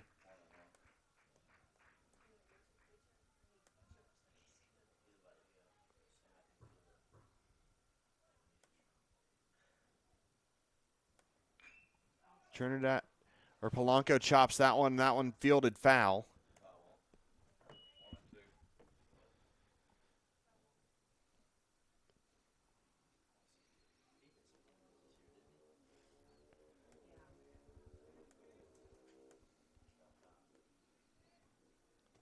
Jason Polanco 2 for 3 in this game with a walk. The top 3 in the lineup have been hard outs to get for William Carey. The good news is for the Crusaders, if you can get out of this unscathed, it's the last time you have to see him. But Polanco battling here in a 1-2 count.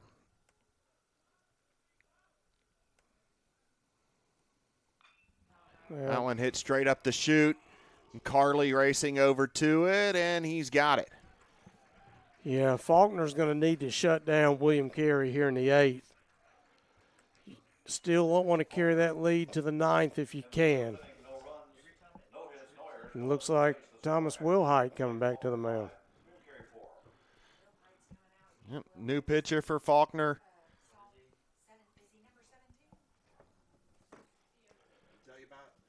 We'll tell you about him when we return on the Faulkner Sports Network.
Thomas Wilhite on the mound for Faulkner. Threw 30 pitches last night. Didn't have his best outing, but yeah, he made one bad pitch. Yeah, That cost him 2 runs, but you're right. At times he's looked really, really good. And I think you and I both agree he looks really good coming out of the bullpen in these scenarios where he can just cut loose and he can throw away. Yeah, one thing I really like about Will Hyde is demeanor. He wants the ball in any situation. Yeah. Got DiStefano getting loose now, if maybe for the 9th. Also, you mentioned Ty over there. Fouled off.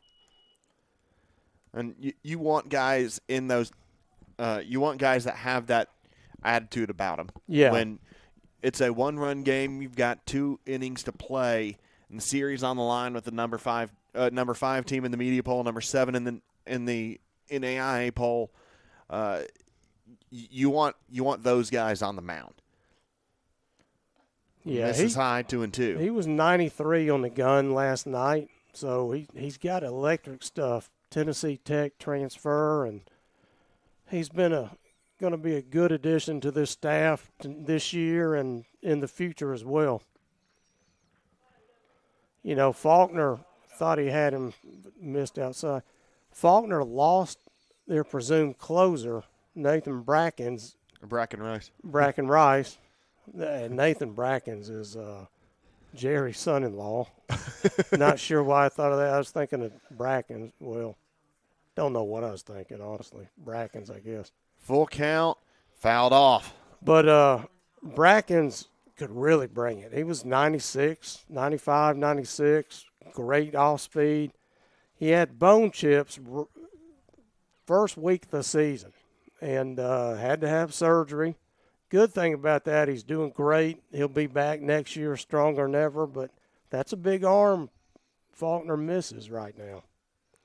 But a lot of good arms in the future. A lot of good arms on this staff now, but obviously you lose a little bit at graduation. Got to reload.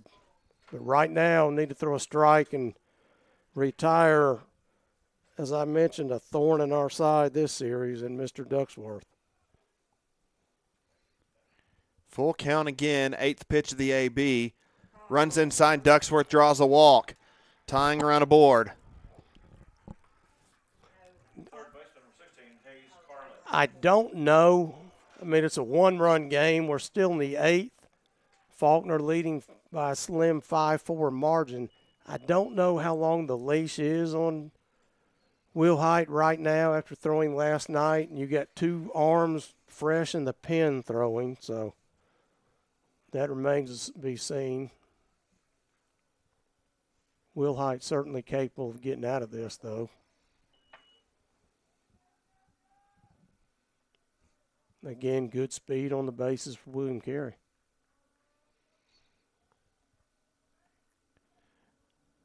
Now you're in a cat and mouse game. Is it too dangerous to run when you got a runner on right now, or do you really press and try and force the mistake? Just depends on how you feel about Duckworth being able to steal the base. If you're confident in his ability, you probably run at some point. If not, if you're 50-50, I'd say no. He's 5 for 5 on stolen bases this season. So when he's gone, he's gotten it. There you go. Swung on and missed. Carley's retired on 3 pitches. Good fastball. Got him. The Braden Coffey comes up. Coffey has been a 300 hitter basically his entire career at Carey. Last 2 seasons hit 305 exactly both times. Will Hyde right now is beginning to look like that bridge guy that before your closer. You saw the Astros, Padres did it as well, used Josh Hader, Milwaukee rather, kind of in that we need an out right now role. Whether, in this situation, game's on the line in the 8th, let's throw our best guy and get him out and deal with the 9th later.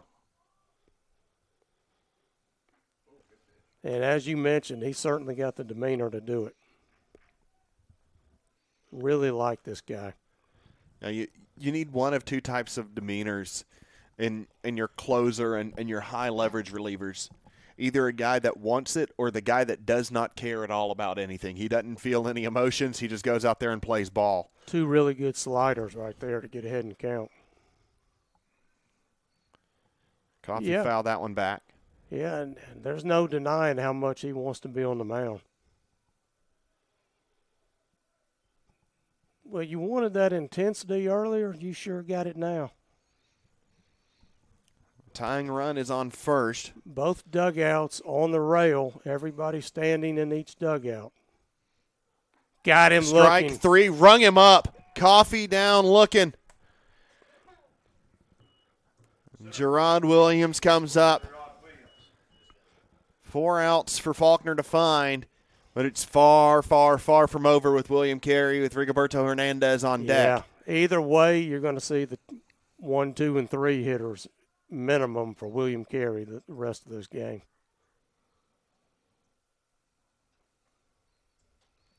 Gerard Williams, 0 for 2 in this one. Caught a balk on him, didn't come set. Same thing that happened to Avila back earlier in the game. Just tried to rush the pitch a little bit, and now you get the runner in scoring position.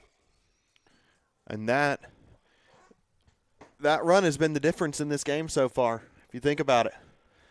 Faulkner get one run across off of that balk, and they lead by 1. The balk and the single, and now Will Height's got to settle back down. He's gotten 2 outs pretty well. Oh, man. Oh. I was like, the music is on. I didn't realize what was happening. Suddenly woke up with her. I think the umpire just charged the mound visit to the wrong side when he pointed, so it's promising.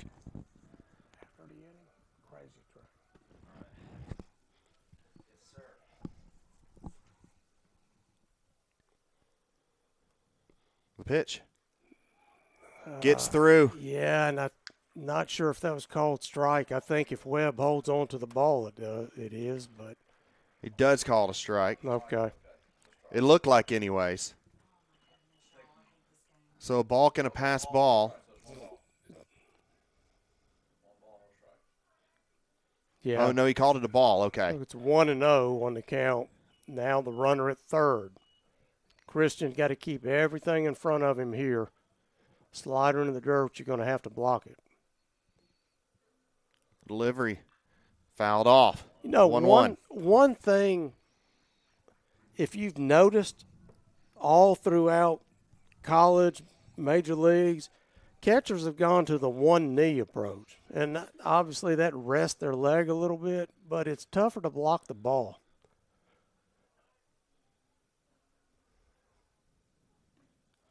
Misses 2-1.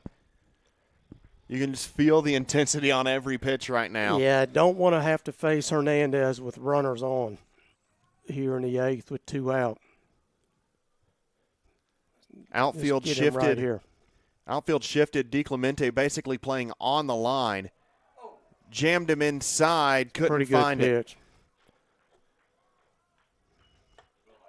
Yeah, Will Height thought he had him, but just missed a little bit on the inside part of the plate. 3-1 count. Tying run is on third. The pitch from Will Height.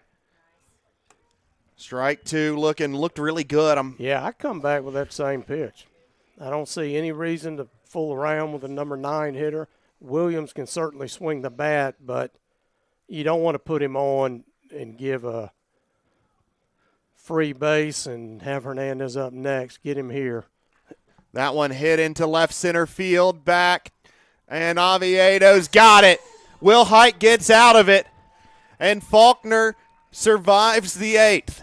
We head to the bottom half. Faulkner looking to add some insurance. The SSAC and the NAIA Series of the Week. It's a 1-run game. We head into the bottom of the 8th on the Faulkner Sports Network.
Orlando Lordui steps up to the plate facing Preston Ratliff.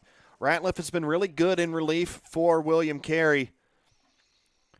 And Faulkner looking to add another run or two of insurance. Really been great baseball this weekend. Ratliff delivers. That one over for a strike, 1-1. And you know, the way Faulkner came back in the ninth, didn't score, but had the tying run on deck, all 3 games have gone to the last out. And fouled off. 1-2. And we mentioned it in game 1. No lead ever feels safe between these two teams. And that was a 5-3 game going to the bottom of the 8th. Faulkner put it away with some insurance runs, but that was a game that you knew was going to go down to the wire. And all 3 of these have been really well played. 1 error in the entire series. 2-2 count.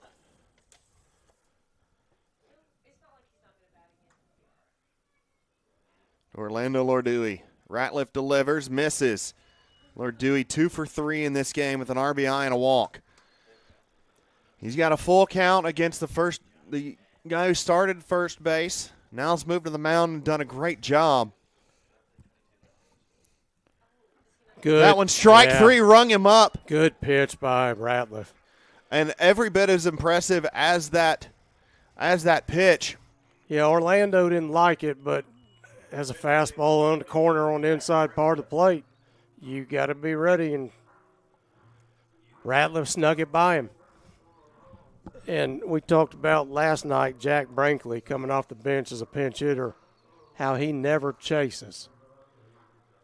Ratliff has been throwing strikes, but Jack's not a guy who's going to get you off the hook with 1 or 2 pitches. Brinkley swings through that one. Every bit of impressive as the strike 3 was the call of strike 3. The umpire was into that one. Yeah, they are. They know how important this game is for each team. And Brinkley up the middle. It'll get through. Base knock for Jack Brinkley. He's just so fundamentally sound. Knows the game, knows the situations, and he just seems to always come through when you need him in the clutch. Never gets rattled. The moment's never too big for him. And it is awful hard to sit for 15 innings today and come off the bat cold and pinch hit, and Jack's as good as anybody in doing that role. So Brinkley comes in, and that's a big spot, and that's a huge decision by Patrick McCarthy. You've got Eduardo Martinez, who has been your best hitter on your team all year. He's been struggling this week, and you're like, hey, you don't have it today. Let me turn to a guy who's got over 100 appearances, almost 100 starts for this ball club, and do what he does best. Come in, get on board, and head back home. Head back and take a seat right now. And that one, got him. I don't know about that. A really good throw by the catcher. Braden Coffey gets him.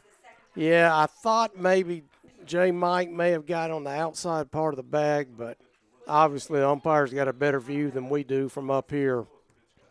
And it took a perfect throw to get him. So strike 1, it looks like, at the plate.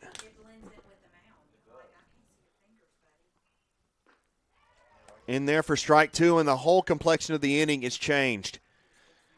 Adrian Martinez now trying to find a way aboard and start some 2-out magic.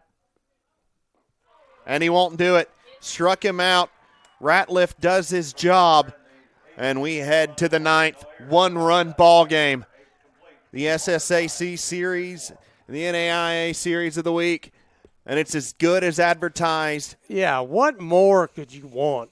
Deciding game of a 3-game series. Every one of them's been up for grab. And you come down to the 9th, and Ty Correa is going to be the man on the mound for the Eagles. So Ty Correa trying to close it out for us. We head to the 9th, 5-4 on the Faulkner Sports Network.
if you like baseball, if you have a pulse, you love what's going on right now. Two incredible teams, 1 run separating them to determine the series, and it is up to Ty Correa, a guy who has had quite the journey at Faulkner University and a guy who has pitched in big moments for the Eagles through several years and has dealt with a lot of injuries, and now he's got a chance against the number 7 team in the country to try and close it out, but he's got to face one of the toughest 1-2-3s in the country in Rigoberto Hernandez, DJ Booth, and Josh Alexander with Preston Ratliff trying to help his own cause in the 4-hole should it come down to him. A massive, massive moment. The series of the week in the balance. Ty Correa, the nephew of third base coach Mike Correa. All 6'15" of him, throws strike 1. Yeah, 6'10" right-hander out of Tampa, Florida. Still working his way back from an injury. But just now starting to round into form. He's been on a pitch count. When healthy, Ty's been a starter for the Eagles. And swung on and missed. He's got a really strong arm. He was 95 last week at Middle Georgia in his 1 inning of work. And, boy, you want to see that here tonight. Correa delivers. That one poked into right field or left field. That'll drop down by Hernandez. Hernandez rounding towards second. The throw from Oviedo is not in time. It's a leadoff double for Rigoberto Hernandez. And I'll tell you this. That was an outstanding pitch Ty threw on the outside corner, down in the strike zone, and an even better job of hitting by Hernandez, who didn't try to do anything but poke it into left field. And Hernandez saw that Oviedo was shifted a little bit away, and he saw that outside pitch, knew all he had to do, get his fist to the ball, just knock served it in there. And you got Alexander on deck, you got a good hitter in Booth here. You got to think William Carey's going to bunt in this situation, but maybe not. Maybe they feel good about Booth and Alexander on deck. But Ty Correa's got to get out of this and not allow a run. Don't want to see this go to the bottom of the 9th if you don't have to. Faulkner holding that slim 5-4 lead and the tying run on second with nobody out. Booth looks like he's going to square away from where he's got his hands on the bat. He's not. He's just choked up on it. That one goes to Polanco. Polanco bobbles, throws, still got him. Yeah. Whew. Polanco that was such a routine ground ball. He laid back on it and let the ball play him a little bit. Now you got the toughest hitter in the William Carey lineup, Faulkner. They're not going to play the infield in. They're going to concede the tying run if anything's hit on the ground and try to avoid the big inning. Or you're going to they're not going to put him on. They're going to pitch to him. Josh Alexander's delivered a lot of big hits for William Carey in this series. He delivered a big one already today with an RBI already. Yeah, I don't think you see that intentional walk here, but you got to be really careful with this hitter. Correa delivers. Alexander swings through it 1-1. Good changeup by Ty. This is the man you've got to get. You cannot let him do anything here with the bat. Rigoberto Hernandez 90 feet away from tying this ball game. And Christian Webb's got to block everything in the dirt. That one hit straight up in the air. Yeah, that's going to probably deep enough to score Rigoberto, and it will be. We've got a tie ball game on our hands. Yeah, Alexander does the job. A lot of emotion out of that William Carey dugout right now and fan base, and rightfully so. You've tied the game in the 9th. And now work's not done. You got to retire a good hitter right here in Ratliff to keep this game tied. The Ratliff at the plate. He now becomes the pitcher of record. Ty Carey becomes a pitcher of record. Rare that you will see both pitchers of record actively in the situation here in the 9th inning. But welcome to small college baseball. Yeah, pitcher versus pitcher. Webb going to have a conference with him just to get on the same page of, Ty has not been able to throw much this year, and you want to make sure when I call the pitch, you throw what I called so there's no cross-up. You cross up, Webb gets crossed off, Webb gets crossed with a 95-mile-an-hour fastball when he's expecting to change up, and that can do a lot of damage. You also don't want to leave one over the plate to Ratliff. 1-0 count. Correa. The Ratliff. Ratliff hits that one off the knuckles. Racing over, Trinidad makes the play. And Faulkner has a chance to walk it off in the 9th. If Faulkner will win, it will be in walk-off fashion here. Yeah, and no other way to end the series. Not at all. It has been absolutely incredible baseball. Josh Alexander has delivered time and time and time and time again for William Carey. And what I like from Alexander in that at-bat, he didn't try to do too much with it. He knew what he had to do, find a way to get that runner home from third, and he hits the sac fly, and he knew that would do the job. And now we're going to see somebody else on the mound, I believe. No, it's still going to be Ratliff. Yeah, so and like you said about Alexander, he knew that his job, it wasn't necessarily to get a hit. It wasn't necessarily to ground out. His job was to put the ball in play in that scenario. Exactly. And that's what he did. He knew 1 out, get the ball in play, let your guy Rigoberto come home on anything you put out there, and let baseball fall where baseball may from there. But put the ball in play, and that's exactly what he did. Now Ratliff, a chance to send it to extras, and that is it's got to be a weird transition that you don't deal with a whole lot. You just popped up in the 9th inning in a tie ball game to end the inning, and now you got to regroup mentally, and you got to get on the mound, and you got to throw.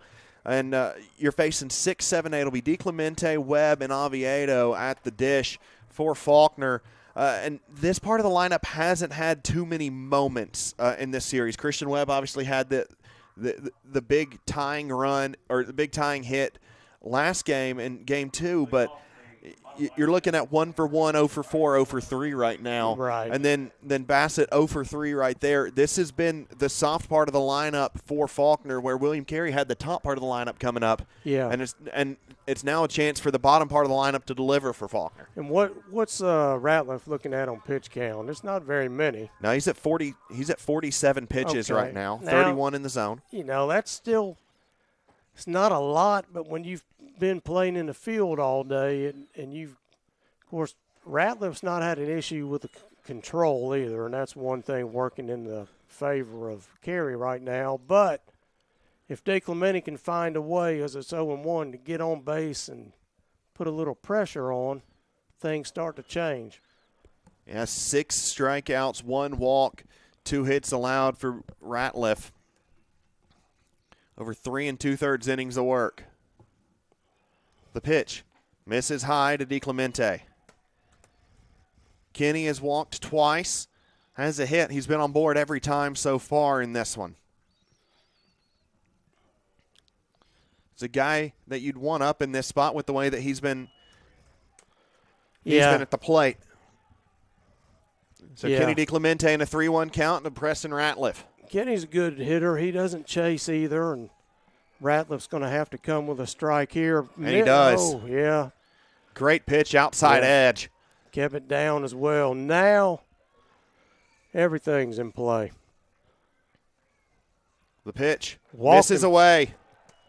Kenny DiClemente is on first, tying, or the game-winning run is aboard. Now, I think right now there's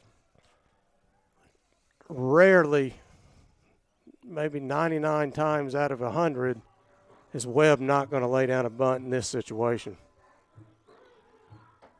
And right now, a sacrifice is just as good as a hit. You get the potential winning run to second base. 0 for 4 with 2 strikeouts. Webb swinging away at strike 1.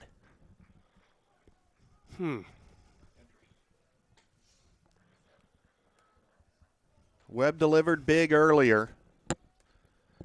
Does he have another big moment in him tonight? Swung on and missed, 0-2.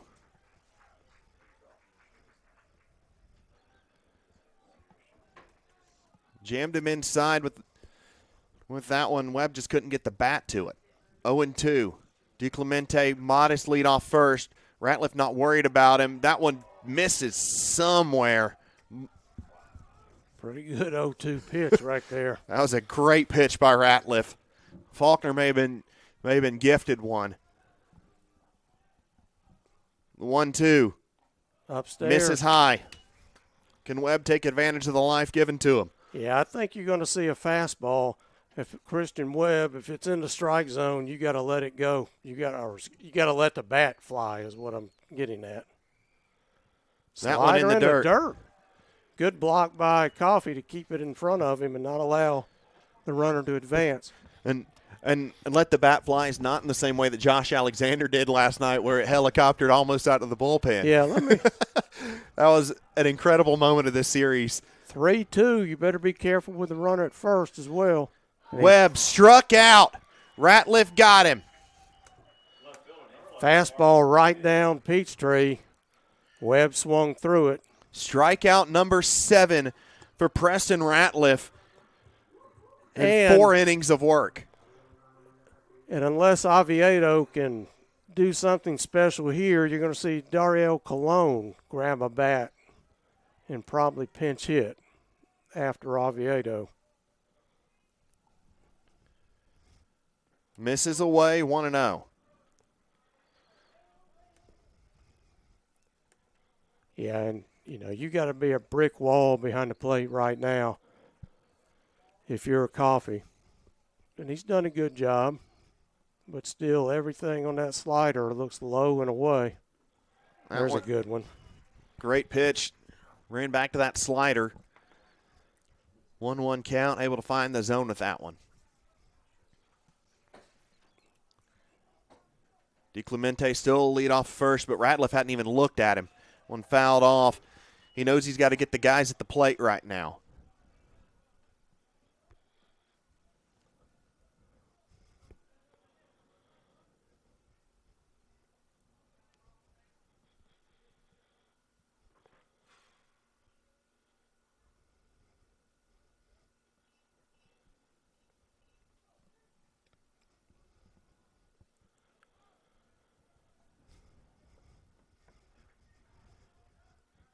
A little pause in the action, the quiet before the storm of the 1-2 pitch. 1 out, runner on first. Tie ball game. 2 top teams in the SSAC, and it's been an absolute war. Oviedo pops it up. Ducksworth racing over to it. Life given to Oviedo. Expansive foul territory here at Harrison Field, but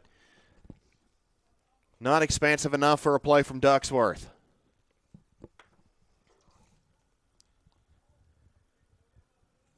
Oviedo.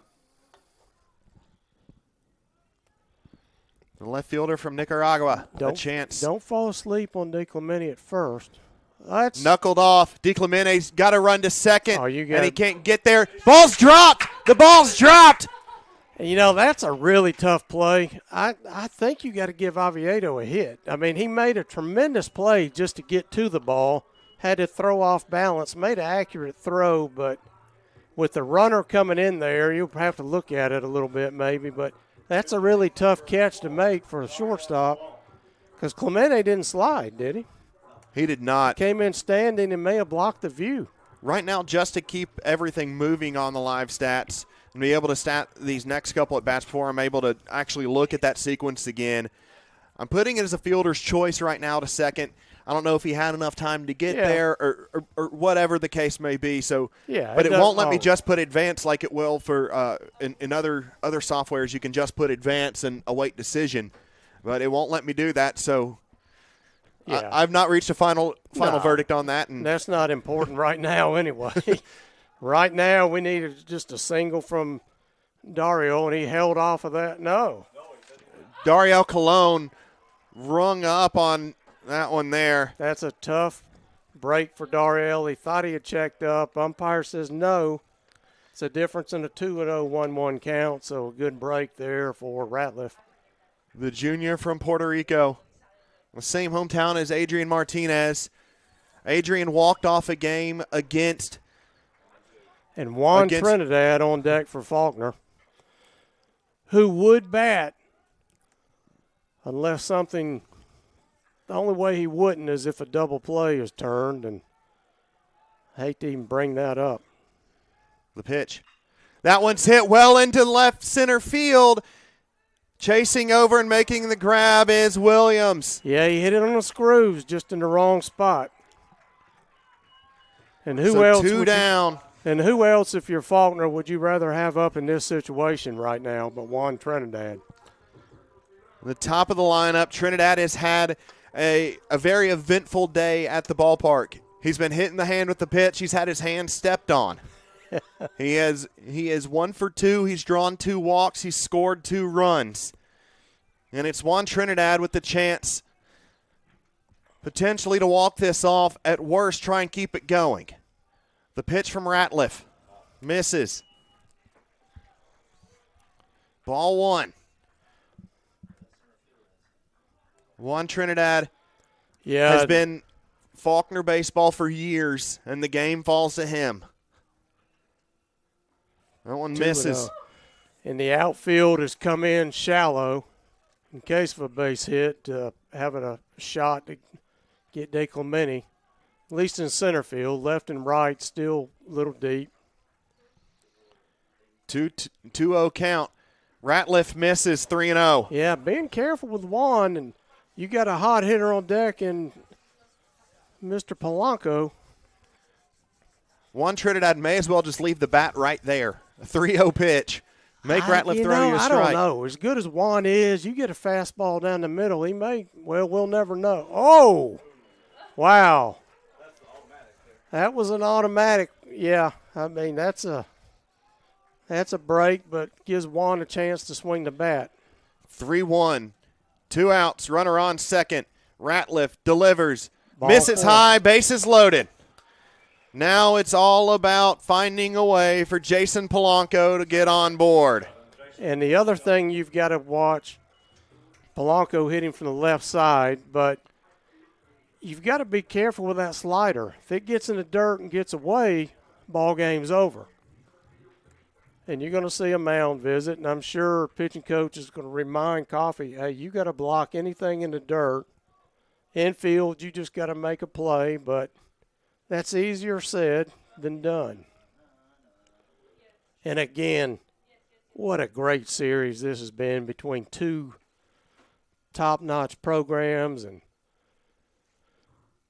regardless of what ranking you look at or don't look at, both of these teams have shown they are worthy of a higher ranking than what they have, regardless of where they sit in the polls.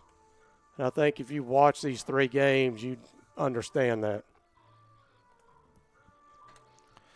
So during that during that mound visit, I had a chance to go back and watch that play.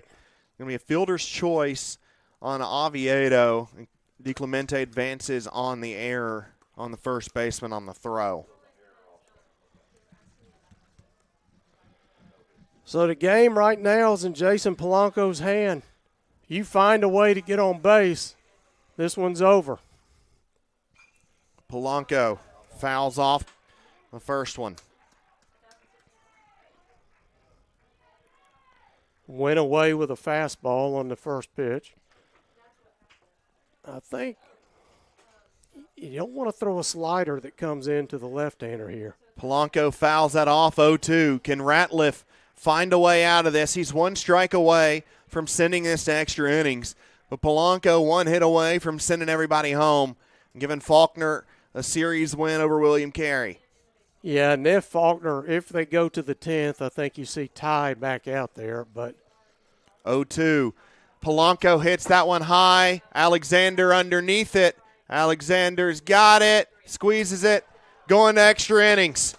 What more could you ask for? The last series, it took 11 innings in Game 3 to decide it in Hattiesburg. It's going to take at least 10 here tonight. 5-5 after 9. These teams are tied at 1 game apiece. Nothing to separate these two teams atop the SSAC and the SSAC series and the NAIA Ball Series of the week.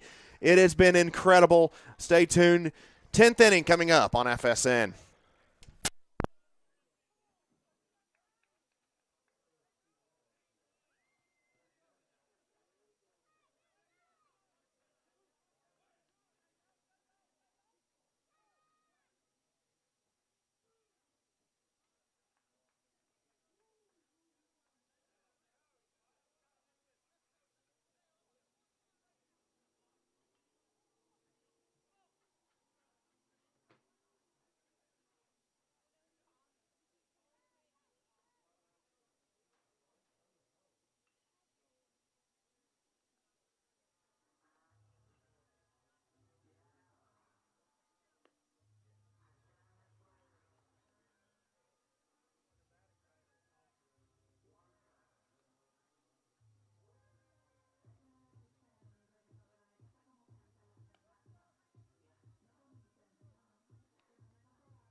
Eli Collins leads off the 10th inning here.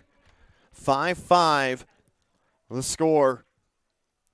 As Ty Correa facing 5-6-7. That one runs inside. Collins dodges out of the way of it. Pepper may need new shorts.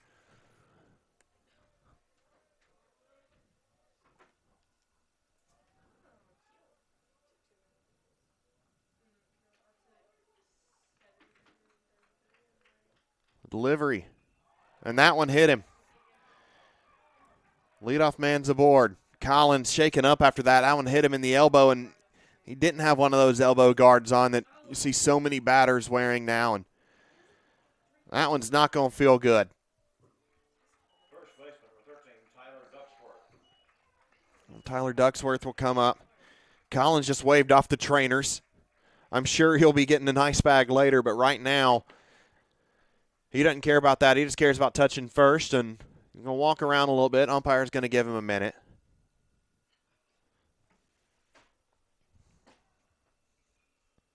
This has been incredible, incredible high-level baseball here. 5-5, 10th inning.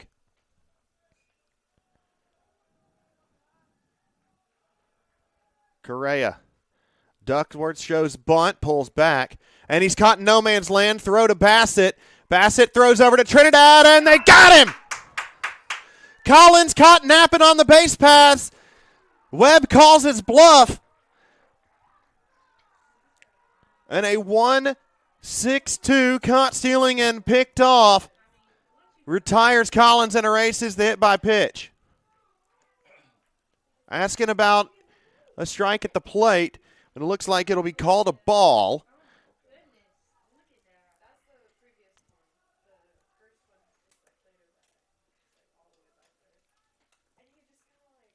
One 1-0 count. whole new outlook on the inning now. It's Ducksworth. Now we'll swing away at it. We'll see how that changes what the outcome may be here. He was content to sacrifice and try and get Collins over. Good breaking ball. Attacks him inside.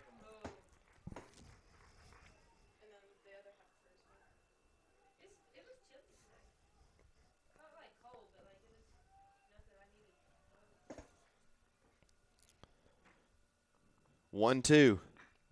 That one hit well. Ducksworth gets it down He's into going for two. left field. Nope. And very wisely holds up. Yeah, and a really good job by Oviedo to hold the runner at first. He got over and cut that ball off.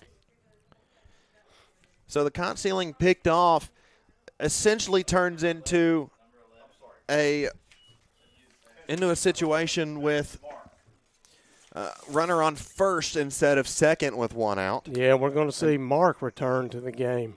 So Jaden, who started the game at catcher. So Jaden Mark in, and he is in place of Carey, who's at third. The pitch misses. Ball one.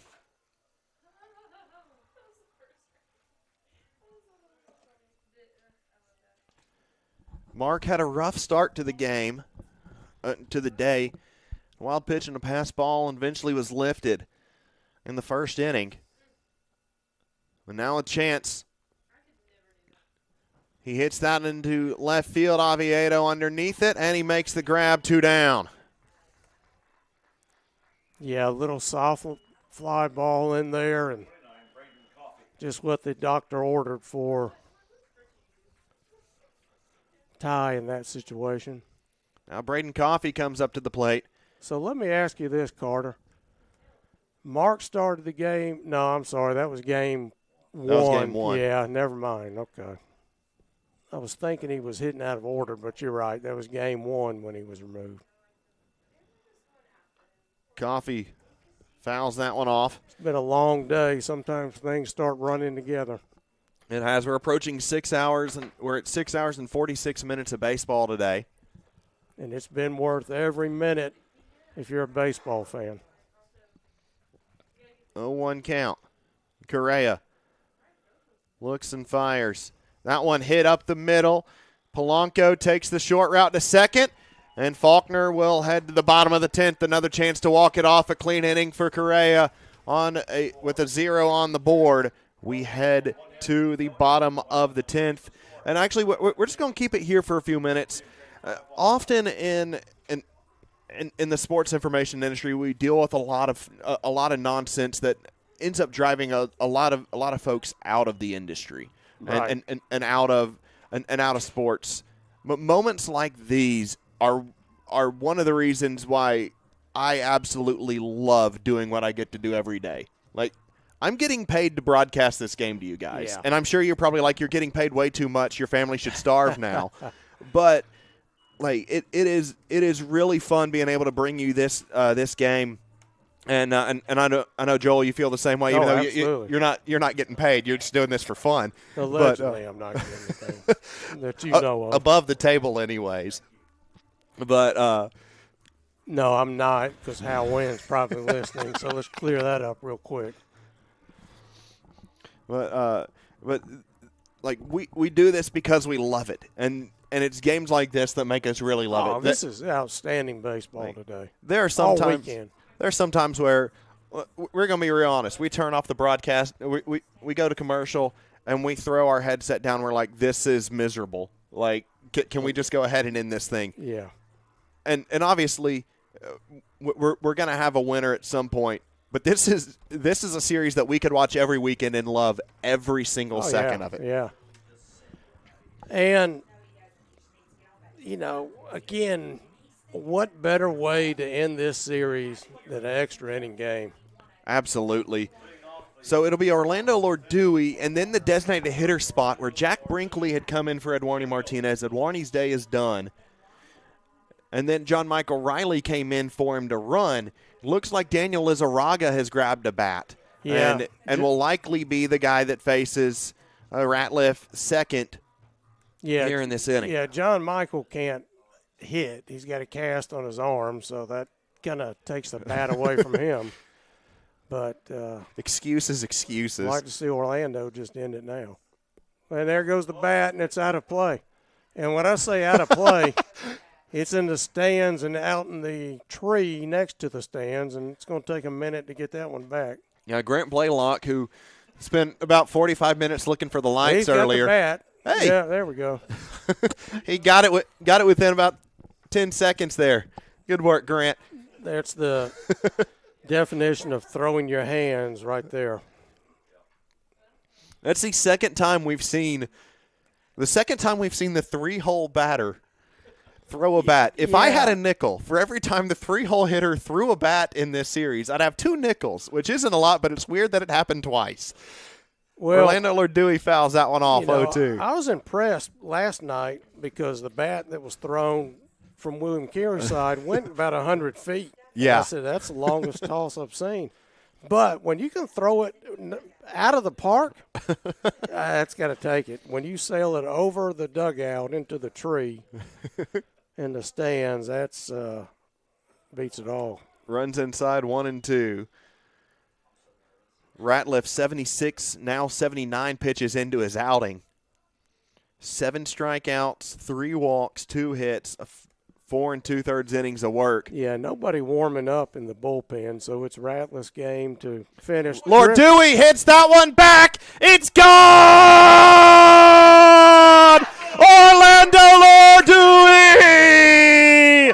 A solo shot to win the series! And, you ask and you receive. Said I wouldn't mind Orlando just ending it now, and as long as he touches home plate, and he does, Faulkner's going to take this series from William Carey in a dramatic fashion. Orlando Lord-Dewey wins the series for Faulkner. And an outstanding series on both teams' part. Everybody that came got their money's worth.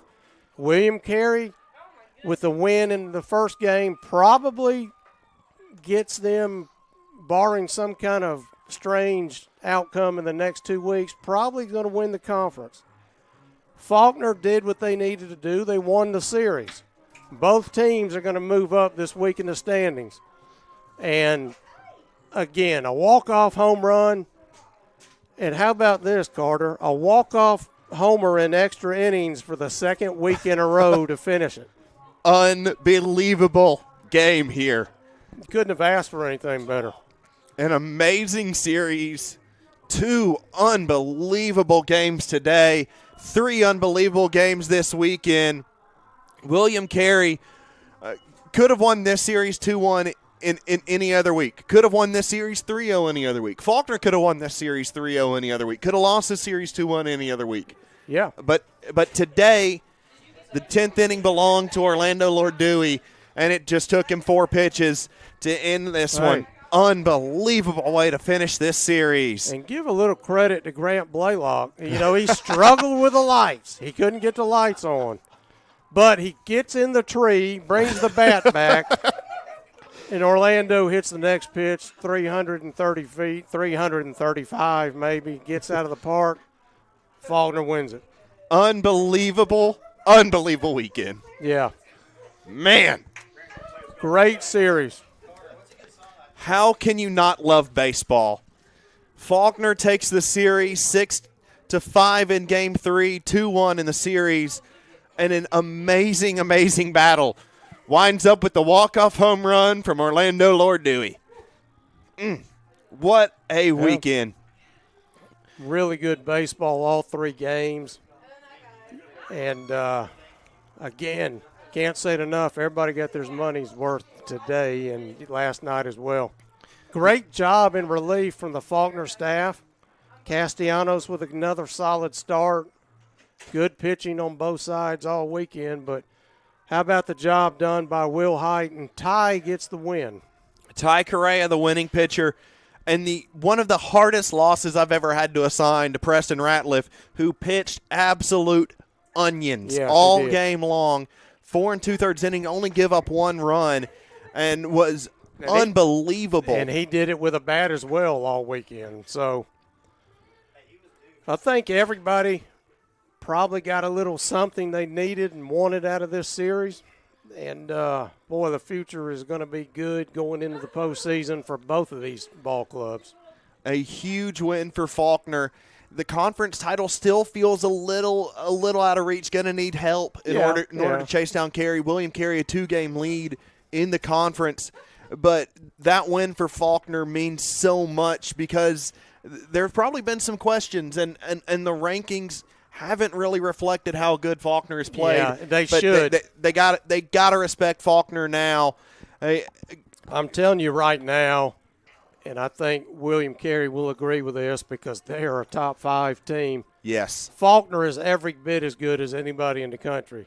Absolutely. And if you don't rank them where they deserve because of bias or prejudices, that's shame on you. You don't need to be in the ranking process if you can't see good baseball clubs. Absolutely. And I mean, we saw 3 absolutely incredible games. The Chicago White Sox will not see that good a baseball all season long. Nah. But we saw 3 incredible games here at Harrison Field this weekend, and it's been an absolute honor and a joy to bring it to you. For all of us at FSN, we appreciate you spending your Friday and your Saturday with us. Faulkner wins the series 2-1 over William Carey. We're back in a couple weeks. Faulkner heads to Loyola next week before being back for Mobile Senior Weekend. It'll be a Thursday, Friday deal with the conference tournament the weekend following. We appreciate you joining us on the Faulkner Sports Network. We appreciate our William Carey fans who've sat through us broadcasting baseball for 7 hours. Yeah. And again, thank you for the crowd that William Carey brought to the stadium. They travel well, as we've said all weekend, a loyal fan base, and we appreciate them supporting us and being here at the ballpark. Absolutely. Until next time, for Joel Best, for myself, Carter Moles, God bless and go Eagles.